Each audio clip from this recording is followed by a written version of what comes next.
Welcome to KAS Economics Hub, deciphering economics for competitive exams. Indian government budgeting. നമ്മുടെ സർക്കാരിന്റെ budget സംവിധാനം. So let us start our discussion. So before we start, let me ask you a question. എന്താണ് ഒരു budget എന്ന് പറഞ്ഞാൽ? നിങ്ങൾക്ക് എന്തറിയാം? What do you mean by budget? പറയാമോ? എന്താണ് ബഡ്ജറ്റ്? കാണുന്നതാണല്ലോ, എല്ലാ വർഷവും നമ്മുടെ ധനകാര്യമന്ത്രി സംസ്ഥാന തലത്തിലും കേന്ദ്ര തലത്തിലും they used to present budget before the parliament or assembly. So എന്താണ് ഈ ബഡ്ജറ്റ് എന്ന് പറഞ്ഞാൽ? ഒന്ന് പറഞ്ഞു. എന്താണ്? There's a statement of revenue and expenditure for coming financial year. Simple Very good, very good. ശരി, ഗുഡ്. സാർ പറഞ്ഞ ശരിയാണ്. എന്താണ് ബഡ്ജറ്റ് എന്ന് പറഞ്ഞാൽ? In simple terms you can see it is an annual financial statement ആണ്. നമ്മുടെ സർക്കാർ release ചെയ്യുന്ന അല്ലെങ്കിൽ സർക്കാർ തയ്യാറാക്കുന്ന ഒരു ആനുവൽ ഫിനാൻഷ്യൽ സ്റ്റേറ്റ്മെന്റ് ആണ് എന്ത്? ബഡ്ജറ്റ് എന്ന് പറഞ്ഞാൽ. And in this budget document the government is presenting the estimated revenue and estimated expenditure of the government in the coming year. വരാൻ പോകുന്ന വർഷം, വരാൻ പോകുന്ന ഫിനാൻഷ്യൽ ഇയർ എങ്ങനെയായിരിക്കും റവന്യൂ മൊബിലൈസ് ചെയ്യുന്നത്, അതുപോലെ വരാൻ പോകുന്ന വർഷം എങ്ങനെയായിരിക്കും ചെലവുകൾ ചെയ്യുന്നത്, അല്ലെങ്കിൽ എങ്ങനെയായിരിക്കും ഗവൺമെന്റ് എക്സ്പെൻസ് നടപ്പിലാക്കുന്നത്. ഇതാണ് എന്ത് ഒരു ബഡ്ജറ്റിൽ പ്രതിപാദിക്കുന്നത്. സോ നമ്മൾ കാണാറുണ്ട് എല്ലാ ബഡ്ജറ്റിലും ഗവൺമെന്റ് അടുത്ത വർഷം എന്തൊക്കെ സാമ്പത്തിക പ്രവർത്തനങ്ങൾ ചെയ്യും, അല്ലെങ്കിൽ അവിടെ അടുത്ത വർഷം എന്തൊക്കെ വികസന പ്രവർത്തനങ്ങൾ ചെയ്യും, ക്ഷേമ പദ്ധതികൾ ചെയ്യും എന്ന് ഗവൺമെന്റ് എന്ത് ചെയ്യാറുണ്ട്? ബഡ്ജറ്റ് ഡോക്യുമെന്റിൽ അനൗൺസ് ചെയ്യാറുണ്ട്. അതേപോലെ തന്നെ ഏതൊക്കെ ഉൽപ്പന്നങ്ങൾക്ക് ടാക്സിൽ മാറ്റം ഉണ്ടാകുന്നു, ഇൻകം ടാക്സിലോ അല്ലെങ്കിൽ കോർപ്പറേറ്റ് ടാക്സിലോ എന്തെങ്കിലും മാറ്റം ഉണ്ടോ, ഇതൊക്കെ എന്ത് ചെയ്യും? ഗവൺമെന്റ് ഒരു ബഡ്ജറ്റ് ഡോക്യുമെന്റിൽ പ്രസന്റ് ചെയ്യും. So we can C it is A comprehensive annual financial statement of estimated expenditure and estimated revenue for the coming financial year. അടുത്തതായിട്ട് നമ്മളൊരു ഗെയിമാണ് സ്പോട്ട് ദ ഡിഫറൻസ്. നിങ്ങൾ പണ്ട് കുട്ടിക്കാലത്ത് ബാലരമ കളിക്കുടുക്കൊക്കെ വായിച്ചിട്ടുണ്ടെങ്കിൽ, അല്ലെങ്കിൽ നമ്മുടെ മക്കളെ ബാലരമയോ കളിക്കുടുക്കയോ നോക്കുകയാണെങ്കിൽ പലപ്പോഴും കാണുന്ന ഒരു ചിത്രമാണ് സ്പോട്ട് ദ ഡിഫറൻസ്, ഒറ്റയാനെ കണ്ടെത്തുക അല്ലെങ്കിൽ വ്യത്യാസം കണ്ടെത്തുക എന്നൊക്കെ പറഞ്ഞ് വരാറുണ്ട്. സോ ഞാൻ ഒരു 3 പിക്ചേഴ്സ് കാണിക്കുന്നുണ്ട്. In this slide I am going to show you 3 pictures and you have to spot the difference. ഈ 3 ചിത്രങ്ങളിലുള്ള വ്യത്യാസം എന്താണെന്ന് നിങ്ങൾ എന്ത് ചെയ്യുക? കണ്ടെത്തുക. കണ്ടല്ലേ നിങ്ങൾ? 3 പിക്ചർ കണ്ടു. And this is actually the photo session before presenting the budget. നമ്മുടെ ബഡ്ജറ്റ് പ്രസന്റ് ചെയ്യുന്ന മുന്നേ ആയിട്ട് ധനകാര്യമന്ത്രിമാര് പാർലമെന്റിന് മുന്നിൽ വരും. അപ്പം മീഡിയക്കാർ ചോദിച്ചു, മാഡം എങ്ങനെയൊക്കെയുണ്ട്, അല്ലെങ്കിൽ സാർ എന്താണ് ബഡ്ജറ്റിനെ പറ്റിയുള്ള പ്രതീക്ഷകൾ, അല്ലെങ്കിൽ എന്തൊക്കെ എക്സ്പെക്ട് ചെയ്യാന്ന് ചോദിച്ചു. അപ്പൊ പുള്ളിക്കാരൻ പറയും, അല്ലെങ്കിൽ പുള്ളിക്കാരി പറയും, ഞെട്ടാൻ റെഡി ആയിരുന്നു, വൻ കിടിലം പദ്ധതികൾ വരാൻ പോകുന്നുണ്ട്. സെയിം ആൾത്തെ കേസ് ഓഫ് കേരള ആയാലും ഇന്ത്യ ആയാലും ഇതായിരിക്കും മറുപടി. സോ ചോദ്യം നിങ്ങൾ എന്ത് ചെയ്യുക? ഈ 3 പിക്ചറിലും തമ്മിലുള്ള വ്യത്യാസം എന്തൊക്കെയാണെന്ന് കണ്ടെത്തുക. കാണുന്നുണ്ടല്ലോ എല്ലാവരും? പറയാമോ എന്താ ഡിഫറൻസ്? ലെതർ ബാഗിൽ നിന്നും ഒരു ചേഞ്ച്. Very good. ദെൻ അത് മാത്രമേ ഉള്ളൂ? Very good observation. അത് ശരിയാണ്, മാഡം പറഞ്ഞ ശരിയാണ്. പറഞ്ഞോളൂ. Digital. Very good. Digital budget ആയിരുന്നു. നോക്കുവാണെങ്കിൽ യു ക്യാൻ സീ 2 ഡിഫറൻസസ്. ഈ ഒരു പിക്ചറിൽ നിന്ന് 2 വ്യത്യാസം കാണാൻ കഴിയും. സോ ആദ്യമായിട്ട് പറയട്ടെ, ബഡ്ജറ്റ് എന്ന ഈ ടേമിന്റെ അർത്ഥം എന്നറിയാമോ? What you mean by the term budget? Actually the term budget has been originated from a French word called as bougette. ഒരു ഫ്രഞ്ച് വേർഡായ ബുഗെറ്റ് എന്ന വാക്കിൽ നിന്നാണ് ബഡ്ജറ്റ് എന്ന വാക്ക് ഒറിജിനേറ്റ് ചെയ്യുന്നത്. So the word budget has been originated from a French word named as bougette. And bougette അതിന്റെ meaning എന്ന് വെച്ചാൽ ലെതർ ബാഗ് എന്നാണ്. Leather bag.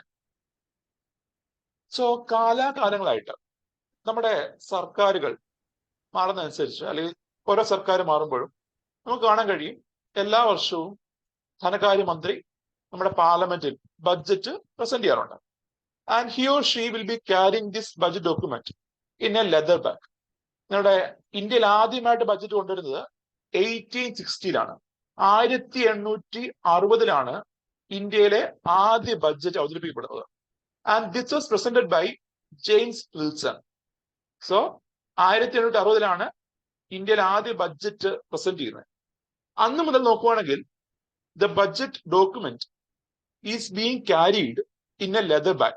ഒരു ലെതർ ബാഗ്, ഒരു ലെതർ പെട്ടിയിലാണ് എന്ത് ഈ ബഡ്ജറ്റ് ഡോക്യുമെന്റ് ക്യാരി ചെയ്യുന്നത്. And he or she will post before the media. നമ്മൾ പോസ്റ്റ് ഇൻഡിപെൻഡൻസ് കാണുമ്പോൾ മീഡിയ കുറച്ചുകൂടെ വിപുലമായി. അതിനുശേഷം എല്ലാ ബഡ്ജറ്റ് സെഷന് മുന്നേ ആയിട്ടും നമ്മുടെ മീഡിയക്ക് മുന്നേ ആയിട്ട് നമ്മുടെ ഫിനാൻസ് മിനിസ്റ്റർ പോസ്റ്റ് ചെയ്യും. And you can see the picture here. And this is the leather bag which use to carry the budget document. And in 2019, after the second NDA government came into power, നമ്മുടെ രണ്ടാമത്തെ NDA government അധികാരത്തിൽ വന്ന ശേഷം they decided that ഈ colonial legacy, പണ്ടുണ്ടായിരുന്ന leather bag carry ചെയ്യുന്ന ഈ colonial legacy അതെന്ത് ചെയ്യുക, ഒന്ന് മാറ്റുക. And they started carrying the budget document in a silk wrapped cloth. silk wrapped, ഒരു സിൽക്ക് ക്ലോത്തിൽ റാപ്പ് ചെയ്ത് അത് ടൈ ചെയ്ത് ഇന്ത്യൻ എംബ്ലം വെച്ചിട്ടാണ് ബഡ്ജറ്റ് ഡോക്യുമെന്റ് 2019 ജൂലൈയിൽ കൊണ്ടുവന്നത്. 2021 ഫെബ്രുവരി 1 you can see India presented its first digital budget. So ആ വർഷത്തിന്റെ പ്രത്യേകത അറിയാമോ? 2021 പ്രത്യേകത നോക്കുവാണെങ്കിൽ it was the Covid year ആണ്. 2020-21 കോവിഡ് വർഷമാണ്. അതിനിടയിലാണ് ഈ ബഡ്ജറ്റ് ഡോക്യുമെന്റ് പ്രിപ്പയർ ചെയ്തത്. And because of Covid there was some restrictions. നമ്മുടെ ഓഫീസിന്റെ പ്രവർത്തനത്തിലായാലും അതുപോലെ ഈ പറഞ്ഞ സർക്കാർ പ്രവർത്തനത്തിലും ചില റെസ്ട്രിക്ഷൻ ഉണ്ടായിരുന്നു. അതും ഭാഗമായിട്ട് government did not print the budget document. Budget document എന്ത് ചെയ്തില്ല, പ്രിന്റ് ചെയ്തില്ല. Instead, they said that they will be presenting the budget document in an Indian manufactured, Indian made iPad അല്ല, ഒരു ടാബ്ലറ്റിനകത്ത്, ഇന്ത്യയിൽ മാനുഫാക്ചർ ചെയ്ത ഒരു ടാബ്ലറ്റിനകത്ത്. സോ ഒരു മേക്ക് ഇൻ ഇന്ത്യ ടാബ്ലറ്റിനകത്ത്, ടാബ്ലറ്റ് മീൻസ് അറിയാലോ, നമ്മുടെ മൊബൈൽ അല്ല, വലിയ ബുക്ക്, വലിയ എന്താ ഈ പറഞ്ഞ ബിഗർ ദാൻ മൊബൈൽ എന്നാൽ ലെസ് ദാൻ ലാപ്ടോപ്പ് എന്ന് പറയുന്ന ആ ഒരു ഇലക്ട്രോണിക് എക്യുപ്മെന്റ്. സോ ഈ പറഞ്ഞ ടാബ്ലറ്റിനകത്ത് എന്ത് ചെയ്യുന്നു, ബഡ്ജറ്റ് ഡോക്യുമെന്റ് അവതരിപ്പിക്കുമെന്ന് പറഞ്ഞു. അങ്ങനെ അതിനുശേഷം 2021 മുതൽ you can see in the coming years 22-ലും 23-ലും India presented digital budget. So എന്തില്ല, പ്രിന്റ് ചെയ്യുന്നില്ല, അതിന് പകരം ഡിജിറ്റൽ വേർഷൻ മാത്രമേ ഇപ്പോൾ ഇറക്കുന്നുള്ളൂ. These are the changes in this budget. So അറിഞ്ഞിരിക്കുക, 2019-ല് India India started carrying the document in a silk cloth wrap. And in 2021 എന്താണ് മാറ്റം ഉണ്ടായത്? ബഡ്ജറ്റ് ഡോക്യുമെന്റ് പ്രിന്റ് ചെയ്യുന്നില്ല, അതിന് പകരം ഡിജിറ്റൽ ബഡ്ജറ്റ് ഗവൺമെന്റ് പ്രിന്റ് ചെയ്യാൻ സ്റ്റാർട്ട് ചെയ്തു. ഗവൺമെന്റ് പ്രിപ്പയർ ചെയ്യാൻ സ്റ്റാർട്ട് ചെയ്തു. That is the change in these pictures. And now you can see the definition of budget. So നേരത്തെ പറഞ്ഞ പോലെ പറഞ്ഞോളൂ.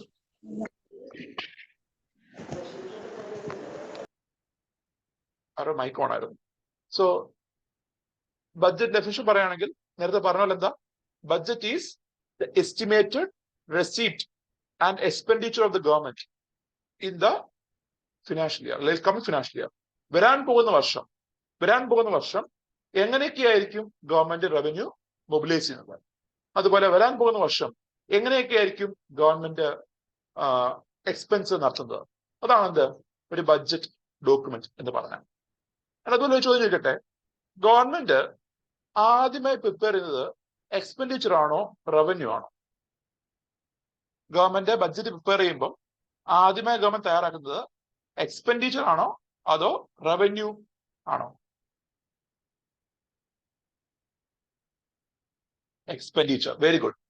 നോക്കുവാണെങ്കിൽ ഒരു ബഡ്ജറ്റ് ഡോക്യുമെന്റ് പ്രിപ്പയർ ചെയ്യുമ്പോൾ the first thing the government is going to do is preparation of expenditure ആണ്. അത് വരാൻ പോകുന്ന വർഷം ഏതൊക്കെ രീതിയിൽ ഗവൺമെന്റ് പൈസ ചെലവാക്കണം. ഇപ്പം government is announcing various schemes ഉണ്ട്. നമുക്കറിയാം, നമ്മുടെ സർക്കാർ ധാരാളം സ്കീംസ് ലോഞ്ച് ചെയ്യുന്നുണ്ട്. അതുപോലെ ചില വികസന പ്രവർത്തനം ലോഞ്ച് ചെയ്യുന്നുണ്ട്. അതുപോലെ ഓരോ മന്ത്രാലയത്തിനും പൈസ വേണം. സോ ഗവൺമെന്റ് ആദ്യം എന്താണ് എസ്റ്റിമേറ്റ് ചെയ്യുന്നത്? What are the future expenditures or what are the future expenses? വരുന്ന വർഷം എന്തൊക്കെയാണ് സർക്കാരിന്റെ ചെലവുകൾ? അതാണ് എന്ത് ഗവൺമെന്റ് ആദ്യം എസ്റ്റിമേറ്റ് ചെയ്യുന്നത്. And after that, after estimating the expense, government estimate ചെയ്യും.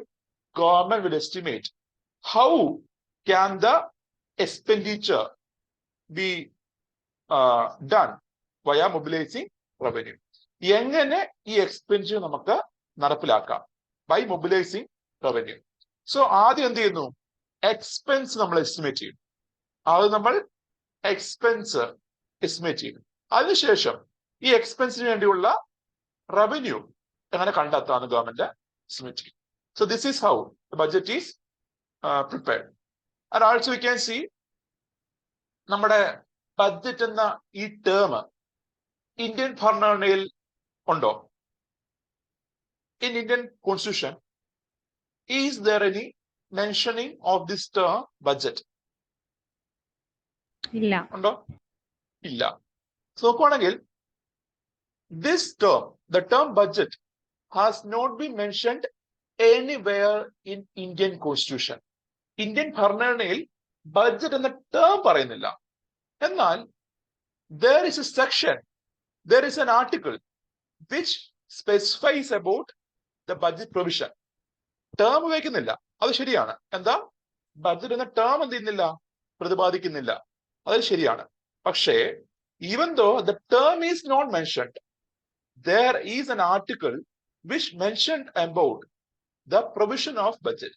ബഡ്ജറ്റിനെ ആസ്പദമാക്കിയുള്ള ഒരു ആർട്ടിക്കിൾ ഇന്ത്യ ഭരണഘടനയിലുണ്ട്.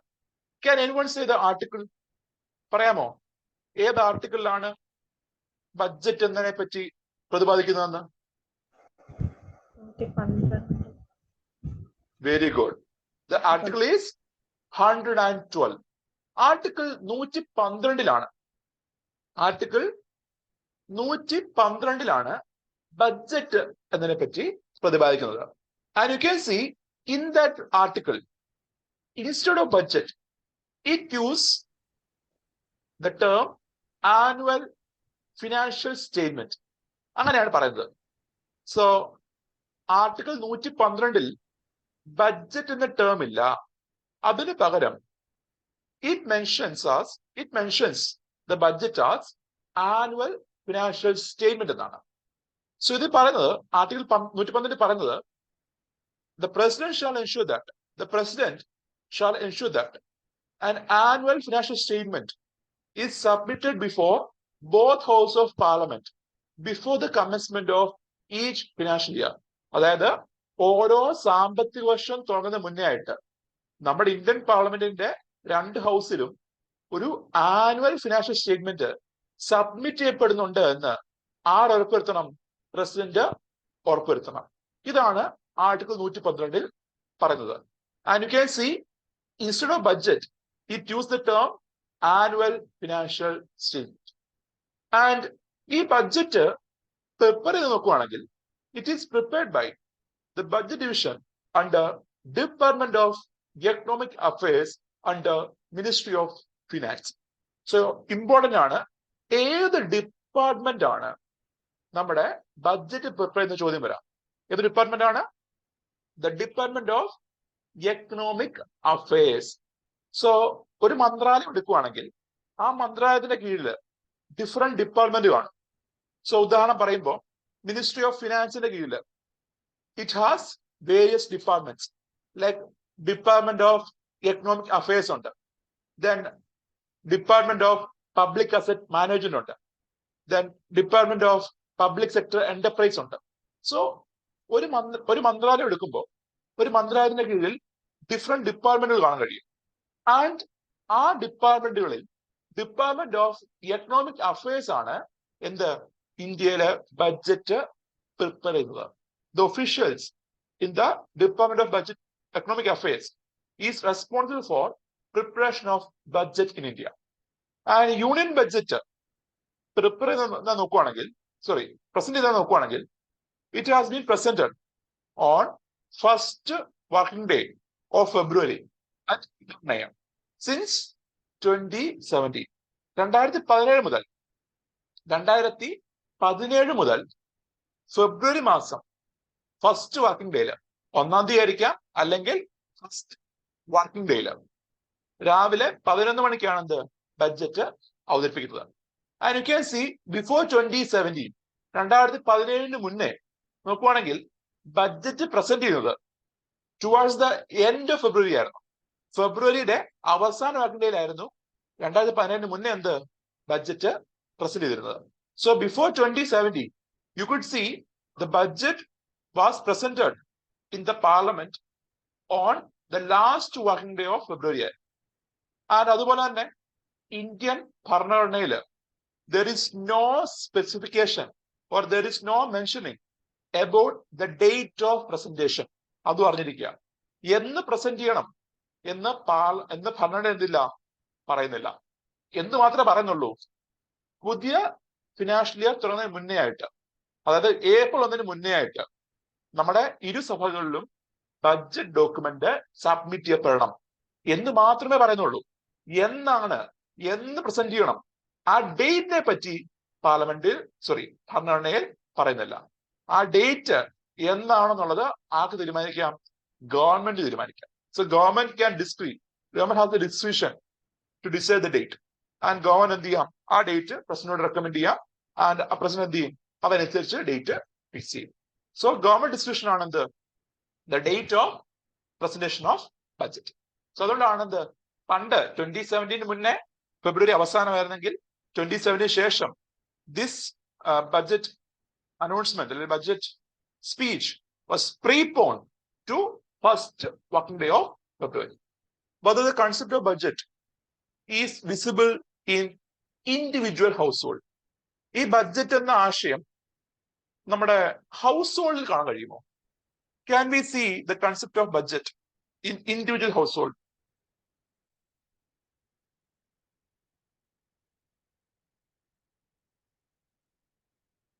തീർച്ചയായും.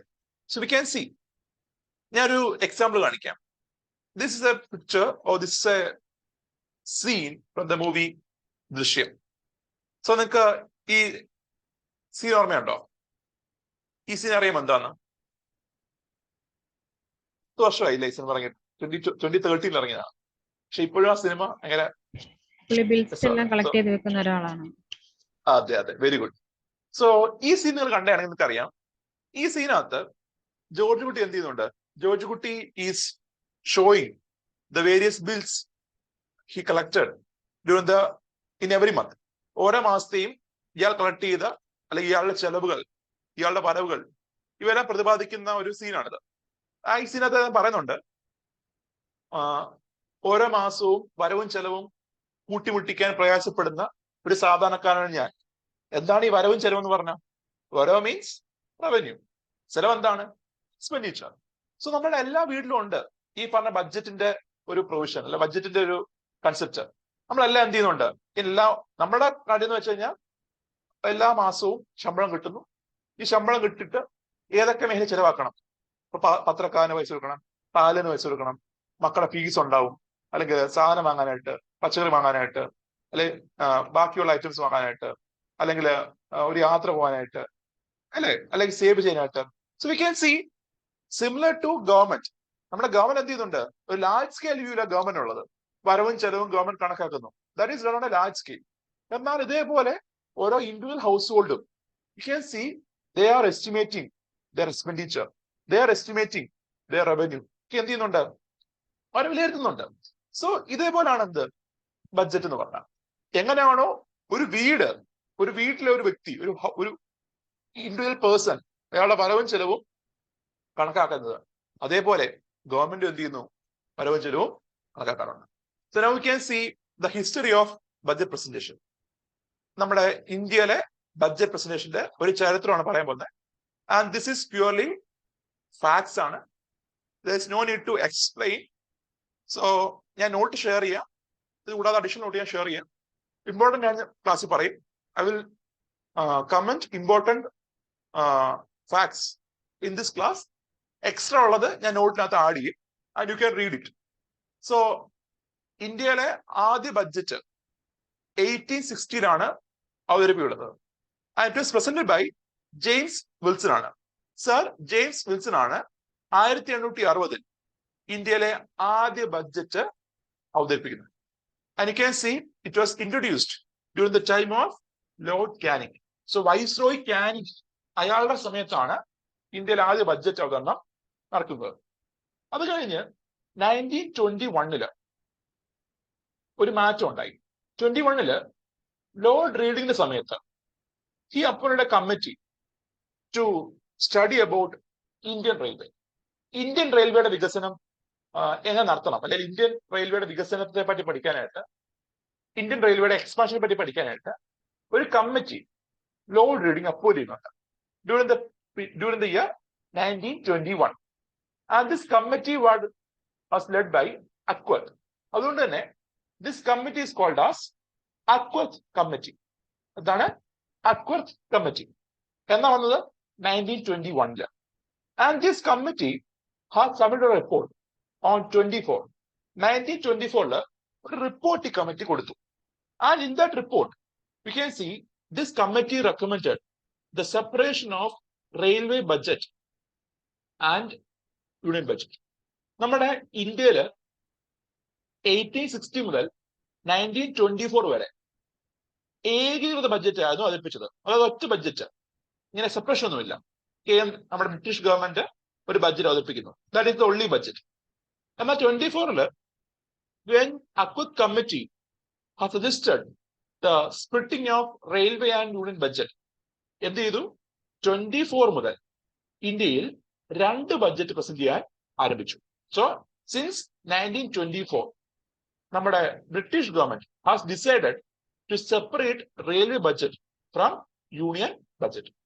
അങ്ങനെ 1924 മുതൽ 2016 വരെ, അറിഞ്ഞിരിക്കുക, 1924 മുതൽ 2016 വരെ ഇന്ത്യയില് 2 ബഡ്ജറ്റുകൾ അവതരിപ്പിക്കപ്പെട്ടിരുന്നത്. സോ ഏകദേശം 92 years we can see there were 2 budgets. ഒന്ന് റെയിൽവേ, മറ്റൊന്ന് യൂണിയൻ ബഡ്ജറ്റ്. ഇത് Indian parliament. 2016 Indian government has appointed a committee under Bibek Debroy. NITI Aayog member ആയിരുന്ന ബിബേക് ദെബ്രോയുടെ കീഴിൽ ഒരു കമ്മിറ്റി ഗവൺമെന്റ് അപ്പോയിന്റ് ചെയ്തു to suggest reforms in the budget. നമ്മുടെ ബഡ്ജറ്റിൽ റിഫോം സജസ്റ്റ് ചെയ്യാൻ വേണ്ടി ഒരു കമ്മിറ്റി അപ്പോയിന്റ് ചെയ്തതാണ്. And this Bibek Debroy committee, who was a member of NITI Aayog, he suggested that നമ്മുടെ ഇന്ത്യയില് യൂണിയൻ ബഡ്ജറ്റും റെയിൽവേ ബഡ്ജറ്റും എന്ത് വേണ്ട, സെപ്പറേറ്റ് ചെയ്യേണ്ട, instead we can merge this budget എന്ന് പറഞ്ഞു. അങ്ങനെ 2016 ഈ കമ്മിറ്റി റെക്കമെൻഡേഷന് ശേഷം 2017 മുതൽ we can see we are presenting a unified budget in India. So 2017 മുതൽ റെയിൽവേ ബഡ്ജറ്റ് അതുപോലെ യൂണിയൻ ബഡ്ജറ്റ് എന്നൊരു പ്രൊവിഷൻ ഇല്ല. സോ ഈ ഒരു ചേഞ്ച് വരാൻ കാരണം, 2017 ഏകീകൃത ബഡ്ജറ്റ് കൊണ്ടുവരാൻ കാരണം നോക്കുവാണെങ്കിൽ 2016 മുന്നേ, അല്ലെങ്കിൽ 2010 മുന്നേ നോക്കുവാണെങ്കിൽ നമ്മുടെ റെയിൽവേ ബഡ്ജറ്റിൽ വലിയൊരു എമൗണ്ട് എന്ത് ചെയ്യുന്നുണ്ട്, ഗവൺമെന്റ് സ്പെൻഡ് ചെയ്യുന്നുണ്ട്. So during the period of 2000s അല്ലെങ്കിൽ between 1950 to 2000s നോക്കുമ്പോൾ a tremendous share of union budget was given to railway മേഖലയ്ക്കാണ് പോയിക്കൊണ്ടിരുന്നത്. അതുകൊണ്ട് തന്നെ റെയിൽവേ ബഡ്ജറ്റ് എന്ന് പറയുമ്പോൾ it was of large size, നല്ല സൈസ് ഉണ്ടായിരുന്നു. കാരണം നല്ല സൈസ് ഉദ്ദേശിച്ചത് ഇൻ ടേംസ് ഓഫ് എമൗണ്ട് ആണ്. So large sum of money were designated for railway sector. During this time period. കാരണം റെയിൽവേ നേഴ്സിംഗ് സ്റ്റേജിലാണ്, തുടക്ക സ്റ്റേജിലാണ്. അതുകൊണ്ട് തന്നെ ആ സമയത്ത് എന്താ നല്ല രീതിയിൽ ഫണ്ടിങ് ഗവൺമെന്റ് കൊടുത്തിരുന്നു. എന്നാൽ പോസ്റ്റ് 2010 2010 ശേഷം ഈ ഫണ്ടിങ്ങിൽ വലിയ മാറ്റമൊന്നും ഉണ്ടാവില്ല. നമ്മുടെ ഗവൺമെന്റിന്റെ ബഡ്ജറ്റ് എന്ത് ചെയ്തു? എക്സ്പാൻഡ് ചെയ്തു. പക്ഷെ റെയിൽവേ ബഡ്ജറ്റ് നോക്കുമ്പോൾ when we are comparing railway budget size and union budget അത് വളരെ ചെറുതായി. So there is no need to present a separate budget എന്നാണ് ഈ കമ്മിറ്റി റെക്കമെൻഡ് ചെയ്തത്. അങ്ങനെ 2017 മുതൽ we can see we are having a single budget in the parliament. അങ്ങനെ 2017 ഈ സിംഗിൾ ബഡ്ജറ്റ് അവതരിപ്പിച്ച വ്യക്തിയാണ് Arun Jaitley. So finance minister who presented the single budget or merged budget in 2017. 2017 railway budget union ബഡ്ജറ്റുമായി merge ചെയ്ത ശേഷം ആ സിംഗിൾ ബഡ്ജറ്റ് അവതരിപ്പിച്ചത് അരുൺ ജെയ്റ്റ്ലിയാണ്. അതുപോലെ തന്നെ the last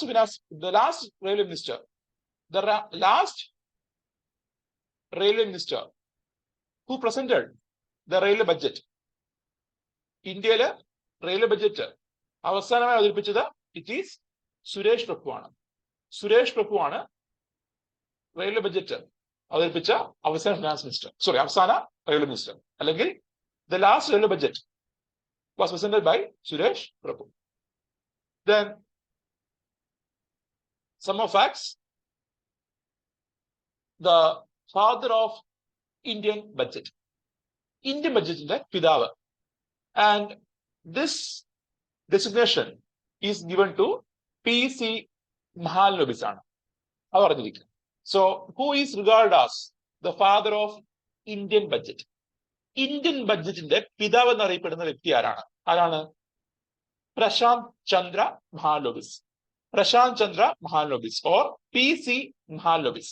Prashant Chandra Mahalanobis. He was the father of Indian budget. അതിന് കാരണമുണ്ട്. He was the person who was also known as architect of Indian planning.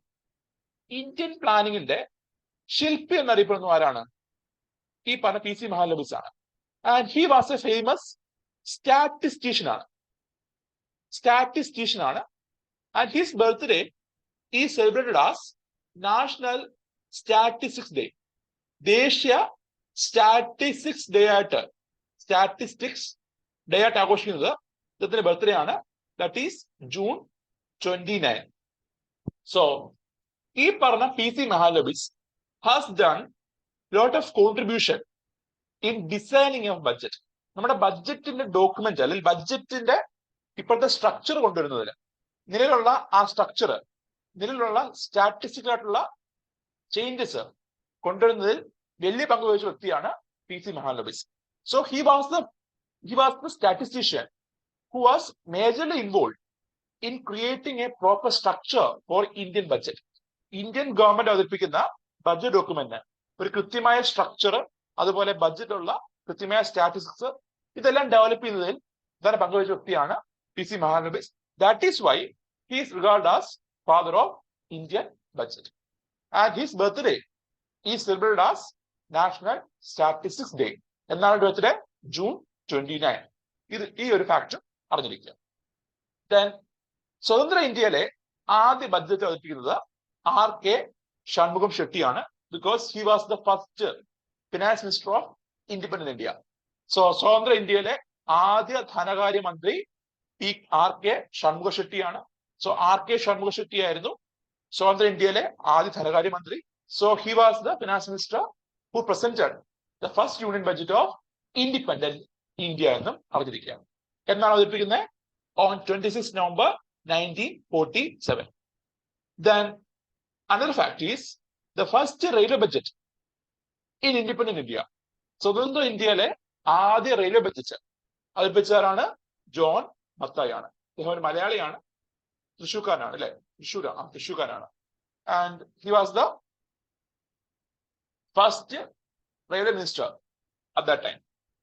And അതുപോലെ തന്നെ the first budget after the commencement of Indian constitution, അതായത് Indian ഭരണഘടന നിലവിൽ വന്ന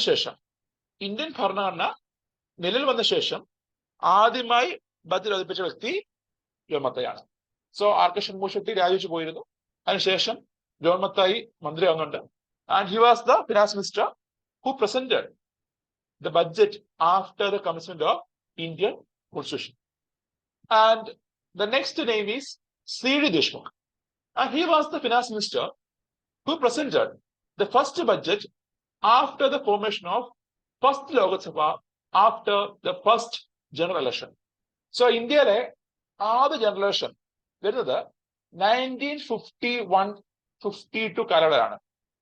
1951 October മുതൽ 1952 ഫെബ്രുവരി ആയിരുന്നു ഇന്ത്യയിലെ ആദ്യ പൊതു തെരഞ്ഞെടുപ്പ്. So this was the first general election 1951-52. So അറിഞ്ഞിരിക്കുക 1951-52 was the time period of first general election in India. And ഈ പറഞ്ഞ ജനറൽ ഇലക്ഷൻ അതിനുശേഷം രൂപീകൃതമായ ആദ്യ ലോകസഭയിൽ ബജറ്റ് അവതരിപ്പിക്കുന്നത് ആരാണ്? C.D. Deshmukh ആണ്. Chintamani Doragnath Deshmukh. And he was also, C.D. Deshmukh was also the first Indian RBI governor. So, ഇന്ത്യക്കാരനായ ആദ്യ RBI ഗവർണറും C.D. Deshmukh ആണ്. സോ 1948 ആ സമയത്താണ് 1948 സമയത്താണ് 1949 സമയത്താണ് RBI നാഷണലൈസ് ചെയ്യുന്നത്. അതിനു മുന്നേ C.D. Deshmukh ഇന്ത്യക്കാരനായ ആദ്യ RBI ഗവർണറായിരുന്നു. സോ 1949 ജനുവരി 1, this is the date of nationalisation of RBI. നമ്മുടെ ഇന്ത്യൻ ഗവൺമെന്റ് RBIയെ നാഷണലൈസ് ചെയ്തത് എന്നാണ് 1949 ജനുവരി 1. ആ സമയത്ത് Indian RBI governor C.D. Deshmukh ആണ്. അതുപോലെ before this Indian government RBI നാഷണലൈസിന് മുന്നേ ആരായിരുന്നു RBI ഗവർണർ? C.D. Deshmukh ആണ്. ടൈം പീരീഡ് 1944 മറ്റാണെന്ന് തോന്നുന്നു. ചെക്ക് ചെയ്തിട്ട് ഞാൻ പറയാം. 1944-49 അതായിരുന്നു അയാളുടെ time period. So C.D. Deshmukh was the first Indian RBI governor. അറിഞ്ഞിരിക്കുക, ഇന്ത്യക്കാരനായ ആദ്യ RBI ഗവർണർ ആരാണ്? C.D. Deshmukh ആണ്. ആൻഡ് ആഫ്റ്റർ അദ്ദേഹം RBI ഗവർണർ ശേഷമാണ് ഇന്ത്യയുടെ ധനകാര്യമന്ത്രിയായി മാറുന്നത് ഡ്യൂറിങ് 1951-52 ഇലക്ഷൻ ശേഷം. Okay, then another fact is the first woman to present budget in Indian Lok Sabha. So Indian ലോകസഭയിൽ ബജറ്റ് അവതരിപ്പിക്കുന്ന ആദ്യ വനിത ഇറ്റ് ഈസ് ഇന്ദിരാഗാന്ധിയാണ്. So Indira Gandhi was also the first female finance minister. The first woman finance minister ആരാണ്? ഇന്ദിരാഗാന്ധിയാണ്. പക്ഷെ പറയട്ടെ, ഇന്ദിരാഗാന്ധി ആ സമയത്ത് was not a full time female finance minister. പൂർണ്ണമായിട്ടും ഉള്ള മന്ത്രി ആയിരുന്നില്ല, താൽക്കാലിക ചുമതല മാത്രമായിരുന്നു ഉണ്ടായിരുന്നത്. സോ ധനകാര്യ വകുപ്പിന്റെ താൽക്കാലിക ചുമതല മാത്രമായിരുന്നു ഇന്ദിരാഗാന്ധിക്ക് ആ സമയത്ത് ഉണ്ടായിരുന്നത്. എന്നാൽ ദ ഫസ്റ്റ് ഫുൾ ടൈം പൂർണ്ണമായിട്ടും ധനകാര്യ വകുപ്പ് ചുമതലയുള്ള ഫീമെയിൽ ഫിനാൻസ് മിനിസ്റ്റർ എന്ന് പറഞ്ഞാൽ ഇറ്റ് ഈസ് നിർമ്മല സീതാരാമനാണ്. So Nirmala Sitharaman was the first full time female finance minister and also the second woman to present budget in Indian Lok Sabha. And she also holds the record of presenting the longest budget speech. ഏറ്റവും ദൈർഘ്യമേറിയ budget പ്രസംഗം in terms of time ആർക്കാണ്? നിർമ്മല സീതാരാമനാണ്. So Nirmala Sitharaman holds the record of the longest budget speech in terms of time. ഏകദേശം 2 മണിക്കൂർ 42 minute 2 hours 42 minutes approximately 2 hours 42 minutes ആയിരുന്നു പുള്ളിക്കാരുടെ budget പ്രസംഗം. And this was the longest budget speech in Indian parliament. Then the finance minister who holds the record of presenting the most ever budget, it is Morarji ദേശായാണ്. So Morarji ദേശായാണ് ഏറ്റവും കൂടുതൽ budget ഇന്ത്യയിൽ present ചെയ്തത്. So മലയ Desai was the finance minister who presented the maximum number of budgets in Indian parliament. 10 എണ്ണമാണ്. മൊത്തം 10 ബഡ്ജറ്റാണ് അദ്ദേഹം പ്രസന്റ് ചെയ്യുന്നത്. സോ ഈ പേരൊക്കെ അറിഞ്ഞിരിക്കുക. So these names need to be remembered. These names can be asked. ഒരു സ്റ്റേറ്റ്മെന്റ് ആയിട്ട് എന്ത് ചെയ്യാം, ചോദിക്കാവുന്നതാണ്. There is a probability. So പഠിച്ചിരിക്കുക പേരുകൾ. Then now you can see the year 2017, the year of change. നമ്മൾ കണ്ടു 2017 2 മാറ്റം ഉണ്ടാകുന്നുണ്ട്. ഒന്ന്, ബഡ്ജറ്റ് യൂണിഫൈ ആയി. നേരത്തെ ഉണ്ടായിരുന്ന ആ സെപ്പറേഷൻ എന്താ ഒഴിവാക്കപ്പെട്ടു. അതേപോലെ ബഡ്ജറ്റിന്റെ ടൈമിങ് നേരത്തെ ആക്കി. So in early case you can see budget last working day ഫെബ്രുവരി ആയിരുന്നു അവതരിപ്പിച്ചത്. എന്നാൽ 2017 ഇത് ഫസ്റ്റ് വർക്കിംഗ് ഡേ ആയിട്ട് പ്രീപോൺ ചെയ്തു. Then now you can see budget and our constitution.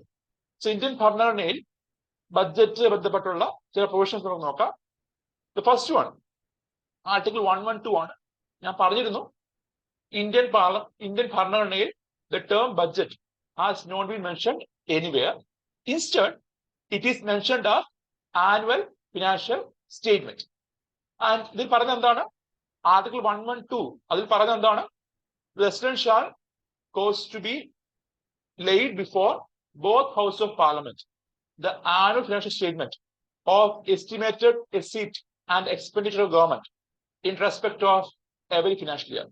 So എല്ലാ വർഷവും ഒരു പുതിയ ഫിനാൻഷ്യൽ ഇയർ തുടങ്ങുന്നതിന് മുന്നേ ആയിട്ട് 2 ഹൗസ് ഓഫ് പാർലമെന്റിലും ആനുവൽ ഫിനാൻഷ്യൽ സ്റ്റേറ്റ്മെന്റ് സബ്മിറ്റ് ചെയ്യപ്പെടുന്നുണ്ടെന്ന് ഉറപ്പുവരുത്തണം. പ്രസിഡന്റ് ഉറപ്പുവരുത്തണമെന്നാണ് ആർട്ടിക്കിൾ 112 പറയുന്നത്. Then Article 77 subclause 3. So Article 77 subclause 3 പറയുന്നത് the president shall make rules for the more convenient transaction of business of India, government of India, and for the allocation of ministers of the state business. So നമ്മുടെ Article 77 subclause 3 it specifies about the powers of president ആണ്. Article 77 Article 77 subclause 3 specifies about the powers of president. നമ്മുടെ രാഷ്ട്രപതിയുടെ അധികാരത്തെ പറ്റി പറയുന്ന article ആണ് article 77 subclause 3. അതെന്താ പറയുന്നത്? പ്രസിഡന്റിന് നമ്മുടെ സർക്കാരിന്റെ ഡിഫറെന്റ് ബിസിനസ്സുകൾ, സർക്കാരിന്റെ ഡിഫറെന്റ് പ്രവർത്തനങ്ങൾക്ക് വേണ്ടിയിട്ട് എന്ത് ചെയ്യാം? He can make rules.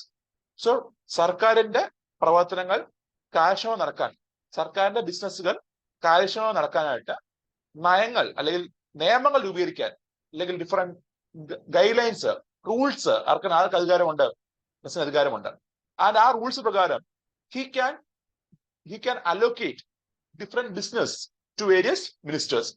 So ഈ പറഞ്ഞ സർക്കാർ പ്രവർത്തനങ്ങൾ കാര്യക്ഷമമായി നടപ്പാക്കാനായിട്ട് നിയമങ്ങൾ ഉണ്ടാക്കാനും ആ പ്രവർത്തനങ്ങൾ ഒരു മന്ത്രിക്ക് അലോക്കേറ്റ് ചെയ്യാനും ആർക്ക് അധികാരമുണ്ട്? പ്രസിഡന്റ് അധികാരമുണ്ട്. ഈ അധികാരം ഉപയോഗിച്ച് ആർട്ടിക്കിൾ 77 subclause 3 ഉപയോഗിച്ചാണ് നമ്മുടെ കേന്ദ്ര ധനകാര്യ മന്ത്രിയെ ബഡ്ജറ്റ് അവതരിപ്പിക്കാൻ പ്രസിഡന്റ് ഏർപ്പെടുന്നത്. So using the provision under article 77 subclause 3. മനസ്സിലായോ? ആർട്ടിക്കിൾ പറഞ്ഞ എന്താ? ആർട്ടിക്കിൾ പറഞ്ഞത് ഇതാണ്. This is the original article. ഈ ആർട്ടിക്കിൾ പറയുന്ന പ്രൊവിഷൻ ഉപയോഗിച്ചാണ് എന്ത്? പ്രസിഡന്റ് കേന്ദ്ര ധനകാര്യ മന്ത്രിയോട് എല്ലാ വർഷവും പാർലമെന്റിൽ ബഡ്ജറ്റ് പ്രസന്റ് ചെയ്യാൻ പറയുന്നത്. സോ ഇത് പറയുന്നത് എന്താണ്? ഒന്നെങ്കിൽ ധനകാര്യ മന്ത്രി, അല്ലെങ്കിൽ ധനകാര്യ വകുപ്പിന്റെ ചുമതലയുള്ള മറ്റൊരു മന്ത്രി. സോ നോക്കുവാണെങ്കിൽ 2019 ഫെബ്രുവരി സമയത്ത് അരുൺ ജെയ്റ്റ്ലി ആയിരുന്നു ധനകാര്യ മന്ത്രി. പക്ഷെ ആ സമയത്ത് അദ്ദേഹം വയ്യാണ്ടിരിക്കുകയായിരുന്നു. നിങ്ങൾക്ക് ഓർമ്മയുണ്ടാവും, അദ്ദേഹം രോഗബാധിതനായിരുന്നു. So he was hospitalised. He was not able to present the budget. ആ സമയത്ത് ധനകാര്യ വകുപ്പിന് ചുമതല ഉണ്ടായിരുന്നത് പീയൂഷ് ഗോയലിനാണ്. സോ പീയൂഷ് ഗോയൽ ആ സമയത്ത് എന്ത് ചെയ്തു? ബഡ്ജറ്റ് പ്രസന്റ് ചെയ്തു. So using the provision under Article 77 subclause 3, President can allocate or President can select any minister for conducting business of government. അങ്ങനെ ഈ ബജറ്റ് അവതരിപ്പിക്കാനായിട്ട് ധനകാര്യമന്ത്രിയെ ഗവൺമെന്റ് പ്രസിഡന്റ് വിളിക്കുകയാണ്.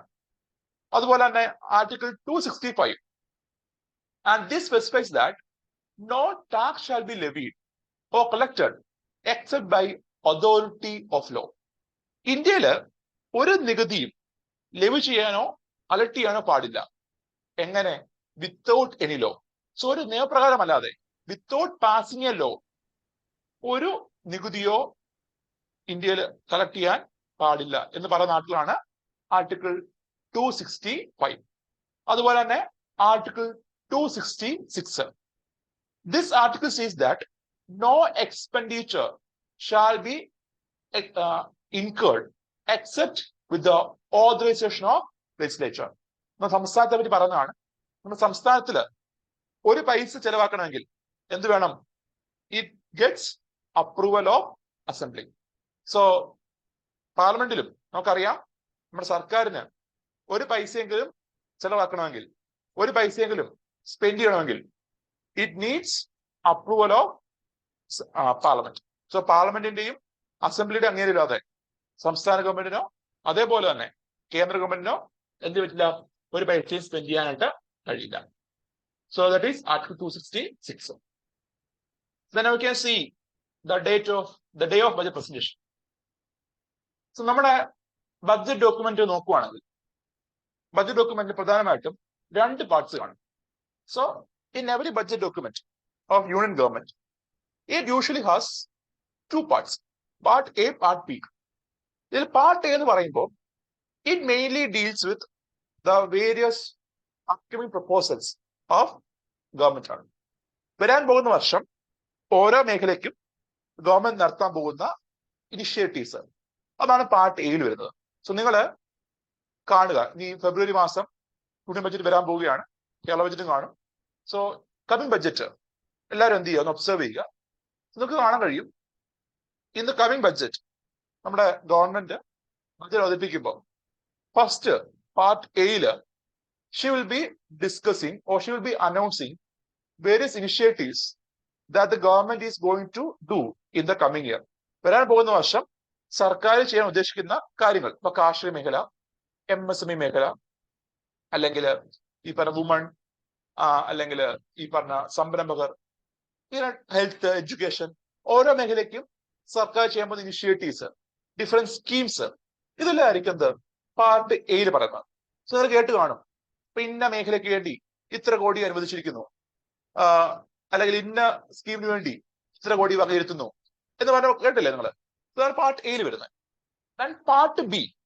Part B is about tax proposals ആണ്. So part ബിയിൽ എന്താ പറയുന്നത്? Government ഏതൊക്കെ രീതിയിൽ tax mobilise ചെയ്യുന്നു, അല്ലെങ്കിൽ നിലവിലുള്ള ടാക്സ് സ്ട്രക്ചറിൽ എന്തൊക്കെ മാറ്റം കൊണ്ടുവരുന്നു. ഉദാഹരണം പറയുമ്പോൾ 23 ബഡ്ജറ്റില് the government of India has introduced a new income tax slab. ഓർമ്മയില്ലേ? നമ്മൾ കാണിച്ചതല്ലേ? ഒരു പുതിയ ഇൻകം ടാക്സ് സ്ലാബ് ഗവൺമെന്റ് അവതരിപ്പിച്ചിരുന്നു. സോ നമ്മുടെ കാണും, ഈ പറഞ്ഞ പാർട്ട് ബി സ്പീച്ചിനകത്ത് കാണും. And we can see after concluding the budget speech, she will submit the budget document in the parliament. Parliament എന്ത് ചെയ്യും? ബഡ്ജറ്റ് ഡോക്യുമെന്റ് സബ്മിറ്റ് ചെയ്യും. അതിനുശേഷം at the same time രാജ്യസഭയിലും ഈ പറഞ്ഞ ബഡ്ജറ്റ് ഡോക്യുമെന്റ് സബ്മിറ്റ് ചെയ്യും. And this budget presentation is happening in which house of parliament? ഏത് ഹൗസിലാണ്? ലോകസഭയിലാണ്. അറിഞ്ഞിരിക്കുക, ബഡ്ജറ്റ് പ്രസംഗം നടക്കുന്ന എവിടെയാണ്? രാജ്യസഭയിലല്ല, ലോകസഭയിലാണ്. സോ ബഡ്ജറ്റ് പ്രസംഗം, budget speech always will be held in Lok Sabha.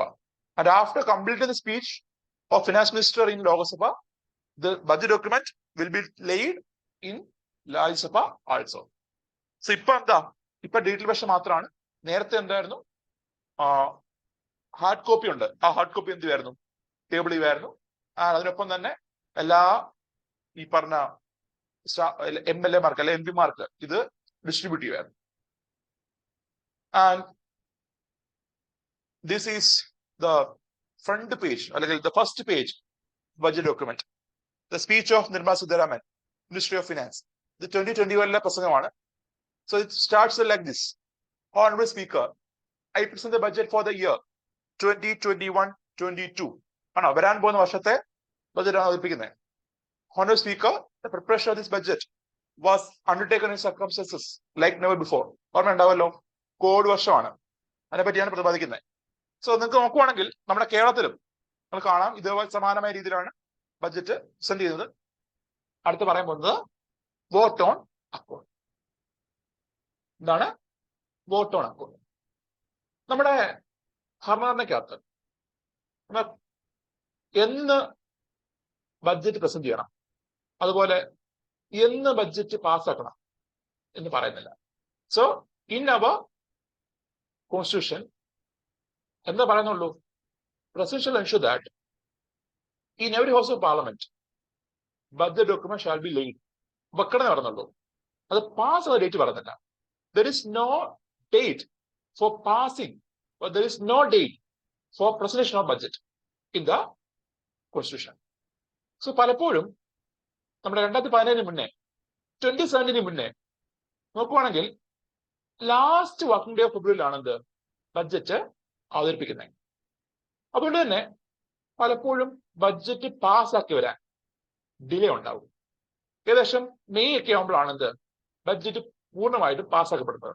നമുക്കറിയാം, കാരണം ആദ്യം ബഡ്ജറ്റ് അവതരിപ്പിച്ചിട്ട് ഒരു ഗ്യാപ്പ് ഉണ്ട്, പിന്നെ ജനറൽ ഡിസ്കഷൻ, പിന്നെ 3 ആഴ്ച ഗ്യാപ്പ്, പിന്നെ ഡീറ്റെയിൽ ഡിസ്കഷൻ, പിന്നെ voting demand finance, appropriation bill, finance bill എന്നൊക്കെ പറയുമ്പോൾ V can see there is a gap or there is a time period of 2 to 3 months. ഏകദേശം 2 മുതൽ 3 മാസത്തോളം 2 to 3 months എടുക്കും ഒരു ബഡ്ജറ്റ് പൂർണ്ണമായിട്ട് പാസ്സാക്കാൻ. സോ ഫെബ്രുവരി അവസാനം ഒരു ബഡ്ജറ്റ് അവതരിപ്പിക്കുകയാണെങ്കിൽ ഇത് പാസ്സാക്കപ്പെടുന്ന എപ്പോഴായിരിക്കും? Towards the end of May ആയിരിക്കും. ഒരു മെയ് പകുതിക്ക് ശേഷമായിരിക്കും ഇത് പലപ്പോഴും ബഡ്ജറ്റ് പാസ്സാക്കപ്പെടും. സോ ഏപ്രിൽ 1 മുതൽ നമ്മുടെ ഇന്ത്യയിൽ പുതിയ സാമ്പത്തിക വർഷം നിലവിൽ വന്നു. അപ്പൊ സർക്കാരിന് ഏപ്രിലും മെയ്യിലും എന്തെങ്കിലും പ്രവർത്തിക്കണമെങ്കിൽ, എന്തെങ്കിലും വർക്ക് ചെയ്യണമെങ്കിൽ they need income, they need salary. അറിയായിരിക്കുമല്ലോ, ഇപ്പൊ നമ്മുടെ സർക്കാർ ജീവനക്കാര് അവർക്കെല്ലാം എന്ത് വേണം? എല്ലാ മാസവും ആദ്യം ശമ്പളം വേണം, അതുപോലെ ഈ പെൻഷൻ കൊടുക്കണം, അതുപോലെ സർക്കാരിന്റെ മറ്റുള്ള ദൈനംദിന ചെലവുകൾ, ഇതിനെല്ലാം എന്ത് വേണം? എല്ലാ മാസവും പൈസ വേണം. പക്ഷെ നോക്കൂ, പുതിയ വർഷം വരുമ്പോ ഏപ്രിൽ 1 പുതിയ വർഷം വരുമ്പോ നമ്മൾ എന്ത് പാസ്സാക്കിയിട്ടില്ല? ബഡ്ജറ്റ് പാസ്സാക്കിയിട്ടില്ല. ബഡ്ജറ്റ് എപ്പോഴും എന്തായിരുന്നു? പെൻഡിങ് ആയിരുന്നു. സോ വി ക്യാൻ സി മുൻപ് before 2017 V can C since budget was presented on last working day of February during the commencement of financial year, there is still the budget, there is still pending in the passing budget. Budget എന്താണ്? ഇപ്പോഴും pending ആണ്, പാസ്സായിട്ടില്ല.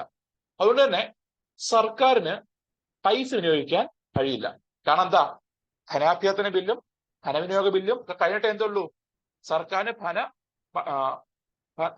പൈസ withdraw ചെയ്യാൻ കഴിയുള്ളൂ. So ഇവിടെ budget പാസ്സായിട്ടില്ല. So ഇങ്ങനെയുള്ള സാഹചര്യത്തിൽ സർക്കാരിന് കൊടുക്കുന്ന ഒരു ക്രെഡിറ്റ് ആണ് vote on account. Vote on account. So vote on account എന്ന് പറയുമ്പോൾ before the passing of demand for grants, നമ്മുടെ ഡിമാൻഡ് ഫോർ ഗ്രാൻസിന് പാസിന് മുന്നേ ആയിട്ട്, നമ്മുടെ ഡീറ്റെയിൽ ഡിസ്കഷൻ തുടങ്ങുന്ന മുന്നേ ആയിട്ട് നമ്മുടെ പാർലമെന്റ് 2 മാസത്തേക്കുള്ള 2 monthsലേക്കുള്ള എമൗണ്ട് സർക്കാരിന് അനുവദിക്കും. സപ്പോസ് ഒരു വർഷം സർക്കാരിന്റെ ചെലവ് മൊത്തം 120 crore ആയിരിക്കും. 120 കോടിയാണ് സർക്കാരിന്റെ ബഡ്ജറ്റ് പറഞ്ഞേക്കുന്ന എക്സ്പെൻഡിച്ചർ ഫോർ 1 year. ഇതിന്റെ 1/6, അതായത് 20 കോടി രൂപ എന്ത് ചെയ്യുന്നു? 2 മാസത്തേക്ക് പാർലമെന്റ് സർക്കാരിന് അനുവദിക്കും. എന്തിനു വേണ്ടിയാ? To ensure the smooth functioning of government till the budget is passed. Budget പാസ്സാവുന്ന വരെ സർക്കാരിന്റെ പ്രവർത്തനങ്ങൾ സ്മൂത്ത് നടക്കാനായിട്ട് അതിനുവേണ്ടിയാണ് എന്ത് ഈ ഒരു 20 കോടി നമ്മുടെ പാർലമെന്റ് അഡ്വാൻസ് ചെയ്തത്. ഈ 1/6 ഗവൺമെന്റ് പാർലമെന്റ് അഡ്വാൻസ് ചെയ്തത്. സോ ഈ പറഞ്ഞ 1/6 എമൗണ്ട് എന്ത് ചെയ്യാം? നമ്മുടെ ഗവൺമെന്റ് 2 മാസം ബഡ്ജറ്റ് എന്ന് പാസ്സാവുന്നോ അതുവരെ ഉപയോഗിക്കാം. പറയട്ടെ, 2 മാസം ഉള്ളത് ജനറൽ ടൈം ആണ്. ഈ ഒരു 2 മാസം എക്സീഡ് ചെയ്യാം. കാരണം ഇലക്ഷൻ ഇയർ ആണെന്ന് വെച്ചോ. Suppose this is election year, election മാസം എന്ന് വെച്ചോ. ഇലക്ഷൻ മാസം ആകുമ്പോൾ ഒരു പുതിയ ഗവൺമെന്റ് അധികാരത്തിൽ വരാൻ ഡിലേ വരും. കാരണം പൊതുവേ ഇലക്ഷൻ വരുന്നത് ഏപ്രിലാണ്. So April election, then April മെയിലേക്ക് ഇലക്ഷൻ ആയിരിക്കും. ജൂണൊക്കെ ആകുമ്പോഴായിരിക്കും എന്ത് ഒരു പുതിയ ഗവൺമെന്റ് അധികാരത്തിൽ വരുന്നത്. സോ അങ്ങനെ വരുമ്പോ എന്താ 2 മാസം മാത്രം പോലായിരിക്കും എന്ത് വോട്ട് ഓൺ അക്കൗണ്ട്. എന്ത് ചെയ്യേണ്ടി വരും? ഒരു 2 months എബോവ് എന്ത് ചെയ്യേണ്ടി വരും? വോട്ട് ഓൺ അക്കൗണ്ട് പാസ്സാക്കേണ്ടി വരും. നോർമൽ കേസിൽ, ഈ normal case you can see vote on account is passed for a period of 2 months ആണ്. ബട്ട് ഇറ്റ് ക്യാൻ എക്സീഡ്, അറിഞ്ഞിരിക്കുക, vote on account period can exceed 2 months exceed ചെയ്യാം. എപ്പോഴാത്? In the case of election year. Election വർഷത്തിൽ ഈ 2 മാസത്തിന്റെ കാലാവധി ചിലപ്പോൾ എന്ത് ചെയ്യാം, കുറച്ചുകൂടെ അധികരിക്കാം. പക്ഷെ പൊതുവെ 2 വർഷമാണ് എന്ത് ഈ എമൗണ്ട്, 2 മാസമാണെന്ത് ഈ തുക അനുവദിക്കുന്നത്. ആൻഡ് വൺ മോർ തിങ്, ഈ പറഞ്ഞ വോട്ട് ഓൺ അക്കൗണ്ടിൽ the parliament will consider only the expenditure of the government. സർക്കാരിന്റെ എക്സ്പെൻഡിച്ചർ മാത്രമാണ് എന്ത് കൺസിഡർ ചെയ്തത്. നമ്മുടെ സർക്കാർ എസ്റ്റിമേറ്റ് ചെയ്തേക്കുന്ന എക്സ്പെൻഡിച്ചർ മാത്രമാണ് എന്ത് വോട്ട് ഓൺ അക്കൗണ്ട് അലോക്കേറ്റ് ചെയ്യുമ്പോൾ പാർലമെന്റ് കൺസിഡർ ചെയ്യുന്നത്. സോ റവന്യൂ ഒന്നും കൺസിഡർ ചെയ്യുന്നില്ല. In this account, in this provision, there is no consideration of revenue. It will only consider the expenditure. Expenditure component മാത്രമാണ് എന്ത് vote on അക്കൗണ്ടിൽ consider ചെയ്യുന്നത്. Okay, so you can see vote on account is a grant in advance to enable the government to function properly until the voting of demand for grants and the passing of appropriation and final finance. And some of this grant is 1/6 of expenditure ആണ് in normal case. അതായത് 2 മാസങ്ങളിലെ പൊതുവെ അനുവദിക്കുന്നത്. അപ്പം ഏകദേശം മൊത്തം സൈസിന്റെ, മൊത്തം budget സൈസിന്റെ 1/6 എന്ത് വോട്ട് ഓൺ അക്കൗണ്ട് ആയിട്ട് അവതരിപ്പിക്കുന്നത്. And this is usually for a period of 2 months ആണ്. ആൻഡ് പറയട്ടെ, കഴിഞ്ഞ കുറച്ച് നാളായിട്ട് 2021, 22, 23 we have not relied on this vote on account. കാരണം എന്താ, അതിന് മുന്നേ തന്നെ എന്ത് ചെയ്യുന്നുണ്ട്, ഈ പറഞ്ഞ budget document പാസ്സാക്കപ്പെടുന്നുണ്ട്.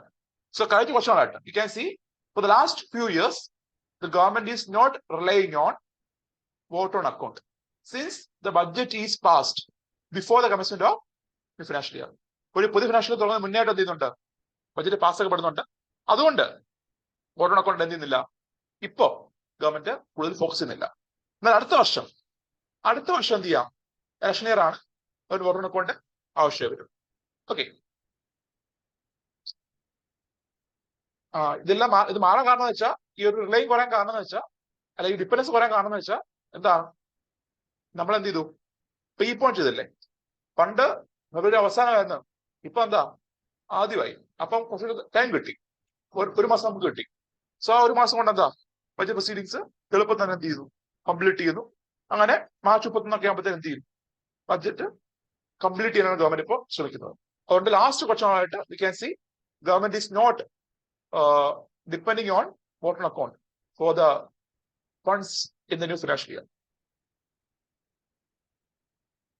Then the last topic that we are going to discuss today is interim budget. Interim budget, ഇടക്കാല ബഡ്ജറ്റ്.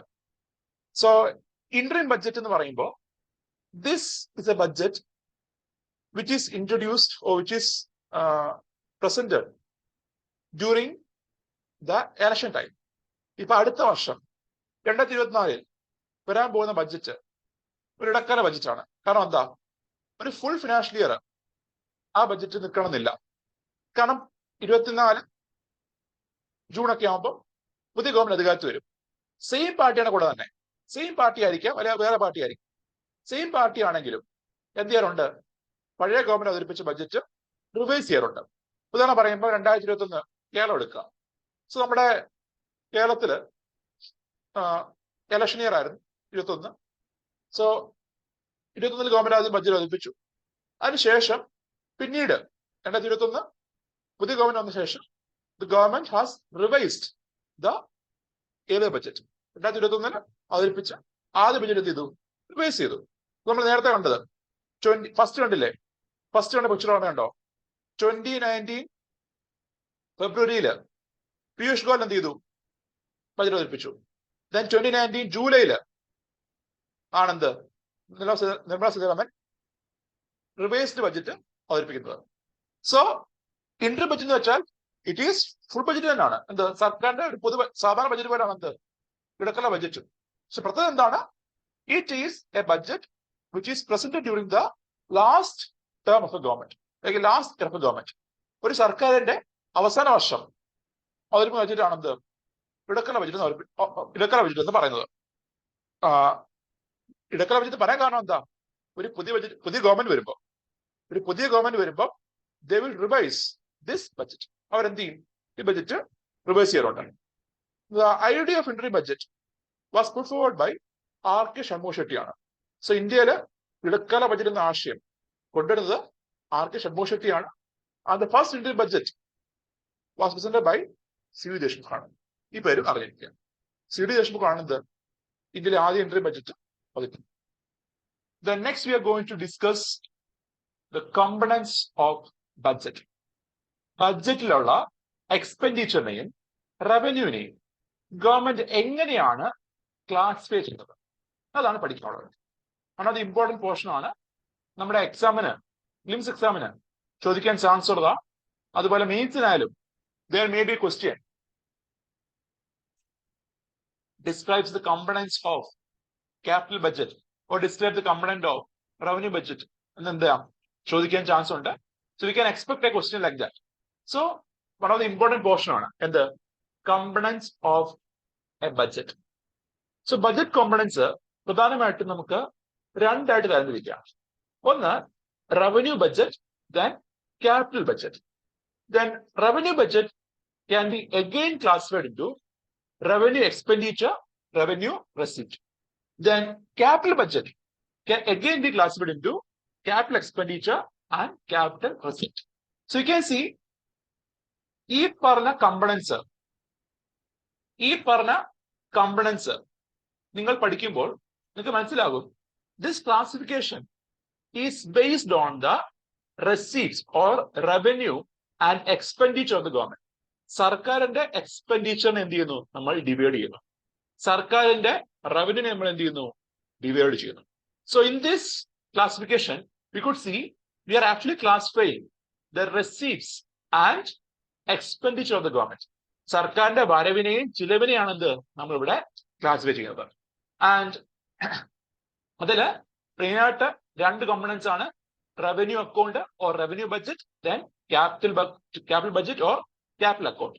സോ റവന്യൂ അക്കൗണ്ട് എന്നും പറയാം, റവന്യൂ ബഡ്ജറ്റ് എന്നും പറയാം, ക്യാപിറ്റൽ ബഡ്ജറ്റ് എന്നും പറയാം, ക്യാപിറ്റൽ അക്കൗണ്ട് എന്നും പറയാം. സോ യു മേ സി, നിങ്ങൾ NCERT ആണ് ഫോളോ ചെയ്യുന്നതെങ്കിൽ NCERT പറയുന്നത് റവന്യൂ ബഡ്ജറ്റ് എന്നാണ് NCERT. പക്ഷെ നിങ്ങൾ സ്റ്റാൻഡേർഡ് ബുക്ക് നോക്കുമ്പോൾ you may not see revenue budget, instead you will see revenue account എന്നായിരിക്കും കാണുന്നത്. Revenue account, capital account. തെറ്റാണെന്ന് വിചാരിക്കരുത്, രണ്ടും ശരിയാണ്. We can either classify it as revenue account, capital account, or revenue budget or capital budget. രണ്ടും തെറ്റില്ല. അതിനുശേഷമുള്ള classification ആണ് പഠിക്കേണ്ടത്. റവന്യൂ അക്കൗണ്ടിന് രണ്ട് ക്ലാസിഫിക്കേഷൻ ഉണ്ട്, revenue expenditure, revenue receipt. Capital അക്കൗണ്ടിന് രണ്ട് ക്ലാസിഫിക്കേഷൻ ഉണ്ട്, capital expenditure, capital receipt. So നമുക്ക് ഇനി കമ്മിങ് സ്ലൈഡ്സിൽ വി ക്യാൻ സി ഓരോ കമ്പണന്റും എന്തൊക്കെയാണ്, ആ കമ്പണന്റിൽ വരുന്ന പ്രധാനപ്പെട്ട എൻട്രീസ് എന്തൊക്കെയാണ്. സോ നമ്മുടെ ബഡ്ജറ്റ് ഡോക്യുമെന്റിനകത്ത് ഗവൺമെന്റ് പ്രതിപാദിക്കുന്ന revenue receipt, capital receipt, capital expenditure, revenue expenditure എന്തൊക്കെയാണെന്നാണ് അടുത്തായിട്ട് നോക്കാൻ പോകുന്നത്. So the first one is revenue receipt. Revenue receipt. So revenue receipt എന്ന് പറയുമ്പോൾ നമ്മൾ പൊതുവെ ഉപയോഗിക്കുന്ന ടേം ആണ് public revenue of the government. So public revenue എന്താ? സർക്കാരിന്റെ വരുമാനം. അതിനാണ് പൊതുവെ നമ്മൾ എന്ത് പബ്ലിക് റവന്യൂ എന്ന ടേം ഉപയോഗിക്കുന്നത്. സോ പബ്ലിക് റവന്യൂ എന്ന് പ്രധാനമായി ഉപയോഗിക്കുന്നത് ഈ പറഞ്ഞ റവന്യൂ റെസിപ്റ്റ് ആണ്.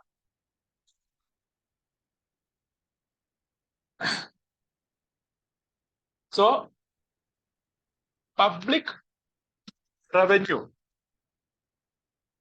എന്ന് പറയുന്നതാണ് എന്ത് ഈ പറഞ്ഞ റവന്യൂ റെസീപ്റ്റ്സ് എന്ന് ഉദ്ദേശിക്കുന്നത്.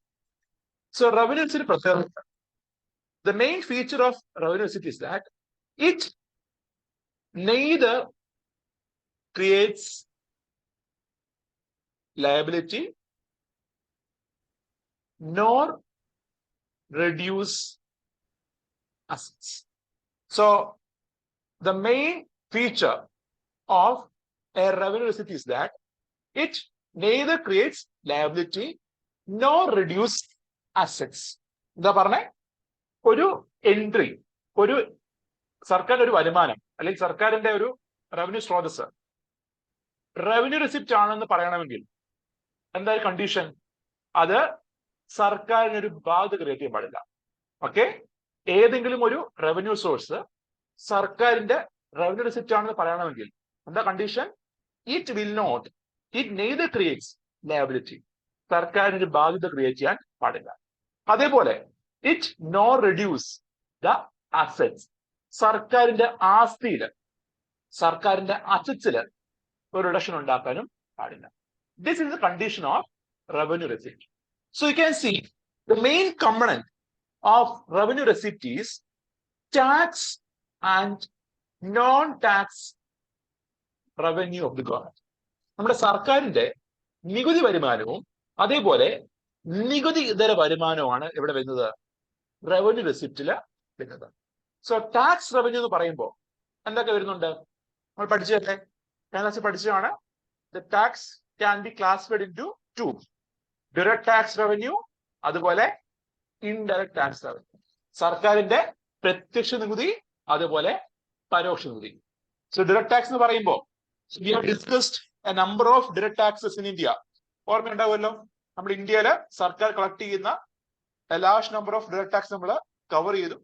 Income tax, corporate tax, minimum ordinary tax, securities transaction tax. So we have discussed a number of direct taxes in detail. അതേപോലെ the government is collecting indirect taxes like GST, അതിൽ excise duty, ഇവയാണ് പ്രധാനമായിട്ടും government collect ചെയ്യുന്ന indirect taxes.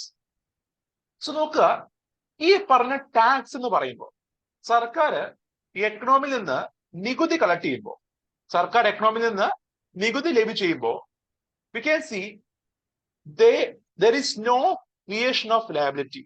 സർക്കാരിന് ഒരു ബാധ്യത ഉണ്ടാവുന്നുണ്ടോ? ഇല്ല. കാരണം എന്താ? നമ്മൾ പറഞ്ഞാണ് ടാക്സിന്റെ പ്രത്യേകത എന്താ? Tax has no quid pro quo. ഓർമ്മയുണ്ടോ term? Tax has no quid pro quo. Something for something, അതായത് പകരത്തിന് പകരം. സർക്കാർ നികുതി കളക്ട് എന്ന് പറഞ്ഞുകൊണ്ട് ആ നികുതിദായകന് പകരം ഒന്നും കൊടുക്കണമെന്ന് നിർബന്ധമില്ല. So there is no quid pro quo for tax എന്ന് പറഞ്ഞല്ലേ. So here we can see നമ്മുടെ ടാക്സ് ടാക്സ് കളക്ട് ചെയ്യുമ്പോൾ സർക്കാരിന് ഒരു ബാധ്യത അവിടെ ക്രിയേറ്റ് ചെയ്യപ്പെടുന്നില്ല. അതേപോലെ തന്നെ ഇറ്റ് നെയ്തർ റെഡ്യൂസ് അസറ്റ്സ്, സർക്കാരിന്റെ ആസ്തിയില് ഒരു കുറവും ഉണ്ടാക്കുന്നില്ല. Then the next is non-tax, നികുതി ഇതര വരുമാനങ്ങൾ. പറയാമോ ആർക്കെങ്കിലും example? Can you quote some example of non-tax payment?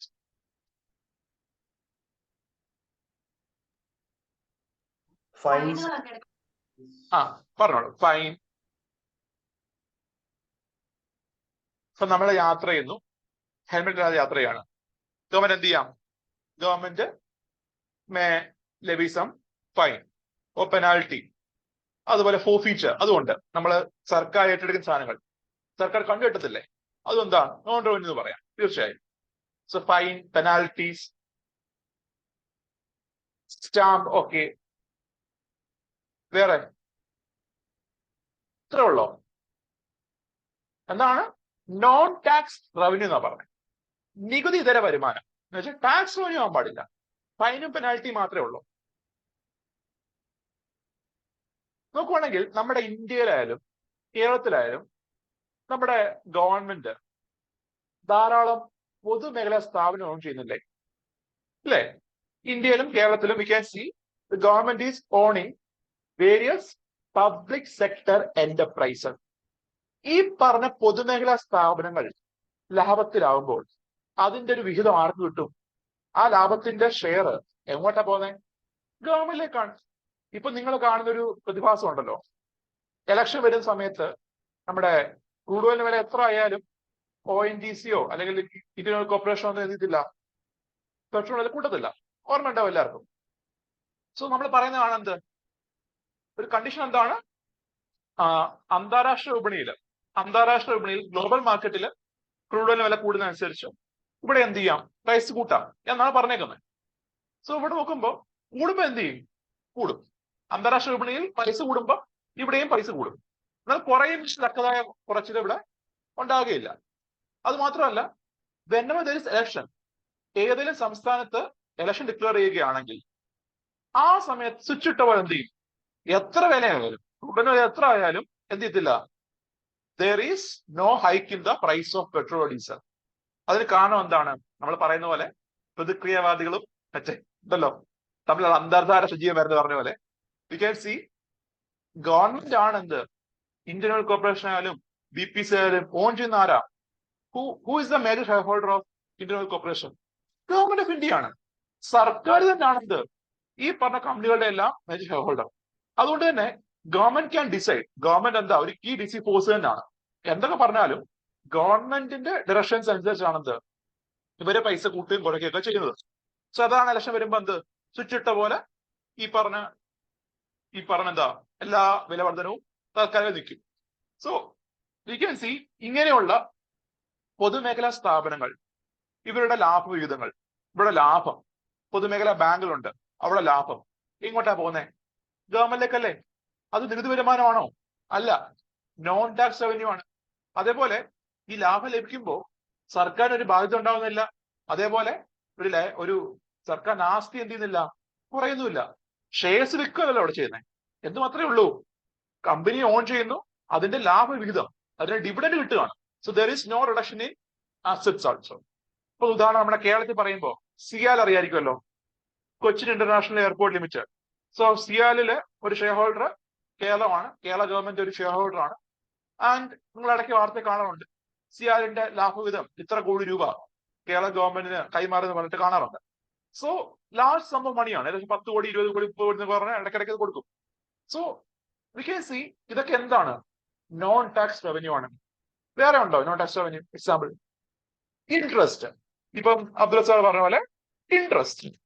ഇപ്പൊ നോക്കുക, നമ്മുടെ കേന്ദ്ര government they used to give loans to states and also foreign countries. വിദേശ രാജ്യങ്ങൾക്കും അതേപോലെ തന്നെ സംസ്ഥാനങ്ങൾക്കും എന്ത് ചെയ്യാറുണ്ട്, ലോൺ കൊടുക്കാറുണ്ട്. എന്നുവെച്ചാൽ ഈ പറഞ്ഞ കടം കൊടുക്കാറുണ്ട്. ഈ ലോൺ കൊടുക്കുമ്പോൾ ചുമ കൊടുക്കുകയല്ല, ഈ ലോണിന് മേലെ എന്ത് ചെയ്യുന്നുണ്ട്, ഒരു പലിശ, ഒരു ഇൻട്രസ്റ്റ് ആര് ഈടാക്കുന്നുണ്ട്? കേന്ദ്ര ഗവൺമെന്റ് ഈടാക്കുന്നുണ്ട്. സോ ഈ ഇൻട്രസ്റ്റ് എന്ന് പറയുമ്പോൾ എന്താണ്, സർക്കാർ ലഭിക്കുന്ന ഒരു ഇൻകം അല്ലേ, ഇൻകം സോഴ്സ് അല്ലേ. It is also A non tax revenue ആണ്. കടം കൊടുക്കുമ്പോ, കടം കൊടുത്തു, അതിന് മേലെ പലിശ കിട്ടുകയാണ്. തിരിച്ചു കിട്ടിയിട്ടില്ല, ലോൺ തിരിച്ചു കിട്ടിയില്ല, എന്ത് കിട്ടുന്നുള്ളൂ? സപ്പോസ് 100 കോടി ലോൺ കൊടുത്തു, 100 കോടി ലോണിന് 10 കോടി വെച്ച് പലിശ കിട്ടുന്നു, ഇൻട്രസ്റ്റ് കിട്ടുന്നു. ഇൻട്രസ്റ്റ് മാത്രമാണ്, പ്രിൻസിപ്പൽ എമൗണ്ട് ഉണ്ടല്ലോ, കൊടുത്ത തുക, പ്രിൻസിപ്പൽ എമൗണ്ട് അത് തിരിച്ചു കിട്ടിയില്ല. എന്ത് മാത്രമേ ഉള്ളൂ, പലിശ കിട്ടിക്കൊണ്ടിരിക്കുന്നു. 10 കോടി വെച്ച് പലിശ കിട്ടുന്നു. സോ പലിശ കിട്ടുക എന്ന് പറയുമ്പോൾ we can see it does not reduce assets or does not reduce liability. So interest payment received by sender അതും എന്താണ്, ഒരു നോൺ ടാക്സ് പേയ്മെന്റ് ആണ്. അതേപോലെ തന്നെ നമ്മളിപ്പോ ഹോസ്പിറ്റലിൽ പോകുന്നു, GHലോ മെഡിക്കൽ കോളേജിലൊക്കെ പോകുമ്പോൾ we have to pay OP ticket, 2 രൂപ 5 രൂപ വെച്ച് എന്ത് ചെയ്യണം, OP ടിക്കറ്റ് എടുക്കണ്ടേ. സോ ഈ OP ടിക്കറ്റ് എടുക്കുമ്പോൾ ഈ 5 രൂപ എന്ന് പറഞ്ഞാൽ എന്താണ്, സർക്കാരിന്റെ നോൺ ടാക്സ് റവന്യൂ. സർക്കാർ നൽകുന്ന സർവീസിന് കളക്ട് ചെയ്യുന്ന ഇതല്ലേ, വരുമാനമല്ലേ. So non tax revenue. നമ്മുടെ കേരളം പറയുമ്പോൾ ലോട്ടറി ഇൻകം, നിങ്ങളൊന്നും പറഞ്ഞില്ല, ഞാൻ അതിലേക്ക് നോക്കിയത്, നിങ്ങൾ അതിൽ പറഞ്ഞു വിചാരിച്ചു. ലോട്ടറി ഇൻകം ടാക്സ് റവന്യൂ ആണോ? അല്ല, നോൺ ടാക്സ് റവന്യൂ ആണ് ലോട്ടറി ഇൻകം എന്ന് പറഞ്ഞാൽ. അതേപോലെ നമ്മുടെ KSRTC ലാഭത്തിലാണെങ്കിൽ, ലാഭത്തിലാവുകയാണെങ്കിൽ അതിന് കിട്ടുന്ന ലാഭവിഹിതം ഇന്ത്യൻ റെയിൽവേയുടെ ലാഭവിഹിതം. രജിസ്ട്രേഷൻ ഫീ, തീർച്ചയായും രജിസ്ട്രേഷൻ ഫീസ് അതുണ്ട്, നോൺ ടാക്സ് റവന്യൂ ആണ്. രജിസ്ട്രേഷൻ ഫീ, ലൈസൻസ് ഫീ, ഇതൊക്കെ നമുക്ക് എന്ത് പറയാം, non tax revenue of government എന്ന്. സോ ഈ പറഞ്ഞ ടാക്സ് റവന്യൂ അതേപോലെ non tax revenue, it neither creates liability nor reduce assets എന്ന് കാണാം. And that is the revenue receipt. So you can see the revenue receipt. എന്താ പറഞ്ഞേ? It neither creates liability nor reduce assets. It mainly includes tax and non-tax revenue of the government. Then ഇതെന്താ, തിരിച്ചു കൊടുക്കേണ്ടതല്ല. ഇപ്പൊ എന്താ, non redeem ചെയ്യേണ്ട, തിരിച്ചു കൊടുക്കേണ്ടാത്തതാണ്. And also tax revenue എന്ന് പറയുമ്പോൾ direct tax, indirect tax. Non tax എന്ന് പറയുമ്പോൾ fees, fines, penalties, user charges, profits, then interest payment received by the government, then cash granted aid. So cash grant lato grant ആണ്, cash granting aid. ഇപ്പോ നമുക്ക് എന്ത് ചെയ്യാറുണ്ട്, പലപ്പോഴും എന്തെങ്കിലും calamity ഒക്കെ ഉണ്ടാവുമ്പോൾ we used to receive some support from foreign countries, ഇല്ലേ? വിദേശ രാജ്യങ്ങളിൽ എന്ത് ചെയ്യാറുണ്ട്, സപ്പോർട്ട് കിട്ടും, ധനസഹായം കിട്ടാറുണ്ട്. ഇപ്പൊ സുനാമി ഉള്ള സമയത്ത് നമുക്ക് സഹായം കിട്ടിയിരുന്നു. അതുപോലെ 2018 നിങ്ങൾക്ക് ഓർമ്മയുണ്ടാവും, നമ്മുടെ ഫ്ലഡ് സമയത്ത് UAE government they said that they are ready to give 600 കോടി നമുക്ക് തരാമെന്ന് പറഞ്ഞു. അപ്പം കേന്ദ്ര ഗവൺമെന്റ് പറഞ്ഞു വേണ്ട, അതിന് ആവശ്യമില്ല, ഞങ്ങൾക്കുണ്ട്, ഞങ്ങളുടെ മോനെ നോക്കാൻ ഞങ്ങൾക്ക് അറിയാം, പുറത്തുനിന്ന് സഹായം ചെയ്യണമെന്ന് പറഞ്ഞു. സോ അതെന്തായിരുന്നു കിട്ടിയിരുന്നെങ്കിൽ, എന്താണ്, ഒരു ക്യാഷ് ഗ്രാൻഡ് എയ്ഡാണ്, ധനസഹായമാണ്, തിരിച്ചു കൊടുക്കേണ്ടതല്ല. കടം വാങ്ങുമല്ല, കടം വാങ്ങുവാൻ തിരിച്ചു കൊടുക്കണം, ഇത് കടമല്ലല്ലോ, സഹായം കൊടുക്കുമല്ലേ. ഉദാഹരണം പറയുമ്പോൾ നിങ്ങൾ IR പഠിക്കുമല്ലോ, when you are studying international relations you will study about India-Afghan relation. India-Afghan relation പറ്റി പഠിക്കും. സോ India-Afghan relation പഠിക്കുമ്പോൾ നമുക്ക് കാണാൻ കഴിയും, ഇന്ത്യ ഒരിക്കലും മിലിറ്ററി ആയിട്ട് എന്തിട്ടില്ല, അവിടെ ഇൻവോൾവ് ചെയ്തിട്ടില്ല. അഫ്ഗാനില് ഒരു മിലിറ്ററി ഇൻവോൾവ്മെന്റ് ഇന്ത്യയുടെ ഭാഗത്ത് നേരിട്ട് ഉണ്ടായിട്ടില്ല. പക്ഷെ എന്താന്ന് വെച്ച് കഴിഞ്ഞാൽ ഇന്ത്യ തുടക്കകാലത്ത് ധാരാളം ഡെവലപ്മെന്റ് ആക്ടിവിറ്റീസ്, വികസന പ്രവർത്തനങ്ങൾ അവിടെ എന്ത് ചെയ്യാറുണ്ട്, ചെയ്യാറുണ്ട്. ഇപ്പൊ അഫ്ഗാന്റെ പാർലമെന്റ് പണിയുന്നതിൽ പങ്കുവച്ചത് ഇന്ത്യയാണ്. അതുപോലെ തന്നെ അവിടെ ഡാമുകൾ പണിയുന്നു, അതുപോലെ റോഡ് പണിയുന്നു, ദെൻ സ്കൂളുകൾ, ലൈബ്രറികൾ. സോ ഇന്ത്യ അവിടുത്തെ ഡെവലപ്മെന്റ് നോക്കുവാണെങ്കിൽ അവിടുത്തെ ഫിസിക്കൽ ഇൻഫ്രാസ്ട്രക്ചറും അതുപോലെ സോഷ്യൽ ഇൻഫ്രാസ്ട്രക്ചറും ഡെവലപ്പ് ചെയ്യാൻ വേണ്ടി നിൽക്കുന്നത്. അതല്ലാതെ അവിടെ ഒരു മിലിറ്ററി ഇൻവോൾവ്മെന്റ് കൊണ്ടുവരികയോ അല്ലെങ്കിൽ മിലിറ്ററി മൂവ്മെന്റ് ഒന്നും എന്താ ഇന്ത്യയുടെ ഭാഗത്തുനിന്ന് ഇതുവരെ ഉണ്ടായിട്ടില്ല. സോ വി ക്യാൻ സി, ഈ പറഞ്ഞ അഫ്ഗാനില് ലോൺ കൊടുക്കുകയല്ല, ഇപ്പൊ ഒരു റോഡ് പണിയുന്നു, ഒരു പാലം പണിയുന്നു, അല്ലെങ്കിൽ ഈ പറഞ്ഞ സ്കൂൾ പണിയുന്നു, ഇതൊക്കെ പറയുമ്പോൾ എന്താ, it is actually some aid ആണ്. നമ്മുടെ ഇന്ത്യ അഫ്ഗാന് കൊടുക്കുന്ന എയ്ഡ് ആണ്. സോ സഹായമാണ്. അതെന്തില്ല, തിരിച്ചു കിട്ടുന്നതല്ല, നമുക്ക് കടം കൊടുത്തതല്ല, നമ്മളെന്താ കൊടുക്കുന്ന സഹായമാണ്. സോ അതെന്താണ് നോക്കുവാണെങ്കിൽ ഈ പറഞ്ഞ ഇന്ത്യക്ക് ലഭിക്കുന്ന ഗ്രാൻസ്, ഇതുപോലെ ലഭിക്കുന്ന grants from foreign countries, international organisations, ഇതൊക്കെ എന്താണ്, ഇന്ത്യയുടെ നോൺ ടാക്സ് റവന്യൂ ആണെന്ന് പറയാൻ കഴിയും. So these are the tax and non tax revenue of government. Then next we can see the capital receipts. Capital receipts. Capital receipt. നമ്മൾ നേരത്തെ പറഞ്ഞ revenue റെസിപ്റ്റിന്റെ ഉൾട്ട, അതിന്റെ ഓപ്പോസിറ്റ് ആണെന്ത്, ക്യാപിറ്റൽ റെസിപ്റ്റ് എന്ന് പറഞ്ഞാൽ. സോ നേരത്തെ പറഞ്ഞ ക്യാപിറ്റൽ റെസിപ്റ്റിന്റെ റവന്യൂ റെസിപ്റ്റിന്റെ ഓപ്പോസിറ്റ് അതാണെന്ത്, റവന്യൂ റെസിപ്റ്റ്, സോറി, നേരത്തെ പറഞ്ഞ റവന്യൂ റെസിപ്റ്റിന്റെ ഫീച്ചറിന്റെ ഓപ്പോസിറ്റ് ആണ് ക്യാപിറ്റൽ റെസിപ്റ്റിന്റെ ഫീച്ചർ. സോറി. സോ ഇങ്ങനെ ഇടയ്ക്കിടയ്ക്ക് ഇങ്ങനെ പോയിരുമ്പോഴേ എനിക്ക് വൈസ് ഷെയർ ചെയ്യുമ്പോൾ കാണത്തില്ല, വൈസ് ഷെയർ ചെയ്യുമ്പോൾ എനിക്ക് പാർട്ടിസിനെ കാണത്തില്ല. ഇങ്ങനെ ആളുകൾ വരുവാണെങ്കിൽ എനിക്ക് ആൻഡ് ചെയ്യാൻ പറ്റത്തില്ല, എനിക്ക് ബ്ലിങ്ക് ചെയ്യും, സ്ക്രീനിൽ ബ്ലിങ്ക് ചെയ്യും. ഓക്കെ. സോ പറഞ്ഞ എന്താ, നേരത്തെ പറഞ്ഞ റവന്യൂ റെസിപ്റ്റിന്റെ ഉൾട്ട അല്ല അതിന്റെ ഓപ്പോസിറ്റ് ആണ് ക്യാപിറ്റൽ റെസിപ്റ്റ് ഫീച്ചർ. എന്തായിരിക്കും അപ്പോ, ഇറ്റ് എയ്തർ ക്രിയേറ്റ്സ്, നേതർ അല്ല, it either creates liability or reduce. So what was the feature of revenue receipt? It neither creates liability nor reduce asset. അതായിരുന്നു എന്ത്? Revenue receipt. സെറ്റ് കുറയ്ക്കാൻ പാടില്ല, liability ഉണ്ടാക്കാൻ പാടില്ല. അതായിരുന്നു റവന്യൂ റിസിപ്റ്റ്. എന്നാൽ ക്യാപിറ്റൽ റെസിപ്റ്റ് എന്താണ്? ഒന്നുകിൽ ലാബിലിറ്റി ക്രിയേറ്റ് ചെയ്യും, അല്ലെങ്കിൽ സെറ്റ് റെഡ്യൂസ് ചെയ്യും. So we can see the capital receipt can be mainly classified into two: capital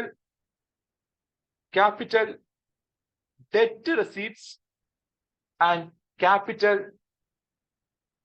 non-debt receipt. Capital debt receipt and capital non-debt receipt. So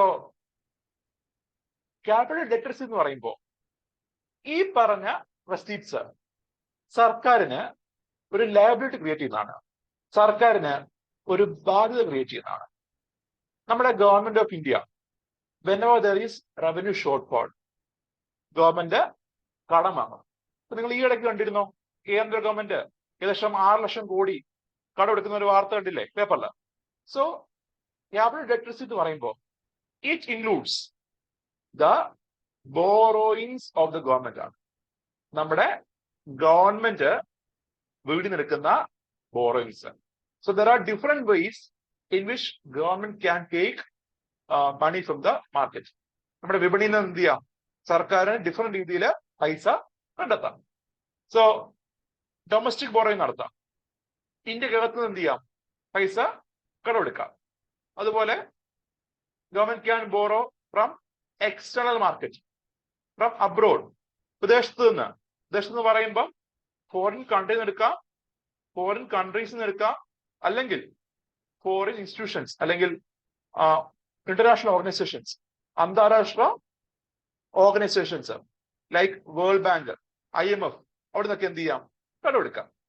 so borrowings പറയുമ്പോൾ എന്താണ്? whenever government is borrowing some money, internally ആയാലും externally ആയാലും, അത് ഇന്ത്യക്കകത്തു നിന്നായാലും പുറത്തു നിന്നായാലും, ഒരു ബാധ്യത ക്രിയേറ്റ് ചെയ്യല്ലേ? കാരണം എന്താ? ഗവൺമെന്റ് ഈ പൈസ തിരിച്ചു കൊടുക്കണം. Government need to return this money. ഈ പൈസ എന്ത് ചെയ്യണം? തിരിച്ചു കൊടുക്കേണ്ടതാണ്. വിത്ത് സം ഇൻട്രസ്റ്റ് റേറ്റ്, പലിശ ഉൾപ്പെടെ തിരിച്ചു കൊടുക്കേണ്ടതാണ്. So we can C the borrowings of the government creates liability. സർക്കാരിന് ഒരു ബാധ്യത ക്രിയേറ്റ് ചെയ്യും. ഇതേപോലെ തന്നെ നമ്മുടെ ഗവൺമെന്റ് പബ്ലിക് അക്കൗണ്ട് കീപ്പ് ചെയ്യുന്നുണ്ട്, അറിയായിരിക്കുമല്ലോ. പബ്ലിക് അക്കൗണ്ട് കീപ്പ് ചെയ്യുന്നുണ്ട്. ഈ പബ്ലിക് അക്കൗണ്ട് പ്രത്യേകത എന്തായിരുന്നു? ഞാൻ പറഞ്ഞു, in major portion of this fund government is acting as A banker. ഒരു ബാങ്കറെ പോലാണ് എന്ത് ഗവൺമെന്റ് ആക്ട് ചെയ്യുന്നത്. പബ്ലിക് അക്കൗണ്ട് വരുന്നത് എന്തൊക്കെയാ? നമ്മുടെ പ്രൊവിഡന്റ് ഫണ്ട്, വ്യക്തികൾ ഗവൺമെന്റ് കൊടുക്കുന്ന നിക്ഷേപങ്ങളാണ്. പ്രൊവിഡന്റ് ഫണ്ട്, NPS, അതുപോലെ പോസ്റ്റൽ സേവിങ്സ്, അല്ലെങ്കിൽ ഈ പറഞ്ഞ small saving certificate, national small saving certificate ഇല്ലേ, നാഷണൽ സ്മോൾ സേവിംഗ് സർട്ടിഫിക്കറ്റ്, ഇവയൊക്കെ എന്താണ്? പബ്ലിക് അക്കൗണ്ട് വരുന്നതാണ്. സോ മിനിസ്ട്രി ഓഫ് ഫിനാൻസ് ആണ് ഇത് കൈകാര്യം ചെയ്യുന്നത്. ആൻഡ് ഈ പറഞ്ഞ പബ്ലിക് അക്കൗണ്ടിൽ വരുന്ന പൈസ ഗവൺമെന്റിന് ഇഷ്ടാനുസരണം യൂസ് ചെയ്യാം without the approval of parliament. പക്ഷേ when the person demands the money, നിക്ഷേപിച്ച വ്യക്തി പൈസ തിരിച്ചു ചോദിക്കുമ്പോൾ എന്ത് ചെയ്യണം? ഇത് സോ പബ്ലിക് അക്കൗണ്ട് ലയബിലിറ്റി എന്താണ്? It is A type of capital debt receipt ആണ്. അവിടുന്ന് പൈസ എടുക്കുകയാണെങ്കിൽ അത് ലയബിലിറ്റി അല്ലേ ക്രിയേറ്റ് ചെയ്യുന്നത്? തിരിച്ചു കൊടുക്കേണ്ടതല്ലേ? കാരണം നമ്മൾ കൊടുക്കുന്ന പ്രൊവിഡന്റ് ഫണ്ട് ആയാലും NPS ആയാലും അതിനെന്തുണ്ട്? പലിശയുണ്ട്. ചുമ്മാതല്ല. നമ്മൾ പ്രൊവിഡന്റ് ഫണ്ട് ഇടുമ്പോൾ അതിനൊക്കെ എന്തുണ്ട്? ഒരു ഇൻട്രസ്റ്റ് ഗവൺമെന്റ് പ്രൊവൈഡ് ചെയ്യുന്നുണ്ട്. സോ ഈ പറഞ്ഞ പോസ്റ്റ് സേവിങ്സ് ആയാലും പ്രൊവിഡന്റ് ഫണ്ട് ആയാലും NPS ആയാലും there is some interest rate also. So we are getting this interest. അത് ഉൾപ്പെടെയാണ് പൈസ തിരിച്ചു കിട്ടുന്നത്. സോ പബ്ലിക് അക്കൗണ്ട് ലയബിലിറ്റി ആയാലും ബോറോയിങ്സ് ആയാലും എന്താണ്? സർക്കാരിന് ഒരു ബാധ്യത ക്രിയേറ്റ് ചെയ്യുന്നതാണ്. ദെൻ നെക്സ്റ്റ് ഒരു ക്ലാസിഫിക്കേഷൻ ആണ് capital non debt receipt. Capital non debt receipt അതിൽ വരുന്നതാണ് ഒന്ന് ഡിസ്ഇൻവെസ്റ്റ്മെന്റ് പ്രൊസീഡ്സ്. എന്താണ് ഡിസ്ഇൻവെസ്റ്റ്മെന്റ് എന്ന് പറഞ്ഞാൽ? നമ്മള് ഈ അടുത്തിടെ ധാരാളം വാർത്ത കേട്ട, ധാരാളം ചർച്ച ചെയ്യപ്പെട്ട ഒരു കാര്യമായിരുന്നു ഡിസ്ഇൻവെസ്റ്റ്മെന്റ് ഓഫ് പബ്ലിക് എന്റർപ്രൈസ്. പൊതുമേഖലാ സ്ഥാപനങ്ങൾ എന്ന് പറയുമ്പോൾ എന്താണ് മീനിങ്? സർക്കാരിന് മേജർ ഷെയർ ഉള്ള സ്ഥാപനങ്ങളാണ്. സർക്കാരിന് മേജർ ഷെയർ ഉള്ള സ്ഥാപനങ്ങൾ 50% എബോവ് ഒരു സ്ഥാപനത്തിൽ ഷെയർ ഉണ്ടെങ്കിൽ we can see that is a public sector enterprise. എന്നാൽ recently the government started disinvesting their shares from this public sector enterprise. ഈ പൊതുമേഖലാ സ്ഥാപനത്തിൽ നിന്ന് സർക്കാരിന്റെ ഷെയറിന്റെ വിഹിതം സർക്കാർ എന്ത് ചെയ്തു? കുറയ്ക്കാൻ തീരുമാനിക്കുകയുണ്ടായി. അതിന്റെ ഭാഗമായിട്ട് ചില മേഖലകൾ, ചില സ്ഥാപനങ്ങൾ ഗവൺമെന്റ് പൂർണ്ണമായിട്ടും ഡിസ്ഇൻവെസ്റ്റ്മെന്റ് വിധേയമായി. സോ ഡിസ്ഇൻവെസ്റ്റ്മെന്റ് പറയുകയാണെങ്കിൽ സാറ് പറഞ്ഞ പോലെ it is A type of privatisation ആണ്. എന്താണ്? സ്വകാര്യവൽക്കരണത്തിലേക്കുള്ള ഒരു ചുവടുവെപ്പാണ് എന്ത്? ഈ പറഞ്ഞ ഡിസ്ഇൻവെസ്റ്റ്മെന്റ് എന്ന് പറഞ്ഞാൽ. So withdrawal of shares from A public enterprise. ഒരു പൊതുമേഖലാ സ്ഥാപനത്തിനുള്ള ഷെയർസ് എന്ത് ചെയ്യുന്നു? ഗവൺമെന്റ് പിന്നോട്ട് പോകും. അതാണ് ഡിസ്ഇൻവെസ്റ്റ്മെന്റ്. സോ റീസെന്റ് നമ്മുടെ എയർ ഇന്ത്യയുടെ 100% ഷെയർസ് ഗവൺമെന്റ് ടാറ്റയ്ക്ക് വിറ്റിരുന്നു. സോ എയർ ഇന്ത്യ ഇപ്പൊ എന്താ? ഒരു സ്വകാര്യ സ്ഥാപനമാണ്. ടാറ്റ ഓൺ ചെയ്ത സ്ഥാപനമാണ്. CSL ഏതാണ്? CSL ഏതാണ് പറയാമോ? Can you elaborate? elaborate ചെയ്യാമോ? എന്താ?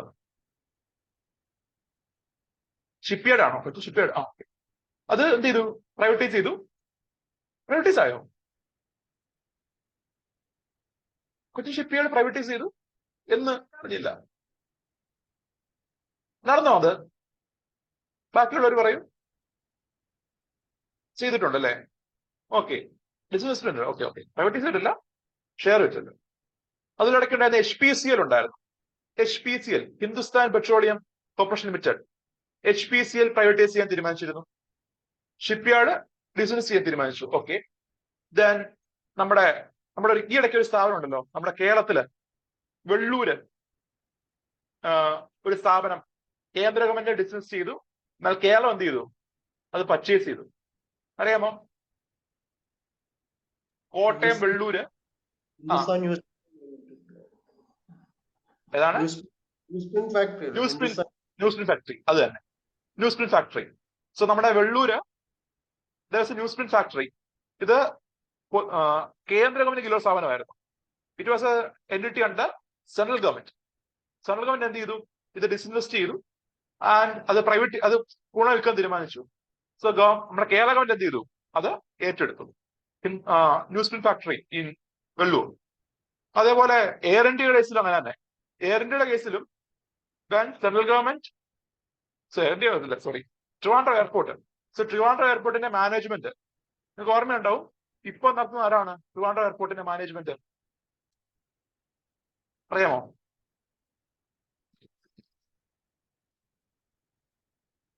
ട്രിവാൻഡ്രം എയർപോർട്ടിന്റെ മാനേജ്മെന്റ് അത് നടത്തുന്ന ആരെന്നറിയാമോ?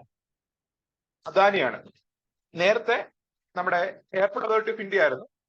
എന്നാൽ ഇടയ്ക്കൊരു തീരുമാനം ഉണ്ടായിരുന്നു, സർക്കാരിന്റെ കീഴിലുള്ള എയർപോർട്ടുകൾ അതിന്റെ മാനേജ്മെന്റ്, കൺട്രോൾ ആൻഡ് മാനേജ്മെന്റ് എന്ത് ചെയ്യുക? ഒരു സ്വകാര്യ സ്ഥാപനത്തിന് അല്ലെങ്കിൽ ഈ പറഞ്ഞ പ്രൈവറ്റൈസ് ചെയ്യാൻ തീരുമാനിച്ചു. ഓണർഷിപ്പ് പറയുന്നില്ല, എന്നാൽ കൺട്രോൾ ആൻഡ് മാനേജ്മെന്റ് ഒരു സ്വകാര്യ വ്യക്തിക്ക് കൊടുക്കാനായിട്ട്, അല്ലെങ്കിൽ സ്വകാര്യ വ്യക്തിക്കോ അല്ലെങ്കിൽ പ്രൈവറ്റൈസ് ചെയ്യാൻ തീരുമാനിച്ചു. ആ സമയത്ത് നമ്മുടെ കേരള ഗവൺമെന്റ് കീഴിലുള്ള KSIDC, Kerala state industrial development corporation, KSIDC ഇതിന്റെ മാനേജ്മെന്റും കൺട്രോളും അതിനുവേണ്ടി ബിൽഡ് ചെയ്തിരുന്നു. നമുക്ക് കിട്ടിയില്ല. അതാണ് കിട്ടിയത് ഈ പറഞ്ഞ ട്രിവാൻഡ്രം എയർപോർട്ടിന്റെ കൺട്രോൾ മാനേജ്മെന്റ്. നോക്കുവാണെങ്കിൽ ഈ പറഞ്ഞ ക്യാപിറ്റൽ നോൺ ഡെറ്റ് റെസിപ്റ്റ് വരുന്നത് എന്താണ്? നമ്മുടെ ഗവൺമെന്റ് നടത്തുന്ന ഡിസ്ഇൻവെസ്റ്റ്മെന്റ് അതുവഴി കിട്ടുന്ന പ്രൊസീഡ്സ്, കിട്ടുന്ന വരുമാനം. സോ എന്താ പ്രത്യേകത? ക്യാപിറ്റൽ നോൺ ഡെറ്റ് റെസിപ്റ്റ് എന്ന് പറയുമ്പോൾ it is reducing the asset. Adani വിഴിഞ്ഞ എയർപോർട്ട് അത് തന്നെ. വിഴിഞ്ഞ എയർപോർട്ട് ഇതുപോലെ ലീസിലാണ്. സോ നോക്കൂ, ഡിസ്ഇൻവെസ്റ്റ്മെന്റ് എന്ന് പറയുമ്പോൾ it is reducing the shares, reducing the assets. So നേരത്തെ സപ്പോസ് എയർ ഇന്ത്യ എന്ന് പറഞ്ഞു. സോ ഈ എയർ ഇന്ത്യ ഫണ്ട് 100% നമ്മുടെ ഗവൺമെന്റ് ഓൺ ചെയ്യുകയാണ്. സോ ഈ ഒരു എയർ ഇന്ത്യ സ്ഥാപനം ഗവൺമെന്റ് ഡിസ്ഇൻവെസ്റ്റ്മെന്റ് വിധേയമാകുമ്പോൾ അല്ലെങ്കിൽ പ്രൈവറ്റൈസ് ചെയ്യുമ്പോൾ സർക്കാരിന്റെ കയ്യിലുള്ള ഷെയർ എന്ന് പറഞ്ഞാൽ എന്താണ്? അസറ്റ് ആണ്. ഈ ഷെയർ എന്തായി? ഇല്ലാണ്ടായി. When government is privatising air India, നമ്മുടെ കേന്ദ്ര ഗവൺമെന്റ് എയർ ഇന്ത്യനെ പ്രൈവറ്റൈസ് ചെയ്യുമ്പോൾ എന്താവുന്നേ? സർക്കാരിന്റെ കയ്യിലുള്ള ഷെയർസ് താന്നു. സർക്കാരിനുള്ള ഷെയർസ് ഉണ്ടോ? ഇനി ഇല്ല. There is reduction of assets എന്ന് നമുക്ക് കാണാൻ കഴിയും. അതേപോലെ വേറൊന്നാണ് recovery of loan. Recovery of loan. So നമ്മുടെ ക്യാപിറ്റൽ നോൺ ഡെറ്റ് റെസിറ്റ് വരുന്നതാണ്. നോൺ ഡെറ്റ് റെസിറ്റ് വരുന്നതാണ് റിക്കവറി ഓഫ് ലോൺ. ലോൺ എന്ന് പറഞ്ഞാൽ എന്താണ്? ഒരു ലോൺ എന്ന് പറഞ്ഞു കഴിഞ്ഞാൽ it is actually an asset ആണ്. നമ്മുടെ ബാങ്ക് ആയാലും അതുപോലെ ഗവൺമെന്റ് ആയാലും when a bank is issuing a loan, when a government is issuing a loan, borrowing അല്ല, issuing a loan. ലോൺ എന്ന് പറഞ്ഞാൽ അസറ്റ് ആണ്. അതിന് കാരണം എന്താ? whenever there is a loan issued by the government will be getting a regular source of income from that. ഇങ്ങനെ കടം കൊടുക്കുമ്പോൾ ഈ കടത്തിന് മേലെ എല്ലാ മാസവും പലിശ കിട്ടും. ഈ പലിശ എന്താണ്? ഒരു വരുമാനമല്ലേ? സോ നമ്മൾ നേരത്തെ പറഞ്ഞ interest received by the government, അതായത് റവന്യൂ റെസിപ്റ്റ് ആണ്. സോ ഈ പറഞ്ഞ ലോണ് അസറ്റ് ആണ്. സോ ഈ പറഞ്ഞ ലോണ് സപ്പോസ് കേന്ദ്ര ഗവൺമെന്റ് കേരളത്തിന് 100 കോടി കടം തന്നു. ഈ 100 കോടി രൂപ കേരളം എന്ത് ചെയ്യാണ്? തിരിച്ചു കൊടുക്കുക. അതായത് പ്രിൻസിപ്പൽ അമൗണ്ട് സപ്പോസ് നമ്മൾ റീപേ ചെയ്ത് വിചാരിച്ചു. സപ്പോസ് പ്രിൻസിപ്പൽ അമൗണ്ട് നമ്മൾ എന്ത് ചെയ്യാണ്? തിരിച്ചു കൊടുക്കുക, റീപേ ചെയ്യുക. സോ വിച്ച് മീൻസ് എന്താ? ഈ പറഞ്ഞ അസറ്റ് അവിടെ കുറഞ്ഞു. നേരത്തെ എന്തായിരുന്നു? നേരത്തെ കേന്ദ്ര ഗവൺമെന്റ് കയ്യില് 100 കോടി അസറ്റ് ഉണ്ട്. കാരണം 100 കോടി ലോൺ കൊടുത്ത ആ ലോണിന് മേലെ പലിശ കിട്ടിക്കൊണ്ടിരിക്കുക. അപ്പോഴാണ് എന്ത്? കേരള ഗവൺമെന്റ് ആ 100 കോടി തിരിച്ചു തന്നത്. 100 കോടി തിരിച്ചു തരുമ്പോ എന്താ അവർ മനസ്സിലാക്കുന്നേ? ആ പ്രിൻസിപ്പൽ അമൗണ്ട് കൊടുത്ത തുക തീരൂ തിരിച്ചു തരും. വിച്ച് മീൻസ് അസറ്റ് ആയിരുന്ന ലോണ് കുറഞ്ഞു. സോ ക്യാപിറ്റൽ നോൺ ഡെറ്റ് റെസിപ്റ്റില് എന്തൊക്കെയാ വരുന്നത്? Disinvestment, recovery of loan. ഇവയൊക്കെ എന്താണ്? ഇവയെല്ലാം സർക്കാരിന്റെ അസറ്റ്സ് റെഡ്യൂസ് ചെയ്യുന്ന. നമ്മുടെ കണ്ടീഷൻ എന്തായിരുന്നു? ക്യാപിറ്റൽ അസറ്റ് എന്ന് വെച്ചാൽ ഒന്നെങ്കിൽ അത് ലയബിലിറ്റി ക്രിയേറ്റ് ചെയ്യണം. Like the case of borrowings and public account liability. Public account ലയബിലിറ്റിയും ബോറോയിങ്ങും എന്താണ്? സർക്കാരിന് ഒരു ബാധ്യത ക്രിയേറ്റ് ചെയ്യുന്നതാണ്, ഒരു ലയബിലിറ്റി ക്രിയേറ്റ് ചെയ്യുന്നതാണ്. അതുകൊണ്ട് നമുക്ക് അതിനെ എന്ത് പറയാം? It is A capital debt receipt ആണ്. റിക്കവറി ഓഫ് ലോണും അതുപോലെ ഡെറ്റ് ഇൻവെസ്റ്റ്മെന്റും എന്താണ്? ലയബിലിറ്റി ക്രിയേറ്റ് ചെയ്യുന്നതല്ല, മറിച്ച് എന്താ? ഇറ്റ് റെഡ്യൂസ് ദ അസറ്റ്സ് ആണ്. സർക്കാരിന്റെ ആസ്തി കുറയ്ക്കുന്നതാണ്. So it is called as capital non debt receipt. So you have to be thorough with the feature of each of these receipt and expenditure. നമ്മൾ പഠിക്കുന്ന revenue receipt, capital receipt, revenue expenditure, capital expenditure, ഓരോന്നിന്റെയും features കൃത്യമായിട്ട് അറിഞ്ഞിരിക്കണം. അത് asset create ചെയ്യുകയാണോ, liability create ചെയ്യുകയാണോ, asset കുറയ്ക്കുകയാണോ, liability കുറയ്ക്കുകയാണോ എന്ന് കൃത്യമായിട്ട് എന്ത് ചെയ്യുക? അറിഞ്ഞിരിക്കുക. So here you can see നമ്മൾ പറയുന്ന ഡെറ്റ് എന്ന് പറയത്തില്ലേ, സർക്കാരിന്റെ കടം. ഈ സർക്കാരിന്റെ കടം എന്ന് പറഞ്ഞ ആ ഒരു component, we can see the component in this capital receipt. എല്ലാത്തിലും ഇല്ല, നമ്മുടെ ക്യാപിറ്റൽ ഡെറ്റ് റെസിപ്റ്റിനകത്ത് we can see the debt of government. സർക്കാരിന്റെ ഡെറ്റ്, സർക്കാരിന്റെ ബാധ്യത, സർക്കാരിന്റെ കടം നമുക്ക് എവിടെ കാണാൻ പറ്റും? എല്ലാ കടമല്ല, സർക്കാരിന്റെ കടം ഉണ്ടെങ്കിൽ അതെവിടെ കാണാൻ പറ്റുന്നത്? Can see in the capital debt. So capital debt റെസിപ്റ്റിൽ എന്താ വരുന്നത്? നമ്മുടെ ഗവൺമെന്റ് ഇന്ത്യ നടത്തുന്ന ബോറോയിങ്സ്, അതുപോലെ RBI വാങ്ങുന്ന അത് വരും, അതുപോലെ external borrowings. So internal borrowings പറയുമ്പോൾ ഇന്ത്യക്കകത്തു നിന്നുള്ള ബോറോയിങ്, ഇന്ത്യക്കകത്ത് നിന്ന് നമ്മുടെ ബാങ്കിൽ നിന്നും അതുപോലെ ആളുകളിൽ നിന്നും വരുന്ന borrowings via issuing various security instruments കേട്ടുണ്ടോ? ട്രഷറി ബിൽസ് കേട്ടുണ്ടോ? ടി ബിൽസ്, ട്രഷറി ബിൽസ്, അതുപോലെ ഗവൺമെന്റ് സെക്യൂരിറ്റി പേപ്പേഴ്സ് എന്ന് കേട്ടുണ്ടോ? Treasury bills, government security papers എന്ന് കേട്ടുണ്ടോ? ഇതൊക്കെ എന്താണ്? കടം വാങ്ങാൻ ഉപയോഗിക്കുന്ന, നമ്മുടെ കേന്ദ്ര ഗവൺമെന്റ് ഇന്ത്യക്കകത്ത് നിന്ന് കടം വാങ്ങാൻ ഉപയോഗിക്കുന്ന ഉപകരണങ്ങളാണ് എന്ത്? ഈ പറഞ്ഞ treasury bills. So these are the instruments used by the central government to borrow money from internal market, internal domestic market. Then public account liability ഞാൻ നേരത്തെ പറഞ്ഞതാണ്, money raised from post office savings, provident fund. അതുപോലെ Kisan Vikas Patra, it is an investment paper ആണ്. കേട്ടോ നിങ്ങളിത്? കിസാൻ വികാസ് പത്ര. പണ്ട് ഇതിന്റെ പേര് ഇന്ദിരാ വികാസ് പത്ര എന്നായിരുന്നു.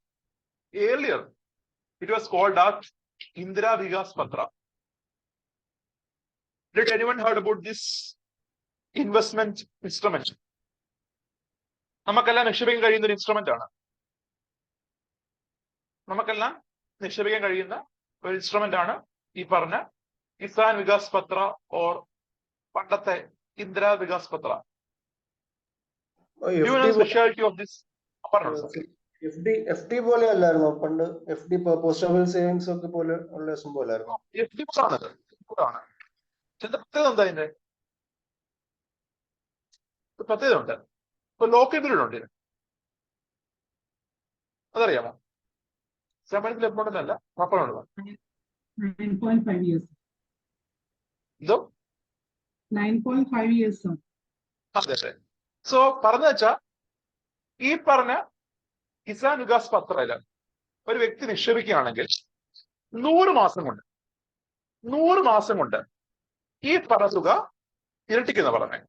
സോ ഇറ്റ്സ് സെഡ് ദാറ്റ് നമ്മളിപ്പം 105 ആണ്. ഇപ്പം 105 മാസം, നേരത്തെ 100 മാസമായിരുന്നു, 100 വർഷമായിരുന്നു, 100 മാസമായിരുന്നു, 105 ഏഴ് 100 മാസമായിരുന്നു.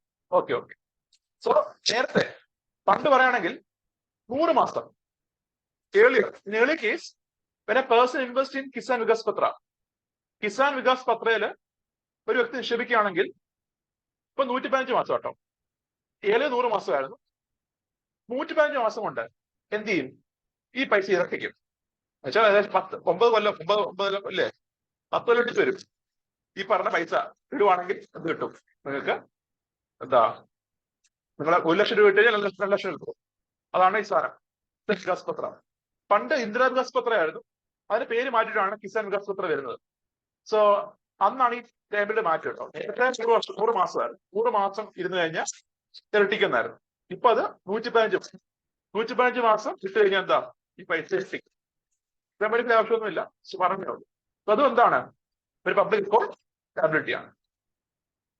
ദെൻ എക്സ്റ്റേണൽ ബോറോയിങ്സ് ഞാൻ പറഞ്ഞല്ലോ, വേൾഡ് ബാങ്കിൽ നിന്നോ ഫോറിൻ ഗവൺമെന്റ് നിന്നൊക്കെ എടുക്കുന്ന ബോറോയിങ്സ്, അതും എന്താണ്? സർക്കാരിന്റെ ലയബിലിറ്റി ക്രിയേറ്റ് ചെയ്യുന്നതാണ്. ദെൻ ക്യാപിറ്റൽ നോൺ റിസിപ്റ്റ്, അത് വരുന്നതാണ് എന്ത്? നമ്മുടെ റിക്കവറി ഓഫ് ലോൺസ്, സർക്കാർ മുന്നേ കൊടുത്ത ലോണുകളുടെ റിക്കവറി, അതിന്റെ തിരിച്ചു പിടിക്കുന്നത്. അതുപോലെ disinvestment receipts. So these are the components the capital receipts. അറിഞ്ഞിരിക്കുക, എക്സാം വരെ ചോദിക്കാം.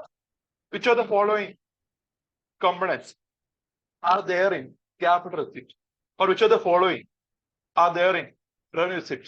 എന്ന് പറഞ്ഞാൽ എന്ത് ചെയ്യാം? ചോദിക്കാൻ ചാൻസ് ഉള്ളതാണ്. In mains point of view, they can ask, describe the components of a budget എന്ന് പറഞ്ഞാൽ എന്ത് ചെയ്യാം? ചോദിക്കാം. So we can expect a question. ഈ ഒരു ഏതിൽ എന്ത് ചെയ്യാം? ചോദ്യം എക്സ്പെക്ട് ചെയ്യുന്നതാണ്. കഴിഞ്ഞ വർഷം കഴിഞ്ഞ കേസിന് there was a question about gender budget. കഴിഞ്ഞ എക്സാമിന് for stream 3 means there was a question, mains question about gender budget. Describe gender budget എന്ന് പറഞ്ഞ ചോദിച്ചിരുന്നു.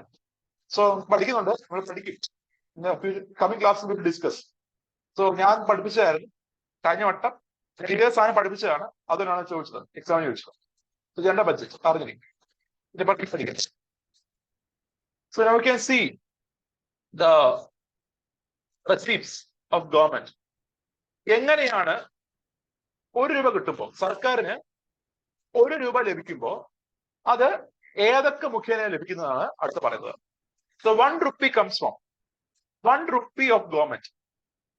1 rupee of government comes from which all area എന്നാണ് ഇവിടെ പറയുന്നത്. സർക്കാർ 1 രൂപ ലഭിക്കുമ്പോൾ ആ 1 രൂപ എവിടെ നിന്നൊക്കെയാണ് വരുന്നതെന്നാണ് പറയുന്നത്. And here you can see the largest component in 1 rupee is borrowings and other liability ആണ്. സോ സർക്കാരിന് 1 രൂപ ലഭിക്കുകയാണെങ്കിൽ ആ 1 രൂപയില് 34 പൈസയും എന്താണ്? സർക്കാർ കടം വാങ്ങുന്നതാണ്. സോ when a government receives 1 rupee, 1 രൂപ റവന്യൂ കിട്ടുമ്പോൾ ആ 1 രൂപ റവന്യൂല് 34 പൈസ എന്താണ്? സർക്കാരിന്റെ ബോറോയിങ്സ് ആണ്. You have to be very careful about this point. അറിഞ്ഞിരിക്കുക, ഒരു ചോദ്യം വരാം. Which is the largest component in the receipts of the government in the budget? നമ്മുടെ സർക്കാർ പറഞ്ഞ ബഡ്ജറ്റിനകത്ത്, സർക്കാരിന്റെ ബഡ്ജറ്റിനകത്ത് ഏതാണ് റെസിപ്റ്റിലെ ലാർജസ്റ്റ് കോമ്പണന്റ് എന്ന ചോദ്യം വരാം. ഏതാണ്? ബോറോയിങ്സ് ആൻഡ് അതർ ലയബിലിറ്റി ആണ്. സർക്കാരിന്റെ കടം വാങ്ങലാണെന്ത് ഏറ്റവും വലിയ കോമ്പണന്റ് ആണ്. അത് കഴിഞ്ഞ് വരുന്നത് GST ആണ്. സോ ബോറോയിങ് കഴിഞ്ഞാൽ അടുത്ത എന്താണ്? GST ആണ്, ഗുഡ്സ് ആൻഡ് സർവീസസ്. ആൻഡ് അതിനുശേഷം വരുന്നത് കോർപ്പറേറ്റ് ടാക്സ് ആണ്. അതിനുശേഷം ഇൻകം ടാക്സ് ആണ്. സോ ആ ഒരു ട്രെൻഡ് അറിഞ്ഞിരിക്കുക. You have to know the trend. There is no need to remember the percentage. ആ ശതമാനം കണക്ക് അറിയണ്ട, മറിച്ച് ട്രെൻഡ് എന്ത് ചെയ്യുക? അറിഞ്ഞിരിക്കുക. സോ ആദ്യം borrowings, then GST, then corporate tax, then income tax എന്ന ഒരു ട്രെൻഡ് ഉണ്ടല്ലോ, അത് അറിഞ്ഞിരിക്കുക. Then അതിനുശേഷം you can see there is union excess duty. Then after that non-tax receipt. After that customs duty. After that non-debt kept receipt. So you can see the different components. നമ്മൾ പഠിച്ച എല്ലാ components വരുന്നുണ്ട് ഇവിടെ. So borrowings and liabilities, അതിനുശേഷം GST. And ഒരു ചോദ്യം വരാം. Among the revenue receipts, from which tax the government receives maximum income? Revenue റെസിപ്റ്റില് സർക്കാരിന് ഏറ്റവും കൂടുതൽ കിട്ടുന്ന നികുതി ഏതാണ്? GST ആണ്. സോ മുൻകാലത്ത് ഈ പറഞ്ഞ GST അല്ല, ബിഫോർ ഫ്യൂ ഇയേഴ്സ്, ഒരു 3 വർഷം മുന്നേ നോക്കുവാണെങ്കിൽ കോർപ്പറേറ്റ് ടാക്സ് ആയിരുന്നു അത് സർക്കാരിന് ഏറ്റവും കൂടുതൽ കിട്ടുന്ന നികുതി വരുമാനം. So in early case before 2020, 2020 മുന്നേ നോക്കുവാണെങ്കിൽ corporation tax was the largest tax component of the government. എപ്പോഴാണ്? 2020 മുന്നേ പറഞ്ഞത്.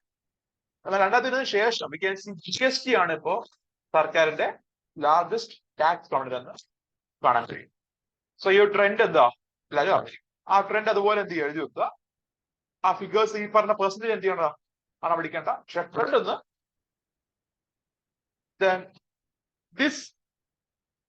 ദിസ് ഈസ് അബൌട്ട് എന്തോ ഈ കോർപ്പറേറ്റ് ടാക്സ് പറഞ്ഞപ്പോ ഈ CSR എന്ന് പറഞ്ഞിട്ടൊരു ഫണ്ട് അല്ലേ, കോർപ്പറേറ്റ് സോഷ്യൽ റെസ്പോൺസിബിലിറ്റി ഫണ്ട്. അതെ.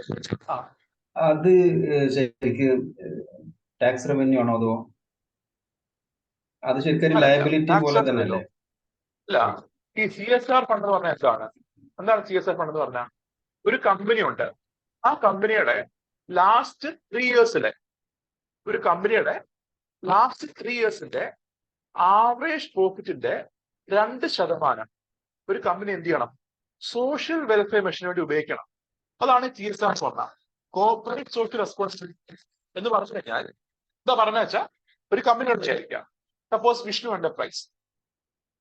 എന്റർപ്രൈസ്. സോ ഈ ഒരു കമ്പനി ഉണ്ടെങ്കിൽ ഈ കമ്പനിയുടെ ലാസ്റ്റ് 3 ഇയേഴ്സ് പ്രോഫിറ്റ്, അവസാന തൊട്ട് മുന്നത്തെ 3 ഇയേഴ്സ് പ്രോഫിറ്റിന്റെ average. So average of 3 years profit, അതിന്റെ 2% എന്ത് ചെയ്യണം? ഈ പറഞ്ഞ സോഷ്യൽ റെഫോർമേഷന് വേണ്ടി ഉപയോഗിക്കണം എന്നാ പറയുന്നത്. സോ ഇപ്പൊ ഒരു കമ്പനിയുടെ ആവറേജ് ഓഫ് 3 years പ്രോഫിറ്റ് 100 കോടിയാണെന്ന് കരുതി. ഒരു കമ്പനിയുടെ ലാസ്റ്റ് 3 വർഷത്തെ പ്രോഫിറ്റ് 100 കോടിയാണെങ്കിൽ 2% എന്ന് പറയുമ്പോൾ എത്ര? 2 കോടി രൂപ. ഈ 2 കോടി രൂപ എന്ത് ചെയ്യണം? സാമൂഹിക പ്രവർത്തനങ്ങൾക്ക് എന്ത് ചെയ്യാം? ഈ പറഞ്ഞ കമ്പനി ഉപയോഗിക്കാന്ന് പറഞ്ഞു. സോ നമ്മുടെ കേരളത്തിൽ ഒരു പാർട്ടി ഉണ്ട്, ഈ പറഞ്ഞ CSR ഫണ്ട് മൂലം വർക്ക് ചെയ്തൊരു party. Can you quote that party? പറയാമോ? നമ്മുടെ എറണാകുളത്താണ് ആ പാർട്ടി ഉള്ളത്, പലർക്കും അറിയായിരിക്കും. 2020. അതെ, 2020. സോ കിറ്റക്സ് ഗ്രൂപ്പിന്റെ CSR ഫണ്ട് വെച്ചാണെന്ത് ആ പാർട്ടി രചിച്ചത്. ഇപ്പം കിറ്റക്സ് ആണ് നമ്മളൊന്നും പറഞ്ഞില്ല. സപ്പോസ് ഇതേ തന്നെ അംബാനി വിചാരിക്കുകയാണ്. അംബാനി ഒരു പൊളിറ്റിക്കൽ പാർട്ടി ഉപയോഗിച്ചു, എന്നിട്ട് എന്ത് ചെയ്യുന്നു? അംബാനിക്ക് കമ്പയർഡ് ടു കിറ്റക്സ് ഗ്രൂപ്പ് അംബാനിയുടെ പ്രോഫിറ്റ് എന്താ?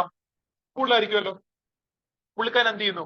അത് 2% ഇതേപോലെ പ്രവർത്തനങ്ങൾക്ക് ഉപയോഗിക്കുകയാണെങ്കിൽ നമ്മൾ ക്രിട്ടിസൈസ് ചെയ്യും. ഇത് ആക്ച്വലി എന്താ? നമ്മുടെ പൊളിറ്റിക്സിൽ കോർപ്പറേറ്റൈസ് ചെയ്യുകയാണ്. 20 എന്ന് പറഞ്ഞ പാർട്ടി ഞാൻ വിമർശിക്കുകയല്ല, സത്യം പറയുകയാണ്. 2020 എന്ന് പറഞ്ഞ പാർട്ടി ഈസ് ആക്ച്വലി കോർപ്പറേറ്റൈസിങ് പൊളിറ്റിക്സ് ആണ്. നമ്മുടെ പൊളിറ്റിക്സിനെ കോർപ്പറേറ്റൈസ് ചെയ്യുകയാണ്. എങ്ങനെയാ കോർപ്പറേറ്റൈസ് ചെയ്യുന്നത്? കിറ്റക്സ് ഗ്രൂപ്പിന്റെ CSR ഫണ്ട് ഇപ്പൊ എന്തായാലും എന്ത് ചെയ്യണം? 2013 കമ്പനീസ് ആക്ട് പ്രകാരം 2013 കമ്പനീസ് ആക്ട് പ്രകാരം ഇന്ത്യയിൽ രജിസ്റ്റർ ചെയ്യപ്പെട്ട എല്ലാ കമ്പനികളും അവിടെ ലാസ്റ്റ് 3 years ആവറേജ് പ്രോഫിറ്റിന്റെ 2% എന്ത് ചെയ്യണം? നിർബന്ധമായും സ്പെൻഡ് ചെയ്തിരിക്കണം എന്നാണ് പ്രശ്നം. അതിന് മാറ്റമൊന്നുമില്ല. അത് കിറ്റക്സ് ആയാലും നമ്മുടെ ഏത് കമ്പനി ആയാലും ഇവിടെ നോക്കിയപ്പോ എന്താ? എന്തായാലും പൈസ മുടക്കണം. പക്ഷെ പൈസ മുടക്കാന്ന് പറയുമ്പോൾ അവിടെ പറയുന്നുണ്ട്, കണ്ടീഷൻ പറയുന്നുണ്ട്, ഏതൊക്കെ മേഖലയിൽ പൈസ മുടക്കാം എന്ന് സ്പെസിഫൈ ചെയ്യുന്നുണ്ട് CSR ഫണ്ടിങ്ങില്. ഒന്ന് ഈ പബ്ലിക് വെൽഫെയർ സ്കീംസിനായിട്ട് മുടക്കാൻ പറ്റും. സർക്കാരിന്റെ ഈ പറഞ്ഞ വില്ലേജ് ഏരിയ ഡെവലപ്മെന്റ്, അതുപോലെ റൂറൽ ഏരിയ ഡെവലപ്മെന്റ്, ആ സ്കീംസ് ഒക്കെ എന്ത് ചെയ്യാം? പൈസ നിക്ഷേപിക്കാം. പിന്നെ കൂടാതെ ഈ മൈനോറിറ്റി അല്ല, എന്താ പറയുക, അണ്ടർ പ്രിവിലേജ്ഡ് കമ്മ്യൂണിറ്റി, അവിടെ കമ്മ്യൂണിറ്റി എന്ത് ചെയ്യാം? പൈസ മുടക്കാം. ദെൻ റോഡ് പണിയാൻ വേണ്ടി, പാലം പണിയാൻ വേണ്ടി, ഇതൊക്കെ എന്ത് ചെയ്യാം? പൈസ ഇൻവെസ്റ്റ് ചെയ്യാം. They can use this money in various areas. CSR ഫണ്ടിൽ പറയുന്നുണ്ട്, ആക്ടിന് പറയുന്നുണ്ട് ഏതൊക്കെ മേഖലയിൽ പൈസ നിക്ഷേപിക്കാം. അതേപോലെ തന്നെ സർക്കാർ പറയുന്ന ഫണ്ടിൽ എന്ത് ചെയ്യാൻ നിക്ഷേപിക്കാൻ പറ്റും. ഈ പറഞ്ഞ CSR ഫണ്ട് ഒരു കമ്പനിക്ക്, സപ്പോസ് ആ കമ്പനിക്ക് താല്പര്യമില്ല ചെലവാക്കാനായിട്ട്, ചെലവാക്കാനല്ല, മെനക്കെടാൻ താല്പര്യമില്ല, ഒരു പാലം പണിയാനോ അല്ലെങ്കിൽ റോഡ് പണിയാനോ അല്ലെങ്കിൽ എന്തോ സ്കൂൾ പണിയാനോ താല്പര്യമില്ല. സോ എന്ത് ചെയ്യാം? അവർ അങ്ങനെ ചെയ്യണ്ട. അതിന് പകരം അവർക്ക് എന്ത് ചെയ്യാം? അവർക്ക് ആ പൈസ സർക്കാർ പറയുന്നതിൽ ഫണ്ടിൽ നിക്ഷേപിക്കാം. ഇത് കോവിഡ് കാലത്ത് നിങ്ങൾക്ക് ഓർമ്മയുണ്ടോ? ഫണ്ട് രൂപീകരിച്ചാൽ PMKS ഒരു ഫണ്ട് 2020 രൂപീകരിച്ച ഫണ്ടാണ് PMKS. സോ PMKS ഈ ഫണ്ട് പ്രത്യേകതയുണ്ട്. ഈ fund it is not a government fund. സർക്കാരിന്റെ ഡേറ്റ പ്രകാരം, സർക്കാർ പറയുന്ന പ്രകാരം എന്താണ്? ഈ ഫണ്ട് ഒരു സർക്കാർ ഫണ്ടല്ല, അല്ലെങ്കിൽ സർക്കാർ ഹാൻഡിൽ ഫണ്ടല്ല. അതുകൊണ്ട് തന്നെ നമ്മുടെ RT ഉണ്ടല്ലോ, റൈറ്റ് ടു ഇൻഫർമേഷൻ, ഈ ഫണ്ടിനകത്ത് അപ്ലൈ ചെയ്യാൻ കഴിയില്ലെന്നാണ് നമ്മുടെ ഗവൺമെന്റിന്റെ വാദം. പിന്നെ പറയുകയാണെങ്കിൽ ഇതിലെ പാർട്ടീസ് വരുന്ന ആരൊക്കെയെന്ന് പറഞ്ഞാൽ ഈ PMKS ഫണ്ട് കീപ്പ് ചെയ്യുന്നത് അതിന്റെ അതോറിറ്റീസ് വരുവാണെങ്കിൽ നമ്മുടെ പ്രൈം മിനിസ്റ്റർ ഉണ്ട്, അമിത്ഷാ നമ്മുടെ ഹോം മിനിസ്റ്റർ ഉണ്ട്, അതുപോലെ ഡിഫൻസ് മിനിസ്റ്റർ രാജ്നാഥ് സിംഗ്. ഇവരാണ് ഒരു ട്രസ്റ്റീസ്. ഈ PMKS ഫണ്ടിലെ ട്രസ്റ്റ് എന്ന് പറയുകയാണെങ്കിൽ പ്രൈം മിനിസ്റ്ററും ഹോം മിനിസ്റ്ററും, അതെ തീർച്ചയായും പ്രൈം മിനിസ്റ്ററും ഹോം മിനിസ്റ്ററും അതുപോലെ ഡിഫൻസ് മിനിസ്റ്ററുമാണ് ട്രസ്റ്റീസ് ഓഫ് ദിസ് ഫണ്ട്. പക്ഷെ ഗവൺമെന്റ് എന്താ പറയുന്നത്? Even though prime minister chairman, അതാ രസം, ഈ ഫണ്ടിന് ചെയർമാൻ ആരാ? പ്രൈം മിനിസ്റ്റർ ആണ്. ഇതിന്റെ മറ്റു ട്രസ്റ്റീസ് ഒന്ന് ഹോം മിനിസ്റ്റർ, ഒന്ന് ഡിഫൻസ് മിനിസ്റ്റർ. അന്നത്തെ ഗവൺമെന്റ് പറയുന്നത് എന്താ? This fund is not a government fund. അതുകൊണ്ട് RT വരത്തില്ല, അതുപോലെ ഓഡിറ്റ് ചെയ്യാൻ പറ്റത്തില്ല. CAG ഉണ്ടല്ലോ, സ്ഥാപനഗതിയിൽ CAG എന്ത് ചെയ്യണം? സർക്കാർ ഫണ്ടിലെ ഓഡിറ്റ് ചെയ്യണം. സോ ഈ ഫണ്ട് ഓഡിറ്റ് ചെയ്യും പറയത്തില്ല. സോ കോവിഡ് കാലത്ത് ഈ ഫണ്ട് രൂപീകരിച്ചു. മേലെ എന്തിനു വേണ്ടിയാണ്? കോവിഡിനെ പ്രതിരോധിക്കാൻ വേണ്ടി രൂപീകരിച്ച ഫണ്ടാണ്. അപ്പൊ അന്ന് ഗവൺമെന്റ് പറഞ്ഞു നമ്മുടെ കമ്പനികൾക്ക് എന്ത് ചെയ്യാം? അവരുടെ CSR fund they can deposit in PMKS ഫണ്ടിൽ എന്ത് ചെയ്യാം? അവർക്ക് ക്ഷമിക്കാം. അതെ, പബ്ലിക് ചാരിറ്റബിൾ ട്രസ്റ്റ് എന്ന് പറഞ്ഞാൽ രൂപീകരിച്ചിരിക്കുന്നത്. So this fund is established as a public charitable trust എന്ന് പറഞ്ഞാൽ രൂപീകരിച്ചിരിക്കുന്നത്. പബ്ലിക് ചാരിറ്റബിൾ ട്രസ്റ്റ് എന്ന് പറഞ്ഞാൽ രൂപീകരിച്ചിരിക്കുന്നത്. പക്ഷെ എന്താ? It's not auditable. അതാണ് ഒരു രസം. സോ പറഞ്ഞത് ഈ പറഞ്ഞ CSR ഫണ്ട് അത് ഡിപ്പെൻഡിങ് ഓൺ ദ കമ്പനി അവർക്ക് പല രീതിയിൽ എന്ത് ചെയ്യാം, ഉപയോഗിക്കാൻ പറ്റും. ഇപ്പൊ നിങ്ങൾ സ്കൂളിൽ ചെല്ലുമ്പോൾ ചില സർക്കാർ സ്കൂളിലൊക്കെ ഇതുണ്ടല്ലോ, ഫിൽട്ടർ, വാട്ടർ ഫിൽട്ടർ ഇല്ലേ, എയർ പ്യൂരിഫയർ, വാട്ടർ ഫിൽട്ടർ, ഇത് ചെയ്തിട്ടുണ്ട്. ഈ പറഞ്ഞ CSR ഫണ്ട് വെച്ച് ചെയ്തിട്ടുണ്ട്. ഇപ്പൊ HDFC ബാങ്കിന്റെ CSR ഫണ്ട്, അല്ലെ SBI ബാങ്കിന്റെ CSR ഫണ്ട് വെച്ച് കാണാം. അതുപോലെ ചില നമ്മുടെ KSFEയുടെ CSR ഫണ്ട് ഉപയോഗിച്ചിട്ട് ഇടയ്ക്ക് കണ്ടതാണ്. എനിക്കൊന്നു ചൈൽഡ് വെൽഫെയർ ഡിപ്പാർട്ട്മെന്റ് കണ്ട് കാറ്, KSFE ഇല്ലേ, നമ്മുടെ KSFEയുടെ CSR ഫണ്ട് ഉപയോഗിച്ച് ചൈൽഡ് വെൽഫെയർ ഡിപ്പാർട്ട്മെന്റിന്റെ കാറ് എനിക്ക് കണ്ടിട്ടുണ്ട് ഞാൻ. ഡിപ്പാർട്ട്മെന്റ് തോന്നുന്നു, ശിശുക്ഷേമ വകുപ്പിന്റെ കണ്ടൊരു കാറ്. അതുപോലെ തന്നെ ഈ പറഞ്ഞ SBI നടത്തുന്ന മാരത്തൺ കിട്ടുന്നുണ്ടോ, SBI മാരത്തൺ, അതെന്താ CSR ഫണ്ടാണ്, ആളുകളുടെ ക്ഷേമത്തിന് വേണ്ടി കൊണ്ടുവരുന്നതാണ്. ഇങ്ങനെ ഡിഫറെന്റ് അജണ്ടാസ്, അല്ലെങ്കിൽ ടോയ്ലറ്റ് പണിയുക, വില്ലേജിൽ ടോയ്ലറ്റ് പണിയുക, അങ്ങനെയൊക്കെയാണ് CSR ഫണ്ട് പോകുന്നത്. അപ്പൊ സർക്കാരിലേക്ക് വരുന്നില്ല. സർക്കാരിലേക്ക് വരുന്ന എങ്ങനെയാ, ഇതുപോലെ എന്തെങ്കിലും നിക്ഷേപം ഉണ്ടെങ്കിലാണ് അത് പബ്ലിക് അക്കൗണ്ട് ലയബിലിറ്റി ആയിട്ട് വരാം. ഈ പറഞ്ഞ ഇതാണ് ഏതെങ്കിലും ഡിസാസ്റ്റർ റിലീഫ് ഫണ്ടോ അങ്ങനെ എന്തെങ്കിലും ഫണ്ടിലേക്ക് നിക്ഷേപിക്കുകയാണെങ്കിൽ അങ്ങനെ വരാൻ വേണമെങ്കിൽ, പക്ഷെ തിരിച്ചു കൊടുക്കേണ്ടതല്ല അത് കേസ്. അത് ലയബിലിറ്റി എന്ന് പറയാൻ പറ്റില്ല. കാരണം പറഞ്ഞല്ലോ, പബ്ലിക് അക്കൗണ്ടിലെ എല്ലാം ലയബിലിറ്റി ആണെന്ന് പറയാൻ പറ്റില്ല. കാരണം പബ്ലിക് അക്കൗണ്ടിലാണ് NIF വരുന്നത്, നാഷണൽ ഇൻവെസ്റ്റ്മെന്റ് ഫണ്ട് വരുന്നത്. അതെന്താണ്, ഡിസ്ഇൻവെസ്റ്റ്മെന്റ് പ്രൊസീഡ്സ് അല്ലേ, അത് കീപ്പ് ചെയ്യുന്ന ഫണ്ടാണ്. പക്ഷെ അതെന്താ പബ്ലിക് അക്കൗണ്ടിൽ വരുന്നതാണ്. സോ വി കനോട്ട് സേ എല്ലാ ഫണ്ടും ലയബിലിറ്റി എന്ന് പറയാൻ പറ്റില്ല. ഓക്കെ, ക്ലിയർ ആയോ?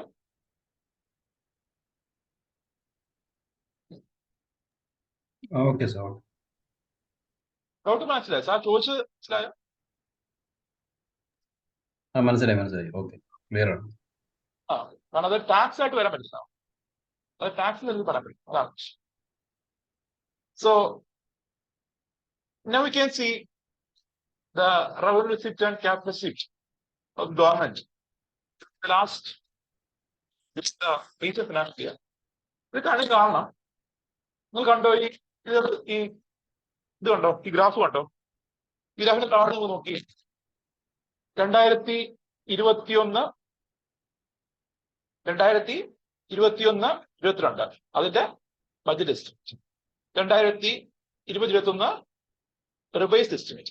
എന്താണ് revised estimate? Then 2022 budget estimate, then actuals. പറഞ്ഞില്ലേ, നമ്മൾ നേരത്തെ ഡിസ്കസ് ചെയ്തതാണ് എന്ത്, the 3 sets of financial years or 3 sets of figures which is mentioned in the budget document.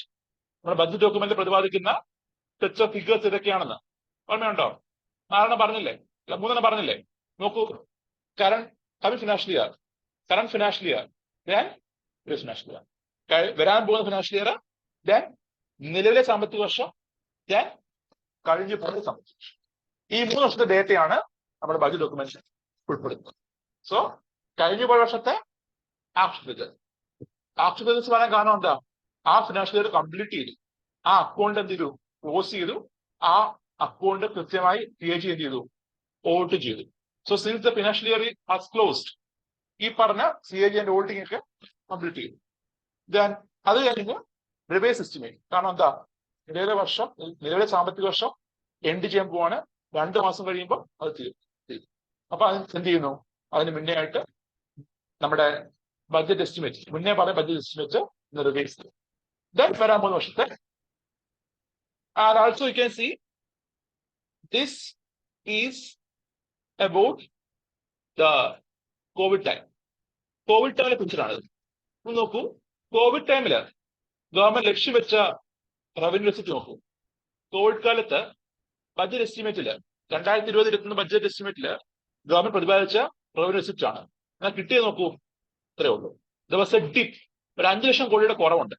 20 lakh crore നമ്മൾ എക്സ്പെക്ട് ചെയ്തു, എന്നാൽ 50 lakh ആണ് നമുക്ക് കിട്ടിയത്. So there was a dip in the revenue. ആ ഡിപ്പ് അതിന് തുല്യമായിട്ട് വേറൊരിടത്ത് ഹൈക്ക് ചെയ്യുന്ന കാണാം. So whenever there was shortfall in revenue receipt, we can see there is a hike in the capital receipt. കണ്ടോ, ഇവിടെ ഡിപ്പായപ്പോ നമ്മുടെ സർക്കാരിന്റെ വരുമാനം കുറഞ്ഞപ്പോ സർക്കാർ എന്ത് ചെയ്തു, കടം വാങ്ങിച്ചു, സർക്കാർ ബോറോ ചെയ്തു. സോ വി ക്യാൻ സി ഇവിടെ ഡിപ്പ് ഉണ്ടായപ്പോ ഇവിടെ എന്തുണ്ടായി, ഇവിടെ ഒരു capital റെസിപ്റ്റില് ആയിക്കൊണ്ടായി. So whatever the shortfall in revenue receipt, that was filled by the extra borrowings, the government. Then this is the current revenue receipt and capital receipt estimate.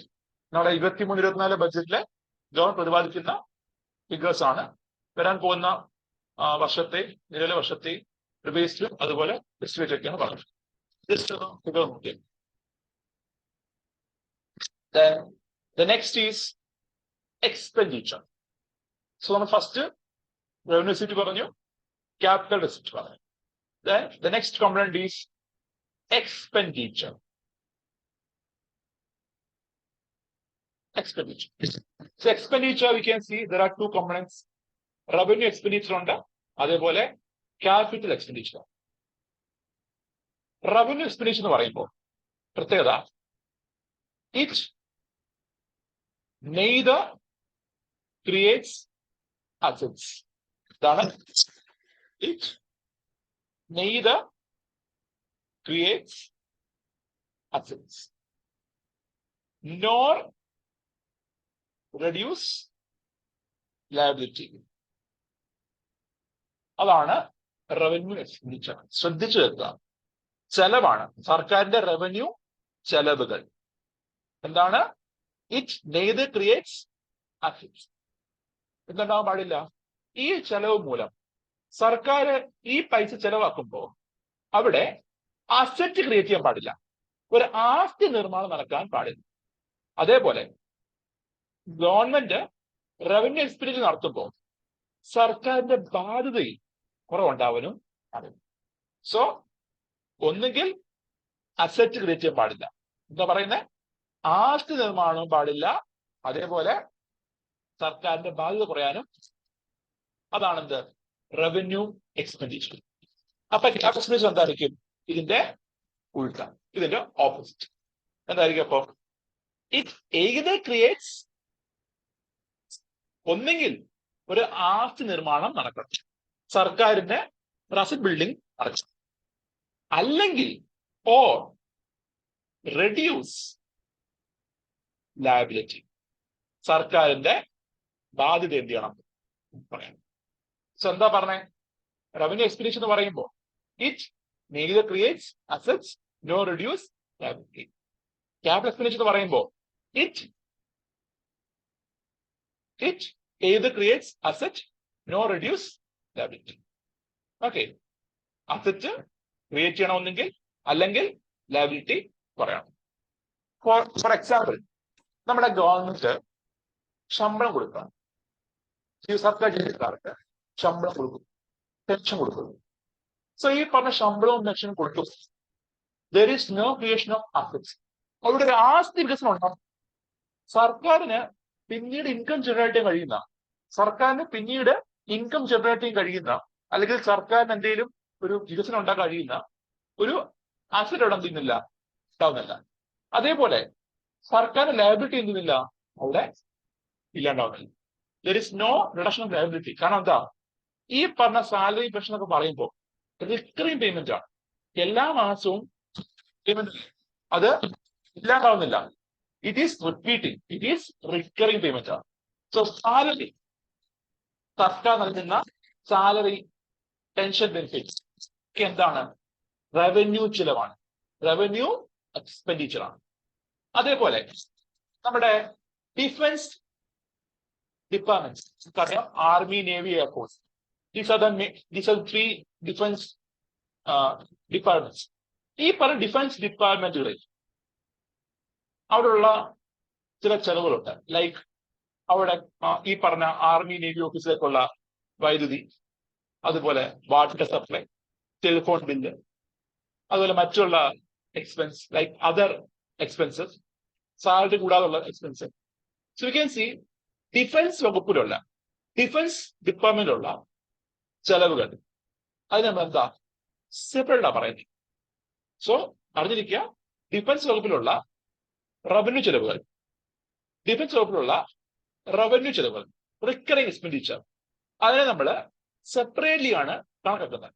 അതിന് കാരണം എന്താ? Because of the importance of defence department ആണ്. നമ്മുടെ defence department importance കാരണമാണ് എന്ത് ചെയ്യുന്നത്, defence വകുപ്പിലുള്ള ചെലവുകളെ, റിക്കറിംഗ് ചെലവുകളെ, റിപ്പീറ്റ് ചെലവുകളെ എന്ത് ചെയ്യുന്നു, നമ്മൾ സെപ്പറേറ്റ്ലി എന്ത് ചെയ്യുന്നു, ഡിനോട്ട് ചെയ്യുന്നു. അതായത് അതിനകത്ത് എന്തൊക്കെ വരുന്നത്, അവിടെയുള്ള telephone bill, water bill, electricity bill, അങ്ങനെയുള്ള ബില്ലുകൾ, അതുപോലെ അല്ലാതെ വരുന്ന ചെലവുകൾ, ലൈക്ക് എന്തെങ്കിലുമൊക്കെ ബില്ലിംഗ് പണിയുന്നൊന്നും അല്ല, ഒരു ബിൽഡിംഗ് പണിയുന്നു, അതൊക്കെ ആർട്ടിഫിക്കേഷൻ അല്ലേ, അതല്ല പറയുന്നത്. അതല്ലാതുള്ള ചെലവുകൾ, റവന്യൂ ചെലവുകൾ. ദെൻ ഗവൺമെന്റ് നൽകുന്ന സബ്സിഡീസ്, എന്താണ് സബ്സിഡി എന്ന് പറഞ്ഞാൽ എന്ന് പറയാമോ? What do you mean by subsidy? നമ്മൾ നേരത്തെ ഡിസ്കസ് ചെയ്തത് സബ്സിഡി എന്താണ്, അല്ലെ എന്തിനാ സബ്സിഡി കൊടുക്കും, എന്താണ് subsidy?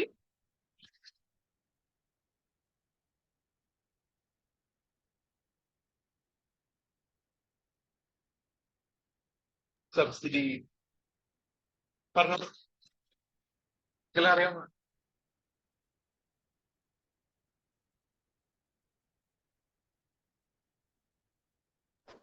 Subsidy is the incentive given to a public. Simple പറഞ്ഞതേ ഉള്ളൂ. ഇൻ സിമ്പിൾ ടേംസ് പറയുകയാണെങ്കിൽ എന്താ സബ്സിഡി പറഞ്ഞു കഴിഞ്ഞാൽ, ഇറ്റ് ഈസ് ആക്ച്വലി ഇൻസെന്റീവ് അല്ലെങ്കിൽ മൊണിറ്ററി ബെനിഫിറ്റ് ആണ്. നമ്മുടെ ഗവൺമെന്റ് പബ്ലിക്കിന് കൊടുക്കുന്ന ഒരു മൊണിറ്ററി ബെനിഫിറ്റ് എന്ന് പറയാം subsidy.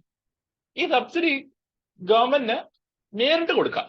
The government can pay the subsidy directly to the public, or the government can give this benefit in such a way that the consumer can purchase an item at low cost.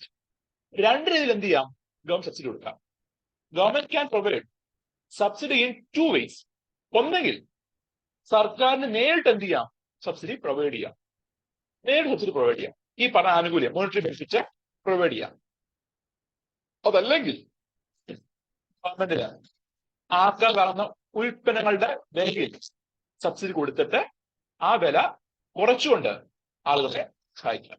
So നോക്കുവാണെങ്കിൽ subsidies can be categorised with 2: direct subsidy and also indirect subsidy.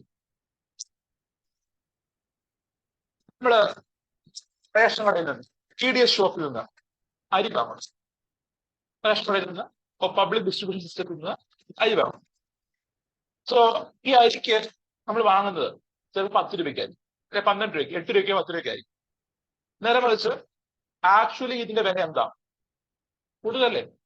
Actually ഇതിന്റെ വില, കാരണം നെല്ല് സംഭരിക്കണം, അത് process ചെയ്യണം, cost involve, ഒരു ചിലവുണ്ട്. So നമ്മുടെ food corporation of India FCI നെല്ല് സംഭരിക്കാനും അത് പ്രോസസ് ചെയ്യാനും അത് സപ്ലൈ ചെയ്യാനും കോസ്റ്റ് എടുക്കുന്നുണ്ട്. സോ ഈ കോസ്റ്റ് ആര് വഹിക്കും? ഗവൺമെന്റ് വഹിക്കും. എന്നിട്ട് കുറഞ്ഞ വിലക്ക് എന്ത് ചെയ്യുന്നു, അത് ഡിസ്ട്രിബ്യൂട്ട് ചെയ്യും. നമ്മളെ കേരളത്തിൽ പറയുമ്പോൾ BPLകാർക്ക് നമ്മൾ ഫീഡ് വില എടുക്കുന്നുണ്ട്, BPLകാർക്ക് കുറച്ച് 8 രൂപയ്ക്ക് 10 രൂപയ്ക്ക് കൊടുക്കുന്നുണ്ട്. സോ വി ക്യാൻ സി ഇതെന്താണ്, ഒരു ഇൻഡയറക്ട് സബ്സിഡിയാണ്. ആൾക്കാർക്ക് കയ്യിൽ പൈസ കൊടുക്കുന്നില്ല, മറിച്ച് ഗവൺമെന്റ് എന്ത് ചെയ്യുന്നു, ഈ പറഞ്ഞ ഉൽപ്പന്നങ്ങളുടെ മേലെ എന്ത് ചെയ്യുന്നു, സബ്സിഡി കൊടുത്തുകൊണ്ട് അതിന്റെ വില കുറച്ച് ആൾക്കാരെ വിറ്റുകൊണ്ടത്. അതേപോലെ തന്നെ ഫെർട്ടിലൈസർ, ഇപ്പൊ യൂറിയ എടുക്കാം, ഇപ്പം യൂറിയ നമ്മൾ മാർക്കറ്റിൽ നിന്ന് വാങ്ങുമ്പോൾ അതിന് കോസ്റ്റ് വളരെ കുറവാണ്, ലെസ് ദാൻ 10 rupees ആണ് 1 കിലോ യൂറിയക്ക് വില.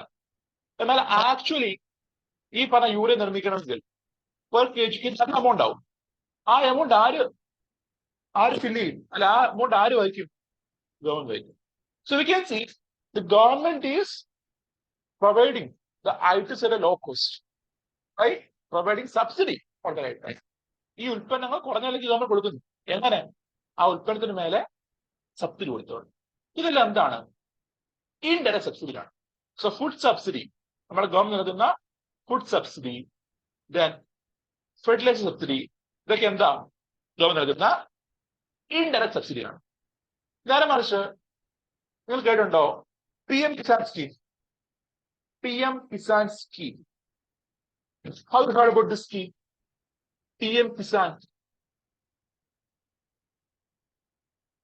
എന്താണ് ആ സ്കീം പ്രത്യേകത? For the farmers Pressure. farmers. കേട്ടില്ല, full കേട്ടില്ല. ഫാമേഴ്സിന് വർഷത്തില് 6,000 അങ്ങനെ എന്തോ കൊടുക്കുന്ന ഒരു സ്കീം അല്ലേ? അതെ അതെ. സോ ഈ സ്കീം 2018 ഡിസംബറിൽ കൊണ്ട സ്കീമാണ്. 2018 ഡിസംബറിലാണ് ഈ സ്കീം കൊണ്ടുവരുന്നത്. ഈ സ്കീമിന്റെ പൂർണ്ണനാമം പ്രധാനമന്ത്രി കിസാൻ സമ്മാൻ നിധി. പ്രധാനമന്ത്രി കിസാൻ സമ്മാൻ നിധി എന്നാണ് സ്കീമിന്റെ പേര്. സോ ഈ സ്കീമിനകത്ത് പറയുന്നത് നമ്മുടെ കർഷകർക്ക് ഒരു വർഷം 6,000 രൂപ ക്യുമുലേറ്റീവ് ആയിട്ട് എന്ത് ചെയ്യുന്നു, പേ ചെയ്യും. And this 6,000 rupees will be paid in 3 installment. 2,000 രൂപയുടെ 3 ഗഡുവായിട്ടാണ് എന്ത് ഈ പൈസ കൊടുക്കുന്നത്. സോ നോക്കുവാണെങ്കിൽ ഈ പറഞ്ഞ PM കിസാൻ സ്കീം,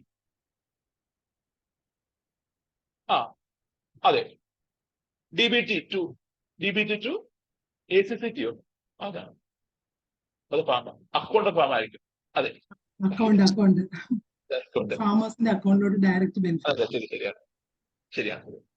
സോ ഈ പറഞ്ഞ PM കിസാൻ എന്താ, ഒരു DBT ആണ്. നമ്മുടെ കർഷകരുടെ അക്കൗണ്ടിലേക്ക് നേരിട്ട് എന്ത് ചെയ്യുന്നു, പൈസ എത്തിക്കുകയാണ്. 2,000 രൂപ വെച്ച് 3 തവണയാണ് കൊടുക്കുന്നത്.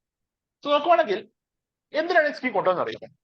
This scheme was introduced by the government to help the farmers in purchasing inputs. നമുക്കറിയാം, ഒരു ഇൻപുട്ട് വാങ്ങണമെങ്കിൽ എന്താണ് ഇൻപുട്ട് എന്ന് പറയുമ്പോൾ ഫെർട്ടിലൈസർ, സീഡ് അല്ലെങ്കിൽ ഇറിഗേഷൻ, ഇതൊക്കെ ആയിരിക്കും കർഷകന് വേണ്ട ഇൻപുട്ട്. ഒരു കർഷകരുടെ ഇൻപുട്ട് എന്ന് പറഞ്ഞാൽ ഇതൊക്കെ. So seed, fertiliser. So there is some cost involved. There is some input cost incurred to the farmer engaging in farming activity. ഈ ഇൻപുട്ട് കോസ്റ്റില് ഒരു സഹായം പ്രൊവൈഡ് ചെയ്യാം. സോ എന്ത് ചെയ്യുവാണ്, ഒന്നിച്ച് സർക്കാർ എന്ത് ചെയ്യാം, ആ ഇൻപുട്ട് എല്ലാം ഫ്രീ കൊടുക്കാം. ഈ പറഞ്ഞ ഫെർട്ടിലൈസറും അതുപോലെ പെസ്റ്റിസൈഡും അതുപോലെ സീഡും എല്ലാം എന്ത് ചെയ്യാം, ഫ്രീ കൊടുക്കാം. അല്ലെങ്കിൽ ഗവൺമെന്റ് എന്ത് ചെയ്യാം, ഈ ഇൻപുട്ട് വാങ്ങാൻ അവരെ പ്രാപ്തരാക്കാനായിട്ട് അവർക്ക് എന്ത് ചെയ്യാം, ഒരു പൈസ ഡിസ്ട്രിബ്യൂട്ട്. അതിന്റെ ഭാഗമായിട്ടാണ് എന്ത് ഈ PM കിസാൻ സ്കീം കൊണ്ടുവരുന്നത്. സോ എന്താണ്, ഒരു DBT ആണ്.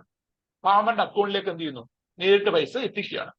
ആൻഡ് ഈ PM Kisan scheme can be called as a direct subsidy എന്ന് പറയാം. നമ്മുടെ PM കിസാൻ എന്താ, ഒരു ഡയറക്റ്റ് സബ്സിഡി എന്ന് പറയാം. കാരണം എന്താ, സബ്സിഡി ആൾക്കാരുടെ കയ്യിലേക്ക് നേരിട്ട് എത്തുകയാണ്. സർക്കാർ എന്ത് ചെയ്യുന്നു, ഉൽപ്പന്നങ്ങളുടെ പൈസ കൊടുക്കുന്നതിന് പകരം ആൾക്കാർക്ക് പൈസ കൊടുക്കുക. എന്നിട്ട് എന്ത് ചെയ്യുന്നു, അവിടെ സ്ഥാനം നമ്മുടെ ശേഷി വർദ്ധിപ്പിക്കുക. സോ PM കിസാൻ എന്താ, ഒരു ഡയറക്റ്റ് സബ്സിഡിയാണ്.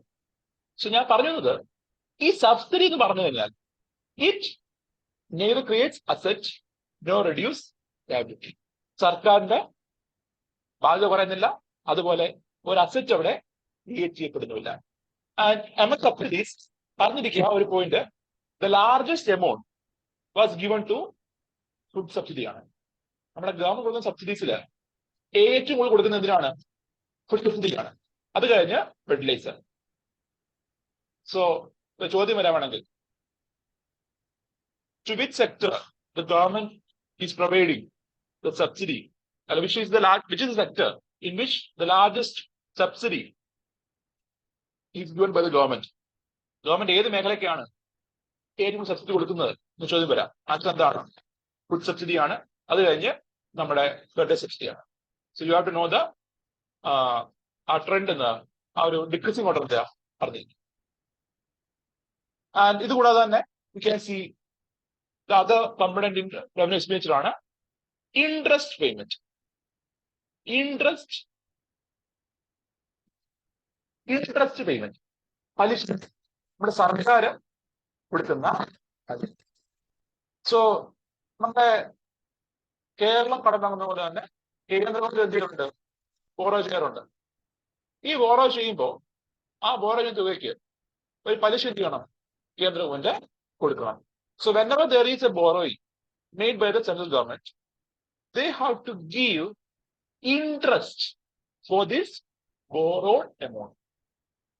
ഇവിടെ ഉദ്ദേശിക്കുന്നത് റീപേയ്മെന്റ് അല്ല, അറിഞ്ഞിരിക്കുക, ലോണിന്റെ റീപേയ്മെന്റ് അല്ല, കടം തിരിച്ചു കൊടുക്കുന്നതല്ല, മറിച്ച് കടത്തിന് മേലുള്ള പലിശ കൊടുക്കുന്നതാണ്. അപ്പൊ നമുക്കറിയാലോ, നമ്മളൊരു ബാങ്കിൽ ലോൺ എടുക്കുമ്പോൾ നമ്മൾ ആ ലോണിനകത്ത് ലോൺ തിരിച്ചുവിടാൻ നമ്മൾ തീരുമാനിക്കും, ഇല്ലേ? ലോൺ തിരിച്ചുവിടാൻ നമ്മൾ ഡിസൈഡ് ചെയ്യുമല്ലോ. So there will be EMI payment. EMI നമ്മൾ തീരുമാനിക്കും. കാർ ലോണോ അല്ലെങ്കിൽ ഹൗസ് ലോണൊക്കെ നമ്മൾ എടുത്തിട്ടുണ്ടെങ്കിൽ അറിയാം. നമ്മൾ എന്ത് ചെയ്യും? ആ ലോണിന് മന്ത്ലി ഫിക്സ് ചെയ്യും. ഇക്കയുടെ മന്ത്ലി ഇൻസ്റ്റാൾമെന്റ് നമ്മൾ ഫിക്സ് ചെയ്യും. ഈ ഇൻസ്റ്റാൾമെന്റിനകത്ത് നമുക്ക് കാണാൻ കഴിയും, പലിശയും കാണും, ഇൻട്രസ്റ്റ് എമൗണ്ടും കാണും, അതുപോലെ പ്രിൻസിപ്പൽ എമൗണ്ടും കാണും.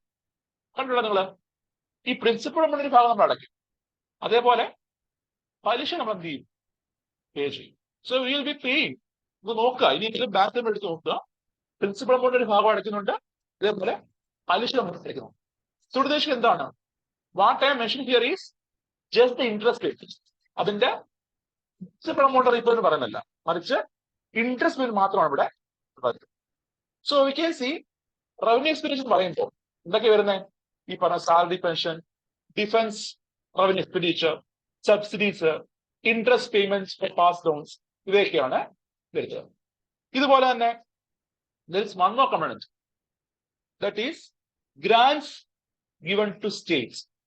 Grants given to state. നമ്മുടെ സംസ്ഥാനം കൊടുക്കുന്ന ഗ്രാന്റുകൾ കേന്ദ്ര ഗവൺമെന്റ് എന്ത് ചെയ്യാറുണ്ട്? They used to give grants to state governments. നമ്മുടെ 2018 ഫ്ലഡ് ഉണ്ടായി, ആൻഡ് നമ്മുടെ കേരളത്തിന് ഏകദേശം 30,000 കോടി നഷ്ടം ഉണ്ടായി. ഓർമ്മ ഉണ്ടാവും, 30,000 കോടിയോളം രൂപ നഷ്ടം ഉണ്ടായിരുന്നു. ആ സമയത്ത് കേന്ദ്ര ഗവൺമെന്റ് നമുക്ക് 5,000 കോടി തന്നിട്ടുണ്ടായിരുന്നു. അപ്പൊ ഈ പറഞ്ഞ 5,000 കോടി എന്ന് പറയുമ്പോൾ എന്താ? ഇറ്റ്സ് എ ഗ്രാന്റ് ആണ്. അത് തിരിച്ചു കൊടുക്കേണ്ടതല്ല, it's a grant given by the central government ആണ്. സോ ഗ്രാന്റ് എന്ന് പറയുമ്പോൾ എന്ത് ചെയ്യേണ്ട? സംസ്ഥാന ഗവൺമെന്റ് റീപേ ചെയ്യേണ്ടതല്ല, സംസ്ഥാന ഗവൺമെന്റ് തിരിച്ചു കൊടുക്കേണ്ടതല്ല. So the central government is giving grants to states. നമുക്ക് ഗ്രാന്റ് നീഡ് സംസ്ഥാനം കൊടുക്കും. അതുപോലെ തന്നെ central government used to give grants to 4 countries. Afghanistan case പറഞ്ഞില്ല നേരത്തെ.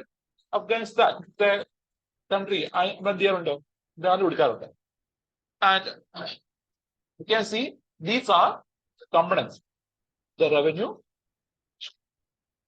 Then the next is capital expenditure. എന്താണ് capital expenditure? എന്താ പ്രത്യേകത? There is either creation of or reduction of liability. ഒന്നുകിൽ എന്ത് ചെയ്യണം? ആസ്തി വികസനം ഉണ്ടാവണം, അല്ലെങ്കിൽ എന്ത് ചെയ്യണം? ബാധ്യത കുറയണം. ആസ്തി വികസനം എന്ന് പറയുമ്പോൾ എന്തായിരിക്കും മീൻ ചെയ്യുന്നത്? നമ്മുടെ ഗവൺമെന്റ് ഇവിടെ നടത്തുന്ന ഡെവലപ്മെന്റ് ബിസിനസ്. നമുക്കറിയാം, നമ്മുടെ ഗവൺമെന്റ് ഒരു പാലം പണിയുന്നു, റോഡ് പണിയുന്നു, ഇപ്പം ട്രെയിൻ വരുന്നു. Government is investing in various streams. ഇപ്പൊ ഹോസ്പിറ്റൽസ് പണിയുന്നു, സ്കൂൾ പണിയുന്നു. ഇതൊക്കെ എന്താണ്? ആസ്തി വികസനമാണ്. There is infrastructure building. അല്ലേ? Infrastructure building. ഒരു പുതിയ റോഡ് പണിയുന്നു, പാലം പണിയുന്നു, അതുപോലെ ഏതെങ്കിലും കമ്പനി ഏറ്റെടുക്കുന്നു. ഇപ്പൊ ന്യൂസ് പ്രിന്റ് ലിമിറ്റഡ് നമ്മൾ ഏറ്റെടുത്തില്ലേ? കേരളത്തിലെ കാര്യം പറയുമ്പോൾ Kerala government has purchased, has invested in newsprint. നമ്മുടെ വെള്ളൂരിലെ ന്യൂസ് പ്രിന്റ് ഫാക്ടറിയിൽ ഇൻവെസ്റ്റ് ചെയ്തു. അതെന്താ?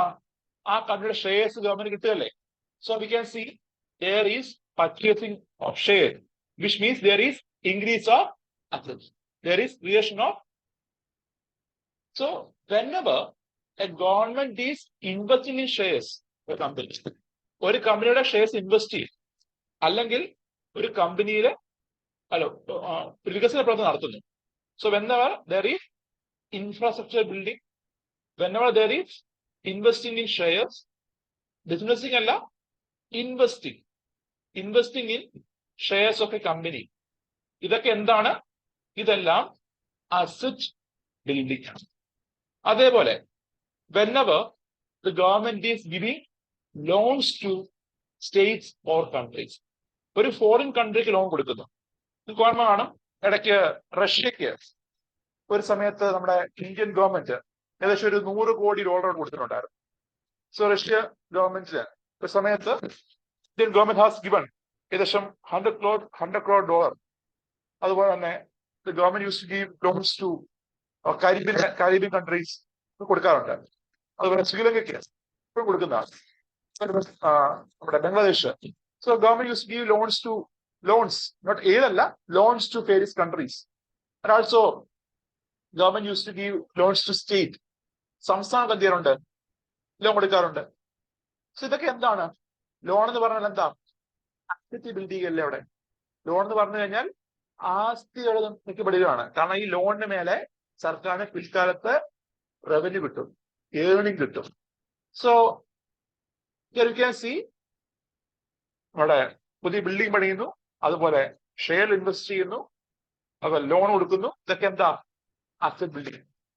അതേപോലെ whenever the government is repaying principal amount of a loan, നമ്മുടെ കേന്ദ്ര ഗവൺമെന്റ് ഒരു ഫോറിൻ കൺട്രിയിൽ നിന്ന് കടമെടുത്തു. കേന്ദ്ര ഗവൺമെന്റ് ഒരു ഫോറിൻ കൺട്രിയിൽ നിന്ന് ബോറോ ചെയ്തു, അല്ലെ ഇന്ത്യയിൽ നിന്ന് ബോറോ ചെയ്തു. ഈ ബോറോ ചെയ്ത പ്രിൻസിപ്പൽ എമൗണ്ട് തിരിച്ചു കൊടുക്കുകയാണ്. So whenever the government repays the principal amount തിരിച്ചു കൊടുക്കുകയാണെങ്കിൽ അവിടെ എന്താ ഉണ്ടാവുന്നത്? There is reduction of liability. So രണ്ട് കണ്ടീഷൻ ഉണ്ട്. ഒന്നുകിൽ ആസ്തി വികസനം ഉണ്ടാവണം, അല്ലെങ്കിൽ ബാധ്യത കുറയണം. ഇവിടെ എന്താ ഉണ്ടാവുന്നത്? ലാബിലിറ്റി കുറഞ്ഞു. പലിശ കൊടുക്കുകയല്ല, പലിശയല്ല പറയുന്നത് ഇവിടെ. എന്താണ്? പ്രിൻസിപ്പൽ എമൗണ്ട് ആണ് പറയുന്നത്. 100 കോടി ലോൺ എടുത്തപ്പോ ആ 100 കോടി എന്ത് ചെയ്യുന്നു?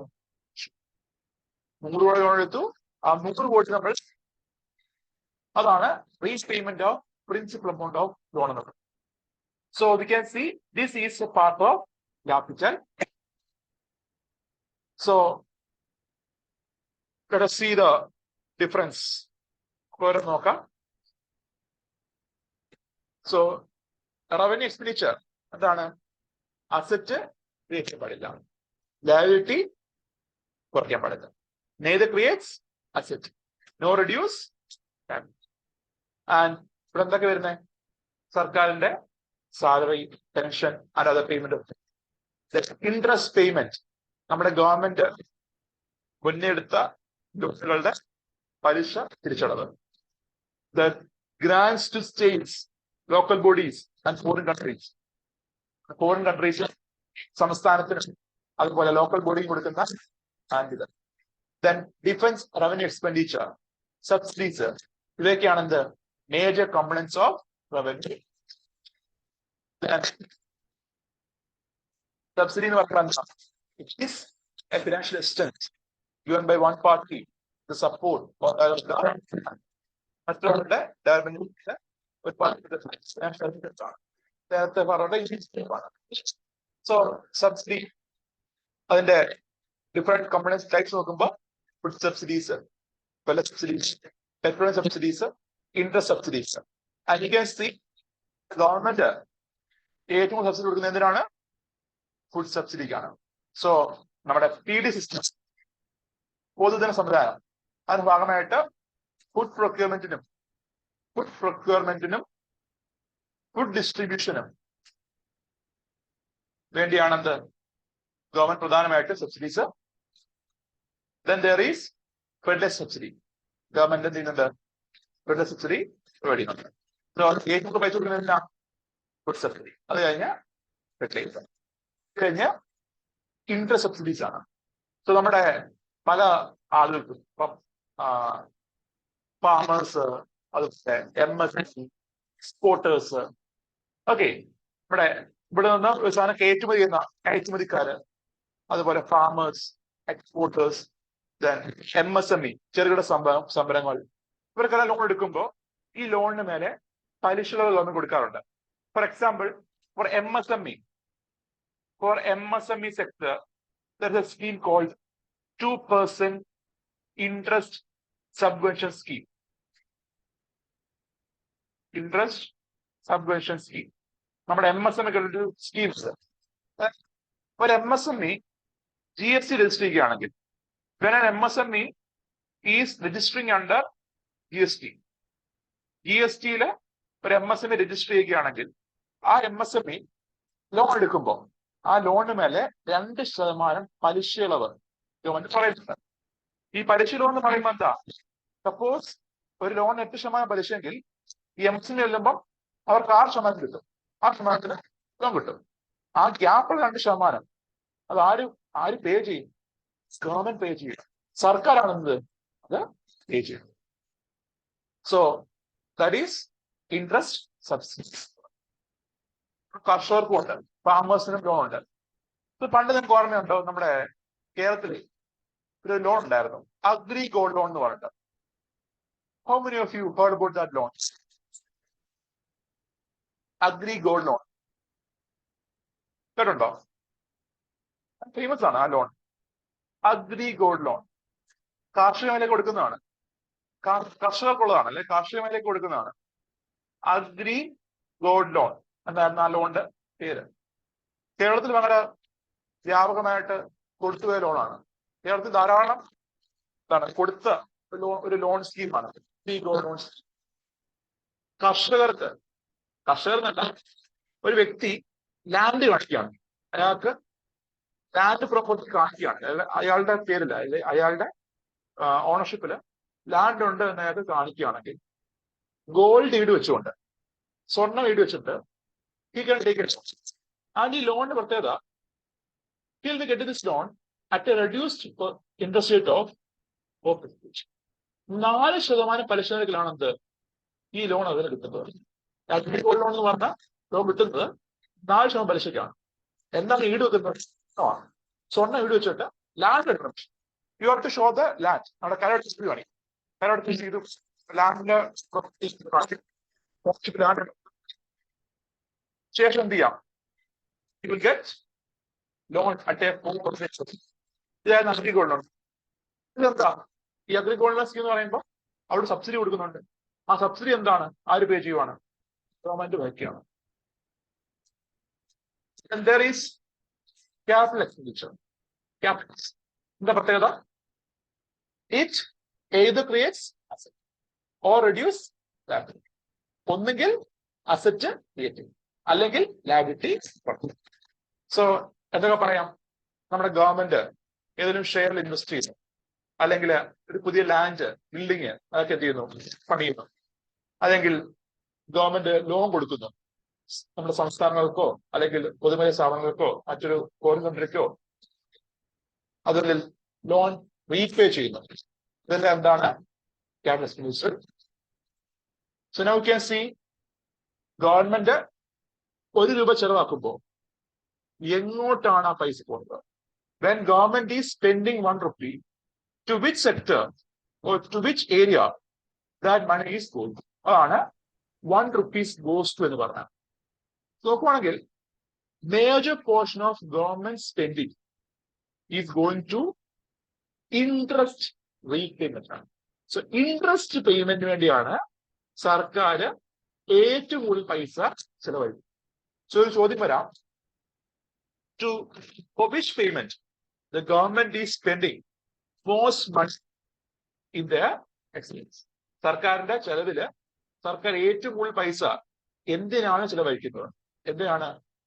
ഇൻട്രസ്റ്റ് പേയ്മെന്റിന് വേണ്ടിയാണ്. അറിഞ്ഞിരിക്കുക. So the government is spending the largest expenditure. Government interest payment is the largest expenditure in the budget. നമ്മുടെ ബഡ്ജറ്റിനകത്ത് സർക്കാർ ഏറ്റവും കൂടുതൽ പൈസ ചെലവാക്കുന്നത് എന്തിനാണ്? ഇൻട്രസ്റ്റ് പേയ്മെന്റ് ആണ്.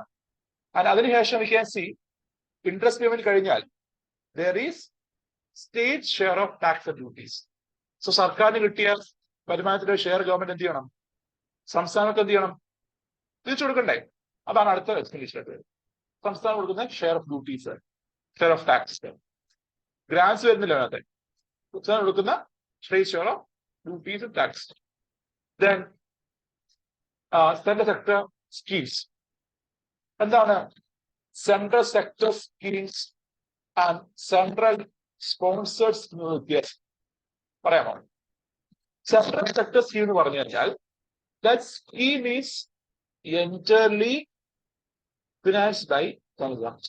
കേന്ദ്ര ഗവൺമെന്റ് സമ്പൂർണ്ണമായി ഫിനാൻസ് ചെയ്യുന്ന സ്കീംസ് അതാണ് സെൻട്രൽ സെക്ടർ സ്കീം. ഇപ്പൊ ഞാൻ നേരത്തെ പറഞ്ഞ PM കിസാൻ സ്കീം, അതെന്താണ്? ഒരു സെൻട്രൽ സെക്ടർ സ്കീമാണ്. അതായത് കേന്ദ്ര ഗവൺമെന്റ് ആണ് ഫണ്ട് ആ സ്കീം ഫിനാൻസ് ചെയ്യും. ഫണ്ട് പൈസ. അതുപോലെ ഫണ്ട് ബിഫോർ 2010, കാര്യം 13-14 മുന്നേ നമ്മുടെ PM ഗ്രാം സഡക് യോജന അറിയിക്കുമല്ലോ, പ്രധാനമന്ത്രി ഗ്രാം സഡക് യോജന. ഈ സ്കീം എന്താ അറിയാമോ? 2000-ലാണ് വരുന്നത്. 2000-ലാണ് ഈ സ്കീം കൊണ്ടുവരുന്നത്, പ്രധാനമന്ത്രി Gram Sadak Yojana. So when this scheme was announced, ഈ സ്കീം അനൗൺസ് ചെയ്തപ്പോൾ ഇനിഷ്യലി ഈ സ്കീം ഒരു സെൻട്രൽ സെക്ടർ സ്കീമായിരുന്നു. തുടക്കകാലത്ത് ഈ സ്കീം എന്താണ്? പൂർണ്ണമായിട്ടും കേന്ദ്ര ഗവൺമെന്റ് ഫിനാൻസ് ചെയ്യുന്ന സ്കീമായിരുന്നു. സോ എന്തിനു വേണ്ടി ഈ സ്കീം കൊണ്ടുവന്നേ?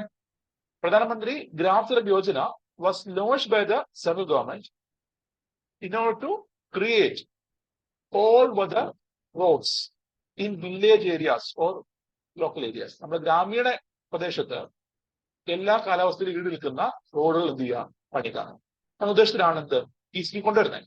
തുടക്കകാലത്ത് കേന്ദ്ര ഗവൺമെന്റ് പൂർണ്ണമായിട്ട് ഫണ്ടിങ് സ്കീമായിരുന്നു. എന്നാൽ പിന്നീട് ഈ സ്കീം ഒരു സെൻട്രലി സ്പോൺസർ സ്കീമായിട്ട് കൺവേർട്ട് ചെയ്തു. നിലവിൽ പറയുകയാണെങ്കിൽ this is A centrally sponsored സ്കീമാണ്. സെൻട്രലി സ്പോൺസേർഡ് സ്കീമാണ്. സ്പോൺസേർഡ് സ്കീം എന്ന് പറയുമ്പോൾ കേന്ദ്രം ഫണ്ട് ഇറക്കും, അതിനൊപ്പം തന്നെ സംസ്ഥാന ഗവൺമെന്റ് എന്ത് ചെയ്യുന്നു? So both central and state, both these parties are involved in financing the, അതാണത് സെൻട്രലി സ്പോൺസേർഡ് സ്കീം. ഈ പ്രധാനമന്ത്രി ഗ്രാം സഡക് യോജന ഇപ്പോ നിലവിൽ എന്താ? ഇത് സെൻട്രലി സ്പോൺസേർഡ് സ്കീമാണ്. അതായത് കേന്ദ്ര ഫണ്ട് ഉണ്ട്, അതിനൊപ്പം തന്നെ സംസ്ഥാനങ്ങൾ 30% ഒക്കെ, അപ്രോക്സിമേറ്റ് 30 ആണ് ഓർമ്മ, 30% എത്തുന്നുണ്ട് സംസ്ഥാന ഗവൺമെന്റ് ഷെയർ ഇടുന്നുണ്ട്. And when this scheme was converted into centrally sponsored scheme, നമ്മുടെ റൂളിംഗ് ഗവൺമെന്റ്, നമ്മുടെ സർക്കാർ എന്ത് ചെയ്തു? റെസ്പോൺസ് ചെയ്തു. കാരണം പറയുമ്പോൾ നമ്മളെല്ലാവരും നമ്മുടെ ഗവൺമെന്റ് ഒരു കാര്യം ചെയ്യുമ്പോൾ ഗവൺമെന്റ് എന്ത് വേണം? ക്രെഡിറ്റ് വേണം. ഏത് ഗവൺമെന്റ് ആയാലും, ഇപ്പൊ കേന്ദ്ര ഗവൺമെന്റ് ആയാലും സംസ്ഥാന ഗവൺമെന്റ് ആയാലും എന്ത് ചെയ്തു കഴിഞ്ഞാലും what are they are doing, they want credit. കാരണം എങ്കിൽ മാത്രമേ അടുത്ത വട്ടം ആൾക്കാർ മുന്നിൽ കാണിക്കാൻ പറ്റത്തില്ല, ഇന്നൊക്കെ ചെയ്തു. സോ ഈ പറഞ്ഞ സ്കീം വന്നപ്പോൾ സെൻട്രൽ സ്പോൺസർ ആയപ്പോൾ കേന്ദ്ര ഫണ്ടുണ്ട്, അതുപോലെ സംസ്ഥാന ഫണ്ടുണ്ട്. പേര് വരുമ്പോൾ അതേ ഉള്ളൂ. പേര് വരുമ്പോ പ്രധാനമന്ത്രി ഗ്രാം സഡക് യോജന എന്നാണ്. മനസ്സിലായോ? ഇനി ഈ സ്കീം നോക്കുമ്പോ ഇപ്പൊ റോഡ് പണിയുമ്പോൾ ആ റോഡ് മുന്നേ കാണും, റോഡിന്റെ മുന്നിൽ ബോർഡ് കാണും, പ്രധാനമന്ത്രി ഗ്രാം സഡക് യോജന നിർമ്മിച്ച റോഡ് ഇന്നലെ കാണുന്നുള്ളൂ. ഇപ്പൊ നോക്കുമ്പോ എന്താ? ഫണ്ട് ആരും ഇറക്കുന്നുണ്ട്, സംസ്ഥാന ഗവൺമെന്റ് ഏകദേശം 30% ഇറക്കുന്നുണ്ട്. പക്ഷെ എന്താ? ദാറ്റ് ഈസ് നോട്ട് അല്ലെങ്കിൽ അതെന്ത് ചെയ്യുന്നില്ല, അപ്രീഷിയേറ്റ് ചെയ്യപ്പെടുന്നില്ല. ആ പറഞ്ഞ സ്കീം വായിച്ചു കഴിഞ്ഞാലും കേന്ദ്ര സ്കീം അംഗീകരിക്കും, അതുകൊണ്ട് റോഡ് ഉണ്ടായാലും കേന്ദ്രം പണി. അപ്പൊ അതുകൊണ്ട് അവരെ അപ്രീഷിയേറ്റ് ചെയ്യുന്നില്ലെന്ന് പറഞ്ഞിട്ട് വിമർശനം ഉണ്ടായിരുന്നു. ഇപ്പോഴും എന്താ? സ്പോൺസേർഡ് അല്ല. സോ അതാണ് ഡിഫറൻസ്. സെൻട്രൽ സെക്ടർ എന്ന് പറയുമ്പോൾ എൻറ്റയർലി ഗവൺമെന്റ് ഫണ്ട് ചെയ്തു. ഇപ്പൊ PM കിസാൻ ആണ്. അതുപോലെ ഈ ഇടയ്ക്ക് ഗവൺമെന്റ് ലോഞ്ച് ചെയ്ത പ്രധാനമന്ത്രി വിശ്വകർമ്മ യോജന കണ്ടിരുന്നോ? വിശ്വകർമ്മ യോജന എന്നൊരു സ്കീം ലോഞ്ച് ചെയ്തു. സോ ആ സ്കീമിനകത്ത് ഗവൺമെന്റ് ആണെന്ത് 3 fund. So central sector scheme and centrally sponsored scheme. You also know that share ഏറ്റവും കൂടുതൽ വരുന്ന ഇൻട്രസ്റ്റ് പേയ്മെന്റ്, അത് കഴിഞ്ഞ് state share of taxes and duties, central sector scheme, അത് കഴിഞ്ഞ് സെൻട്രലി സ്പോൺസേർഡ് സ്കീം ഉണ്ട്, finance commission and other transfer. So ഇതിന് important components ഉണ്ട്.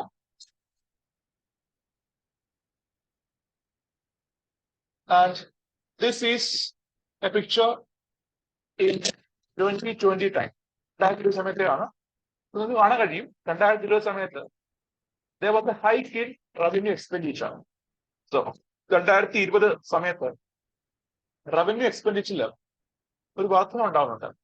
അതിന് കാരണം during that time the government has spent lot of money mainly for Covid battle ചെയ്യാനായിട്ട്, അല്ലെങ്കിൽ Covid റിലീഫിന്റെ ഭാഗമായിട്ട് കുറെ പൈസ സ്പെൻഡ് ചെയ്തു. And the spending mainly goes around interest subsidy ആയിട്ട് പോയിട്ടുണ്ട്.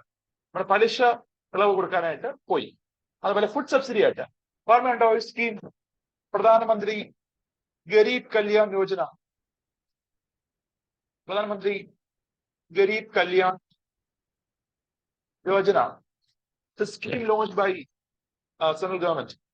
നമ്മുടെ കോവിഡ് കാലത്ത് ബിപിഎൽ ഹൗസ് ഹോൾഡുകൾക്ക്, മൈഗ്രന്റ് ലേബറേഴ്സിന്, ബിപിഎൽ ഹൗസ് ഹോൾഡുകൾക്ക് ഫുഡ് ഗ്രെയിൻസും പൾസസും ഡിസ്ട്രിബ്യൂട്ട് ചെയ്യുന്ന പദ്ധതിയായിരുന്നു ഗരീബ് കല്യാൺ യോജന.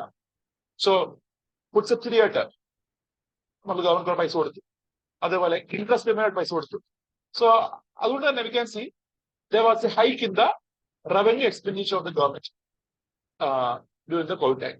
And ആ സമയത്ത് നമ്മുടെ ക്യാപിറ്റൽ എക്സ്പെൻഡിച്ചറിന് വലിയ വർധന ഉണ്ടാവുന്നില്ല. അതിനുശേഷം പിന്നെന്താ ഉണ്ടാകുന്നുണ്ട്, പക്ഷെ കോവിഡ് കാലത്ത് എന്താണ് ഉണ്ടാകുന്നില്ലെന്നാണ് പറഞ്ഞത്. This is the current revenue expenditure and capital expenditure of the government. നിലവിലെ ബജറ്റ് പറയുന്ന എക്സ്പെൻഡിച്ചർ ആണ്. ആൻഡ് യു ക്യാൻ സി നിലവിലെ ബജറ്റ് പ്രകാരം ക്യാപിറ്റൽ എക്സ്പെൻഡിച്ചർ 13.7 lakh crore ആണ്. And this one of the highest ആണ്. ഈ പറഞ്ഞ 13.7 lakh crore ക്യാപെക്സ് എന്ന് പറഞ്ഞു കഴിഞ്ഞാൽ one of the highest expenditure ആണ് ഈ പറഞ്ഞ എക്സ്പെൻഡിച്ചർ വെച്ചാണ് ഈ ഒരു share.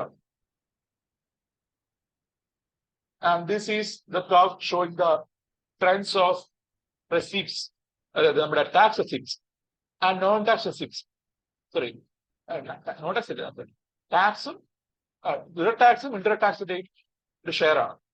So you can C the trend of direct tax and indirect tax. Percentage of GDP നിങ്ങൾക്ക് കാണാം. കറന്റ്ലി 11.1% ആണ് tax GDP ratio. GDP ratio പറയുകയാണെങ്കിൽ 11.1% ആണ് കേട്ടോ. ഗ്രോസ് ടാക്സ് ടു GDP എന്ന് പറയുന്നത്. And this is the net receipt of the non-debt receipt, non-tax receipt, then net senders receipt. അതാണ് ഇവിടെ പറയുന്നത്. So that is receipt of the sector. മറ്റ് receipts tax ഇല്ലാത്ത നോൺ റെസിപ്റ്റ്, അതുപോലെ non tax receipt.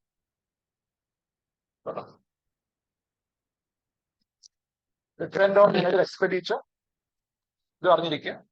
So recently the government has spent a lot of money for transport sector. നമ്മുടെ transportation മേഖലയിൽ ധാരാളം funding government ഭാഗത്തുനിന്ന് ഉണ്ടാകുന്നുണ്ട്. നമ്മൾ കാണുന്നുണ്ടല്ലോ റെയിൽവേയിലൊക്കെ ധാരാളം ഫണ്ടിങ് വരുന്നുണ്ട്. പ്രത്യേകിച്ച് ഇവിടുത്തെ കറണ്ട് ബജറ്റ് അനുസരിച്ച് as per the current budget, the spending in railway is one of the highest in the recent time. Recent time അല്ല, ഏറ്റവും ഹയസ്റ്റ് ആണ്. ഇതിലുള്ള ഏറ്റവും ഹയസ്റ്റ് ആണ്. സോ സ്പെൻഡിങ് ഇൻ റെയിൽവേ മേഖലയിലെ സർക്കാരിന്റെ സ്പെൻഡിങ് കറന്റ്ലി ഉള്ള സ്പെൻഡിങ് പറഞ്ഞാൽ ഇറ്റ് ഇസ് ഹയസ്റ്റ് റെയിൽവേ സെക്ടറിലാണ്. അതിന്റെ ഭാഗമായിട്ടാണ് നമ്മൾ കാണുന്നത് വന്ദേ ഭാരത് പോലുള്ള ട്രെയിനുകൾ വരുന്നുണ്ട്. അത് മാത്രം പോരാ, വന്ദേ ഭാരത് പോരാ, ഈ നീഡ് ബാക്കി ട്രെയിനുകൾ എന്താ ആ രീതിയിലേക്ക് എന്ത് ചെയ്യണം, അപ്ഡേറ്റ് ചെയ്യപ്പെടണം. കാരണം ഇപ്പോഴും എന്താ പഴയ കാലത്തെ ഇഷ്ടമായിട്ടാണ് നമ്മുടെ എല്ലാം ആയാലും മറ്റെല്ലാം എന്താ വി ആർ നോട്ട് അപ്ഡേറ്റഡ്. പ്രത്യേകിച്ച് ട്രെയിനുകളുടെ സേഫ്റ്റി, അതുപോലെ അവിടുത്തെ ഫെസിലിറ്റി ഇതൊക്കെ എന്താ ചലഞ്ച് ചെയ്യപ്പെടുന്ന കാലമാണ്. So we need improve in all those areas. Then next അറിയേണ്ടത് allocation of funds to ministries ആണ്. സോ നമ്മുടെ ഗവൺമെന്റ് കറന്റ് ബഡ്ജറ്റില് ഏറ്റവും കൂടുതൽ പൈസ അലോക്കേറ്റ് ചെയ്തിരിക്കുന്നത് defence വകുപ്പിനാണ്. The government has allocated the highest amount to Ministry of Defense ആണ്. 5.94 ലക്ഷം കോടിയാണ് approximately government പേ ചെയ്തത്. And this is about 13.2% of total expenditure of the central government. ഈ ഒരു ഫിഗർ അറിഞ്ഞിരിക്കും. ഏത് മന്ത്രാലയ സർക്കാർ ഏറ്റവും കൂടുതൽ പൈസ അലോക്കേറ്റ് ചെയ്തത് ഡിഫൻസ് ആണ്. So you have to know that ഏത് മന്ത്രാലയമാണെന്നുള്ള കാര്യം ഒറ്റയോട് അറിഞ്ഞില്ലെങ്കിലും ഈ പറഞ്ഞ ഡിഫൻസ് ഡിപ്പാർട്ട്മെന്റ് ആണെന്നുള്ള കാര്യം ദാറ്റ്സ് ഇമ്പോർട്ടന്റ്. കാരണം എക്സാം ചോദിക്കാൻ വേണമെങ്കിൽ എക്സാമിന് you can ask among which of the foreign ministries the highest share is allocated in the budget. And this is the budget profile. നമ്മുടെ ഇന്ത്യൻ മൊത്തം ബഡ്ജറ്റ് സൈസ് ആണ് 45.03 lakh crore. So it shows the coming of receipts and going of expenditure. Expenditure receipts in a combination ആണ്. നേരത്തെ പറഞ്ഞായിരുന്നു അതിനൊന്ന്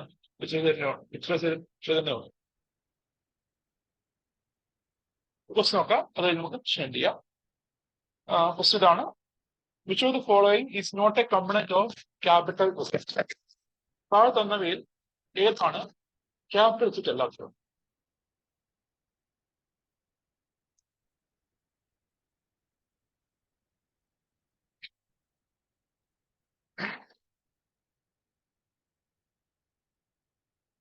can comment your answer.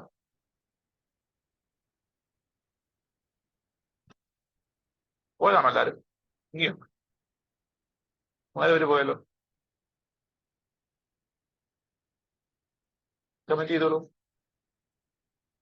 എന്താണ് capital receipt എന്ന് പറഞ്ഞാൽ? സർക്കാരിന് ബാധ്യത ഉണ്ടാക്കണം അല്ലെങ്കിൽ ആസ്തി കുറയ്ക്കുക. either reduce or create deficit. അതാണ് എന്ത്? Capital receipt. ഫസ്റ്റ് പറഞ്ഞത് എന്താ? Market borrowings. ഫസ്റ്റ് പറഞ്ഞത് market borrowings. Then there is external loans. Then provident fund. ഈ മൂന്നും എന്താണ്? ഈ മൂന്നും ബോറോയിങ് ആണ് അല്ലെങ്കിൽ ലയബിലിറ്റി ക്രിയേറ്റ് ചെയ്യുന്നതാണ്. സോ ഈ മൂന്നും എന്താ? ചോദ്യം എന്താണ്? Not a component of debt. ഏതാണ്? Receipt from taxes. So tax എന്ന് പറഞ്ഞാൽ it is a revenue receipt ആണ്. Answer is C. Very good. Then one more thing, plan and non-plan expenditure. So നമ്മളിപ്പോ പബ്ലിക് എക്സ്പെൻഡിച്ചറിനെ, സർക്കാരിന്റെ പൊതു ചെലവുകളെ രണ്ടായി തരംതിരിച്ച് കണ്ടു. ഒന്ന് revenue expenditure and capital expenditure. And this is the classification which is currently used in the budget. നിലവിൽ നമ്മൾ ഉപയോഗിക്കുന്ന ക്ലാസിഫിക്കേഷൻ ഏതാണ്? Capital expenditure, revenue expenditure. ഇതിന് മുന്നേ ഉണ്ടായിരുന്ന എക്സ്പെൻഡിച്ചർ ആയിരുന്നു, ഒരു ക്ലാസിഫിക്കേഷൻ ആയിരുന്നു plan and non plan expenditure. ഇത് 2017-18 ഗവൺമെന്റ് എന്ത് ചെയ്തു? അബോളിഷ് ചെയ്തു. അതിന് കാരണം 2017 ആയപ്പോൾ നമ്മുടെ പ്ലാനിംഗ് കമ്മീഷൻ എന്താ? പ്ലാനിംഗ് കമ്മീഷൻ കാലാവധി അവസാനിച്ചു. അതുകൊണ്ട് തന്നെ this classification was abolished by the government in 2017-18. ഇത് ഇൻട്രോഡ്യൂസ് ചെയ്യുന്നത് 1987-18 ആണ്. Based on the recommendation of Sukhamoy proposal. So 1987-88 Sukhamoy Chakravarty കമ്മിറ്റിയാണ് എന്താണ് ഈ ഒരു ക്ലാസിഫിക്കേഷൻ റെക്കമെൻഡ്. അത് പ്രകാരം അന്ന് മുതൽ 2017-18 വരെ we are been following this classification. So എന്താണ് ആ എക്സ്പെൻഡിച്ചർ പറഞ്ഞാൽ? എക്സ്പെൻഡിച്ചർ പറയുമ്പോൾ it is the expenditure for various projects mentioned under the 5-year plans ആണ്. നമ്മുടെ കേന്ദ്ര ഗവൺമെന്റ് അല്ലെങ്കിൽ പ്ലാനിംഗ് കമ്മീഷൻ അനൗൺസ് ചെയ്യുന്ന 5-year പ്ലാൻസിൽ നമുക്കറിയാം, in every 5-year plans we will discuss later, നമ്മുടെ ഗവൺമെന്റ് റിലീസ് ചെയ്യുന്ന ഓരോ 5-year പ്ലാനിലും there will be different targets കാണും, there will be different projects. ഈ പറഞ്ഞ മേഖല അല്ലെങ്കിൽ ഇന്ന മേഖല, ഇന്ന സ്കീം, ഇന്നതെന്ന് പറഞ്ഞിട്ട് ഡിഫറെന്റ് ടാർഗറ്റ്സ്. സോ ഈ പറഞ്ഞ പ്ലാനിംഗ് കമ്മീഷന് കീഴിലുള്ള പ്രോജക്റ്റുകൾ, പ്ലാനിംഗ് കമ്മീഷന് കീഴിലുള്ള പ്രൊജക്റ്റുകൾ, സോറി 5-year പ്ലാൻസിന് കീഴിലുള്ള പ്രൊജക്റ്റുകൾ, ഇവയ്ക്ക് വേണ്ടിയുള്ള പൈസ, അതാണ് എന്ത്? Planning. So the expenses kept aside for meeting various projects proposed under 5-year plans, and also to meet, like to provide assistance to states to perform, to conduct this project.